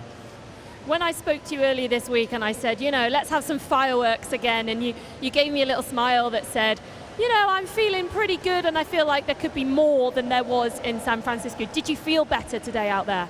Yeah, I felt like really controlled. I think my MO now is kind of controlled aggression, and so I felt really controlled and really, when Sam went up the road, honestly, I didn't think he'd run like that. So yeah, I think obviously a little bit of a tactical blunder there, but yeah, I felt like I just wanted to stay calm, stay relaxed, and obviously try and light some fireworks in T2 and get onto the run. But yeah, and obviously I went out super hard again, and that the pacing might have cost me, but yeah, I gave it my everything, and I'm proud of that. Feels like your runs really come on this year. Is that something you've worked really hard on? Yeah, I've always when I was a junior coming up, running was always my strength, and then just as my morphology changed, and obviously with World Triathlon I had to work on my swimming so much, so I worked on my swimming and the running came down. It's always that balancing act in triathlon. So yeah. Running's obviously been something we've been really working on, and honestly it's just the product of 6 months of continuous development and continuous just layering upon layer, which I've never had in my career. So yeah, I'm just in a really good place where I can just keep sort of building on the momentum. Yeah, it seemed like you couldn't quite get to Sam today. You got that gap down to around 20 seconds and then it was just dangling there. Did you know that gap just wasn't coming down anymore, or did you think that you could reel him in right at the end? No, honestly, I've always been, kind of back to my last lap, and I thought that maybe the momentum would swing back in my favor. I thought he was hurting a lot, and I could always see every lap he was coming back closer and closer, but yeah, to be honest with you, I think he just did enough just to keep me at bay, and he knew that he had to just keep a little gap, and obviously the time was on his side, so yeah, obviously good work to him and to get the win, and I can only be happy with second. We know that you were, of course, born in the UK. Have you got a lot of friends and family here today cheering you on along with the rest of this very British crowd? Yeah, obviously I represent New Zealand, but I was born here. Don't try and claim me just yet, but yeah, my family actually came down from the north of England to support me, which is incredible to perform in front of my family and friends that have come down to watch, and my mum flew all the way from New Zealand to watch, so yeah, it was pretty special, and the only thing you want to do is put on a show when they come to support you and give it your best, and now we can go have a big family hug and go out for a meal and celebrate. Well, Kyle, that's 2 podium performances in a row from you. You are so far the absolute wild card of the season, and we hope to see more from you at the next races. Thanks for joining us, and congratulations. Thank you so much. Thank you, London. Kyle Smith, all the pressure was on him today. He wanted this victory. He was the big favourite coming into the race.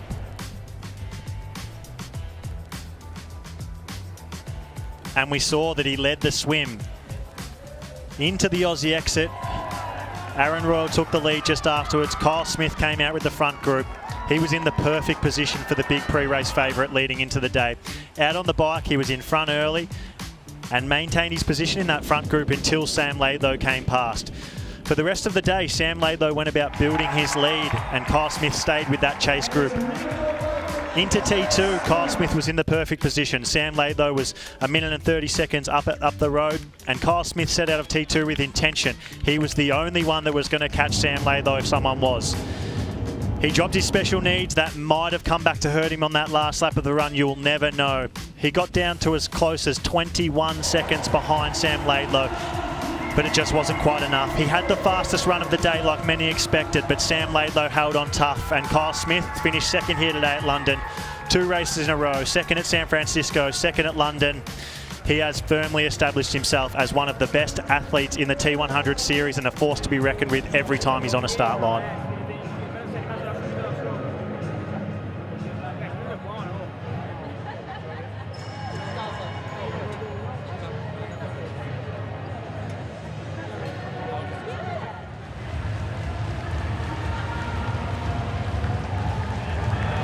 And while Sam Laidlow had the day of his life, Clement Mignon, not such a good day. It shows the thrill, the agony in T100 racing. Some can become champions and others leave the race with more questions than answers.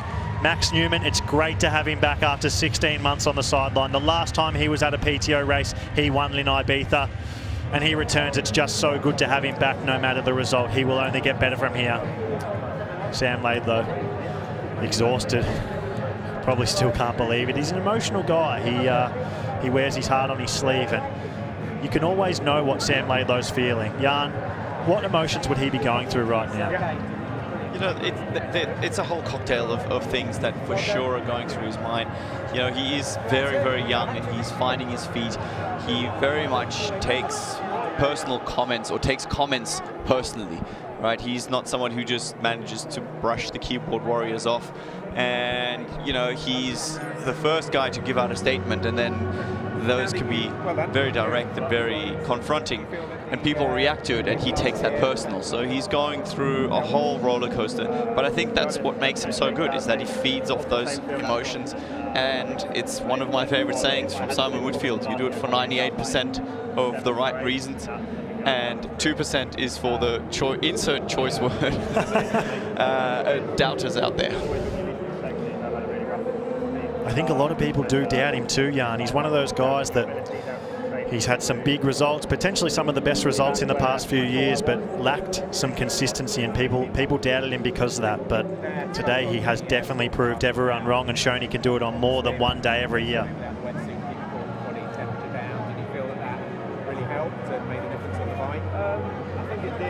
And Daniel Baekkegard, our third place finisher today here at T100 London, the best T100 result he's had so far this year, joins us with Vicky. Daniel, this has been your first ever podium on the T100 tour, and also the PTO tour that existed before that. How sweet does it feel? Beyond words. I only had hopes for this today. Wow, it's difficult. Really, it's difficult to put into words what it means. It's huge, and I'm grateful to be here. What do you think's made the difference today? You've obviously not had the greatest results at the start of this season over the T100 distance, but today a fantastic third place. What do you think's made that difference? I really have no idea. I try to just keep believing in myself. It's been a rough year, and you know, taking all the lessons I've learned throughout the year and just putting one foot in front of the other and keep believing in the process. Wow, it's huge. Yeah, I really don't have it. You're clearly struggling for the words and the emotion that comes with this. If you can, talk us through what happened in your race today.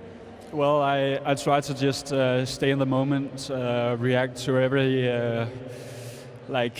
everything happening in the dynamic of the race, and just keep within my own limits, really. And I just try to stick to my own race plan, not going above any limits.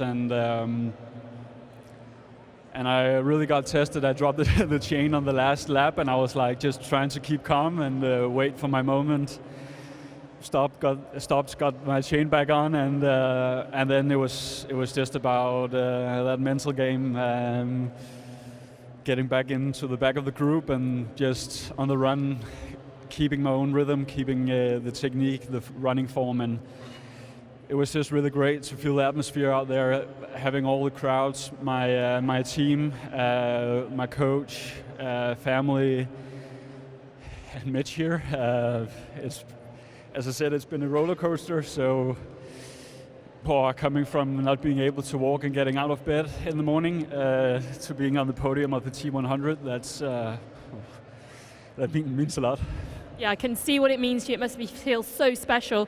We know that you've based yourselves in St. Moritz now, and you've also had a group of guys training there with you who also had very good days with Kyle Smith and Rico Bogan and of course Fred Funk. Do you think that's made a difference to you today? And also, are you going to charge Kyle a little bit extra for staying with you now, given he's obviously done pretty well out of it?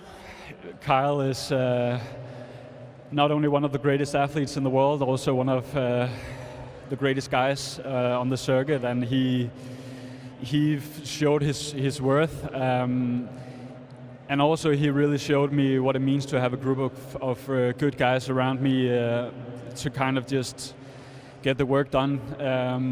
You know, I've trained a lot on my own, and having Kyle there for a huge amount of the time has been an eye-opener in not only what it takes to actually take that final step towards the podium today, but also just remembering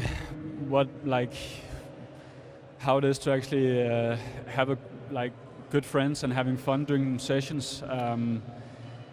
You know, it was like when he came and stayed with me, everything just went from 0 to 100 real quick, and from there it's just been an upgoing spiral. I've started having fun in sessions again and based myself around in a place where, you know, there's Olympic champions around you every day and world champions. It's so motivating, and it's the most beautiful place on earth to train. So it's, I have no words what it actually means to me. It's amazing. Daniel, whatever you are doing up there and the training group you're working with, it is working for you. So congratulations again. We'll let you go and get your medal, and thanks for talking to us. Congratulations. Yeah, thanks a lot for everything. This is the future of the sport, and thanks a lot. An emotional Daniel Baekkegard there. What a day for him. Finally, that breakthrough performance he's always wanted on the T100 Tour. We know he's a strong swimmer. He came in that front group out of the swim.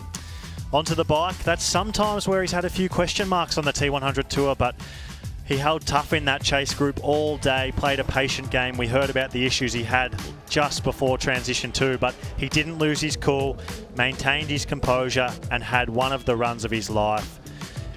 Very early on in the run, he got up to 3rd position, and he just held that. He established that 3rd position, held on. Didn't quite have the legs to go with Sam Laidlaw and Kyle Smith, but was definitely the best of the rest in 3rd. What a result. What a podium. Training partners Kyle Smith and Daniel Baekkegard greeted each other over the line. 2nd and 3rd. Huge results from both men. And you could see how much it meant to both of them. Kyle Smith loved it, having the time of his life. And so is this guy out on the river where the athletes swam only 3 hours ago. Wearing a jumper, he's quite confident. You want to know an interesting stat? I do. If you want to be on the podium at the T100 in London, you need to be riding a canyon. Shameless plug. As you sit in your canyon shirt. Absolutely I do, absolutely I do. I just had to mention that. I was thinking, as I saw the highlights there, all 3 of these guys riding in canyons. It's a pretty cool stat.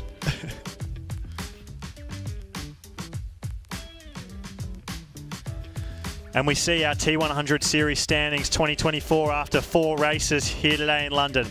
Magnus Ditlev in first, 79 points. Kyle Smith's moved up to second in 76 points. Sam Long, he was leading today on 70 points and exits the day in third, still on 70 points. Yuri Kuhlin, Singapore champion, 69. Peter Hemrich, the forgotten man of the T100, in fifth. Sam Laidlaw, a champion, moves up to seventh. Rico Bogan in sixth. Frederick Funk, in my opinion, the surprise packet of the day, in ninth. And hometown hero, the 2-time Olympic gold medalist, Alistair Brownlee, he salvaged the day and he finishes the day in 10th position in the standings.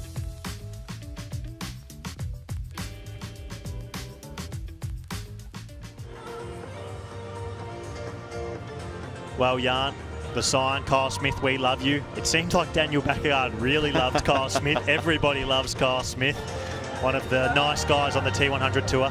Well, that's the thing, you know, you get a lot of guys bringing great physiological aspects to a training group, but if you're spending day in, day out, you want somebody bringing a good energy, and that is something that I've enjoyed the most about Carl. You know, I talk about him highly. I'm a big fan, and he is just somebody who is selfless in trying to lift the overall tide and rise all ships with him. And you know, you don't find a lot of guys like that. He's truly unique. He has that kind of Kiwi approach of getting things done, and at the same time he is incredibly tough and always pushing the level. I think one of the things about the T100 tour is that we tend to focus on the great races, but you get back to the athlete hotel after the race and Leon Chevalier and Rudy von Berg, people like that who haven't had the best days, all they're doing is talking about how brutally hard T100 racing is, and it's such a tour of highs and lows. Absolutely. We get a shot of Maxi Newman here, who finished last at his first T100 back, but he finished. And I think that's a great trajectory. I really, really hope his knee and his ITB holds up strong and he can continue to build form from there. But of course, that's a fact. It is hard. You get out there and, you know, the best of the best. Everybody wants to have a shot. There is a lot at stake. There are world ranking points. This is a series, so every single finishing matters. And there's a lot of prize money on the line. Well, like Max Newman said to us before the race, Jan, he said, you've got to start somewhere, right? And yeah, he came in last position, but I thought he showed really promising signs on the swim and the bike. Well, he started with a finish, which is a great start indeed, as we are seeing our podium. Oh, look at very timidly. Oh, yep. Choosing not to go with socks is a tricky choice. And Ruth Daniels, CEO of British Triathlon. In third place and winner of the bronze trophy from Denmark, Daniel Baekkegard.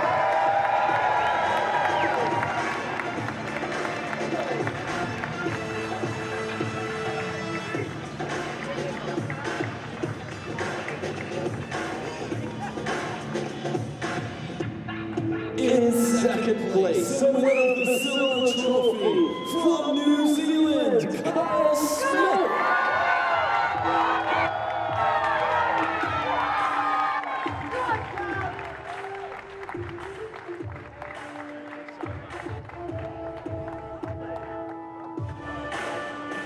And in first place, the champion of the London T100 Triathlon 2024, representing France, Sam Lalo.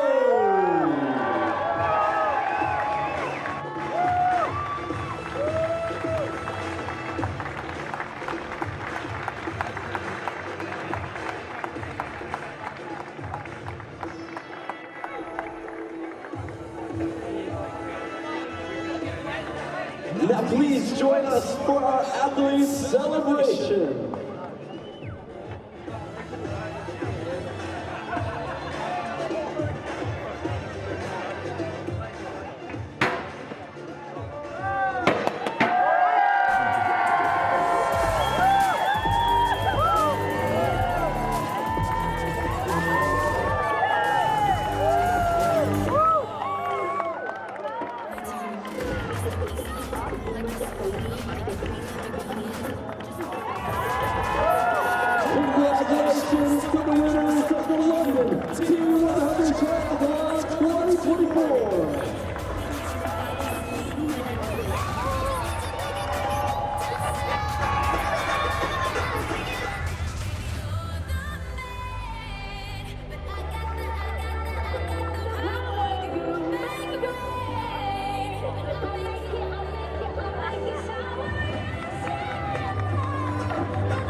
The T100 Triathlon World Tour has come to an end.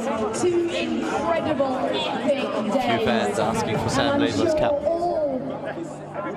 our triathletes are looking forward to a nice, relaxing evening.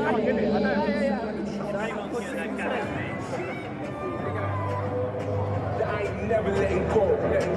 What, as long as I'm alive and I'm sponsoring the ride, there's power in the hole, let me compliment the vibe,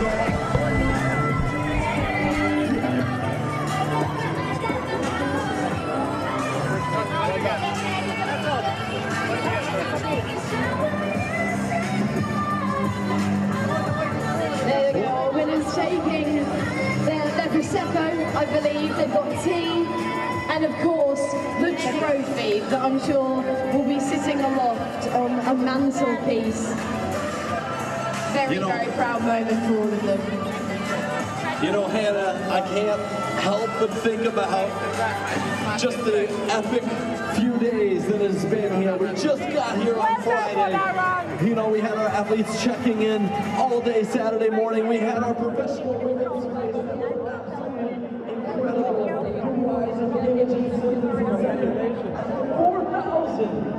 4,500 athletes, so many of them taking on their very first ever triathlon with us this morning. Thank you for being here through Central London and wrapping up with another incredible show by our men at the PTO. This is what triathlon is all about. This is the future of triathlon. We are so thankful that you have been partnered with us here in London for our first time in London, the fourth of 8 stops, and we will be doing this again in just a couple months as we take to Spain and we bring the show for stop number 5 at Baekkegard. Richard, we spoke to you midway through the bike, and at that point Sam had just hit the front of the race, and here we are now, having just celebrated his victory. I mean, how proud are you of him? Incredible. No, incredible. It was an amazing race for me. It was really good. I went down onto the bike course after we had the last interview and see sort of him pulling through the course itself. So absolutely, for me, it was amazing. He held really strong all the way through. We spoke a little bit about that calf injury that he sort of managed, and we didn't really know what to expect from him on the run. Did you think he would hold it together quite as strongly as he did?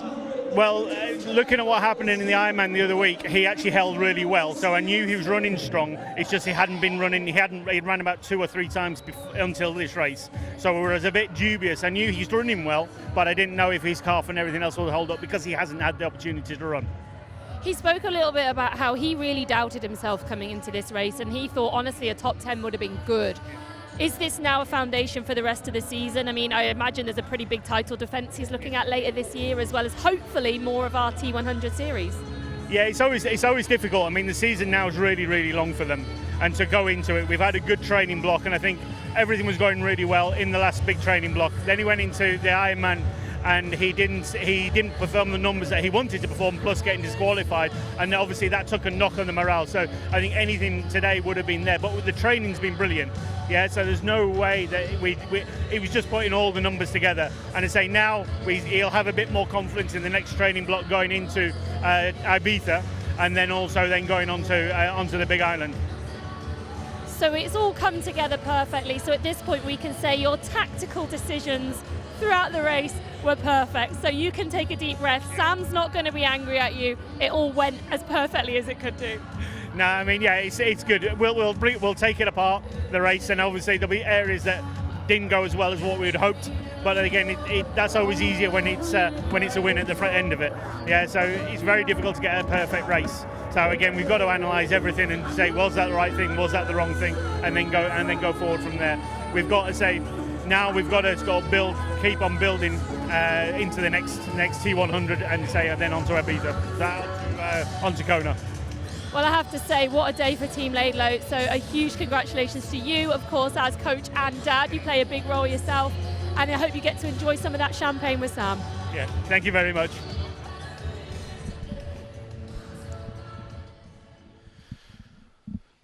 And just having another look at the T100 Series standings after our 4th race here today at London. Magnus Ditlev, he takes the lead. Sam Long in 3rd was the man coming into this race in front.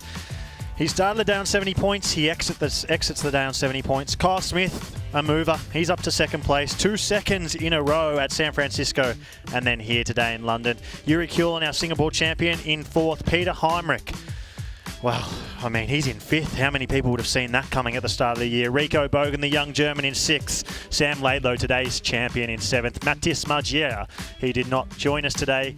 He's in 8th. Frederick Funk, the surprise packet of the day, in 9th. And Alistair Brownlee, the 2-time Olympic gold medalist. He salvaged something today, and he stands 10th in our standings so far after 4 races.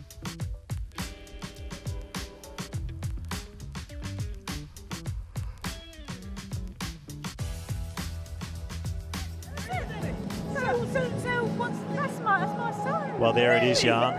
That's the trophy that they're all vying for. Champagne drenched as it should be.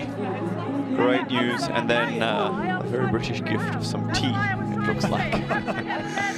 What tea would that be, do you think? New English tea? Well, there you go. I don't know. They're very particular, and every Brit I've spoke to has got their very favorite, and they all hate one certain Lipton.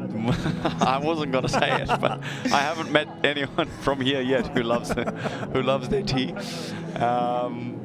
Sam Laidlow going through what the winner does, more interviews, and a few selfies along the way. Big credit to this man for taking it out.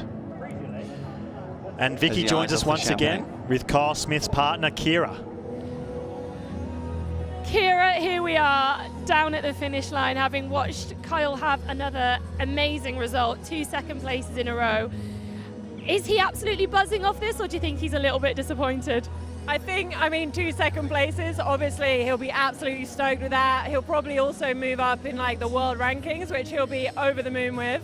Puts him in a really good spot for getting selected for other races. But the dub, you know, he wants it, and I know that he'll definitely be content but not satisfied, I'd say. Yes, he's obviously one of our wild cards this season, but he's going to be a regular feature now. I mean, he's up to 2nd in the world ranking, so we're going to see lots more from him. Have you noticed a change in him as his training gone up a level? I think, honestly, the training is there from just having a better health all round. He had a lot of trouble with illness over the last probably year or so.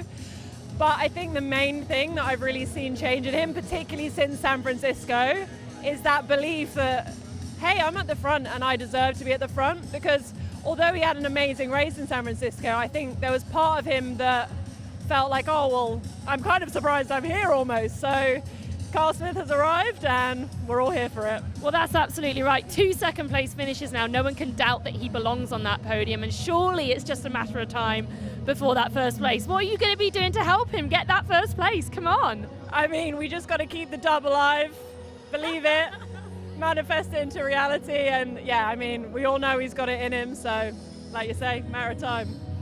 And I know you didn't want to dwell on it, but you did do your first Olympic distance triathlon today. Of course, you're an ex-professional cyclist, so you got that leg down. How did you find it out there today?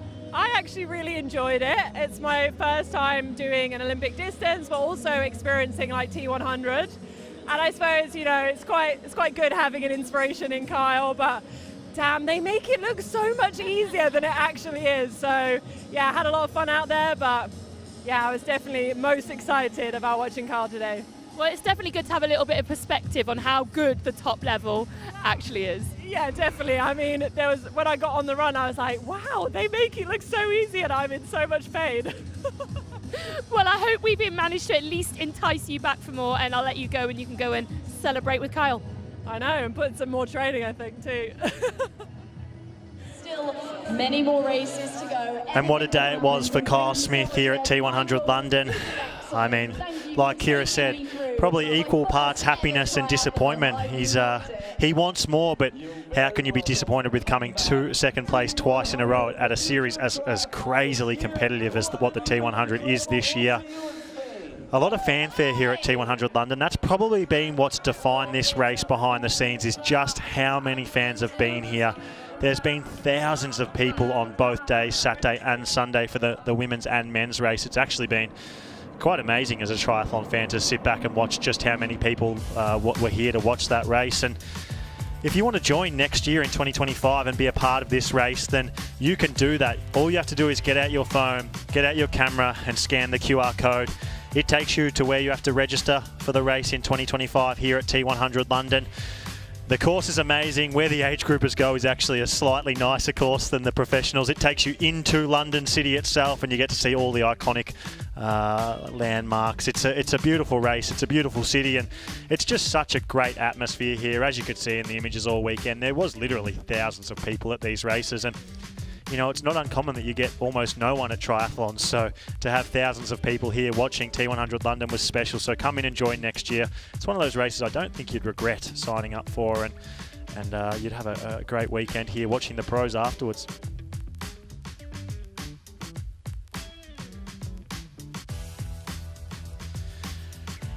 Jan, once again, the one, the only three-time Ironman World Champion and T100 PTO US Open Champion. And so good to have you here. Thank you for joining us. See you next time at Ibiza. Thanks, Jack. It's been great. See you all in Ibiza.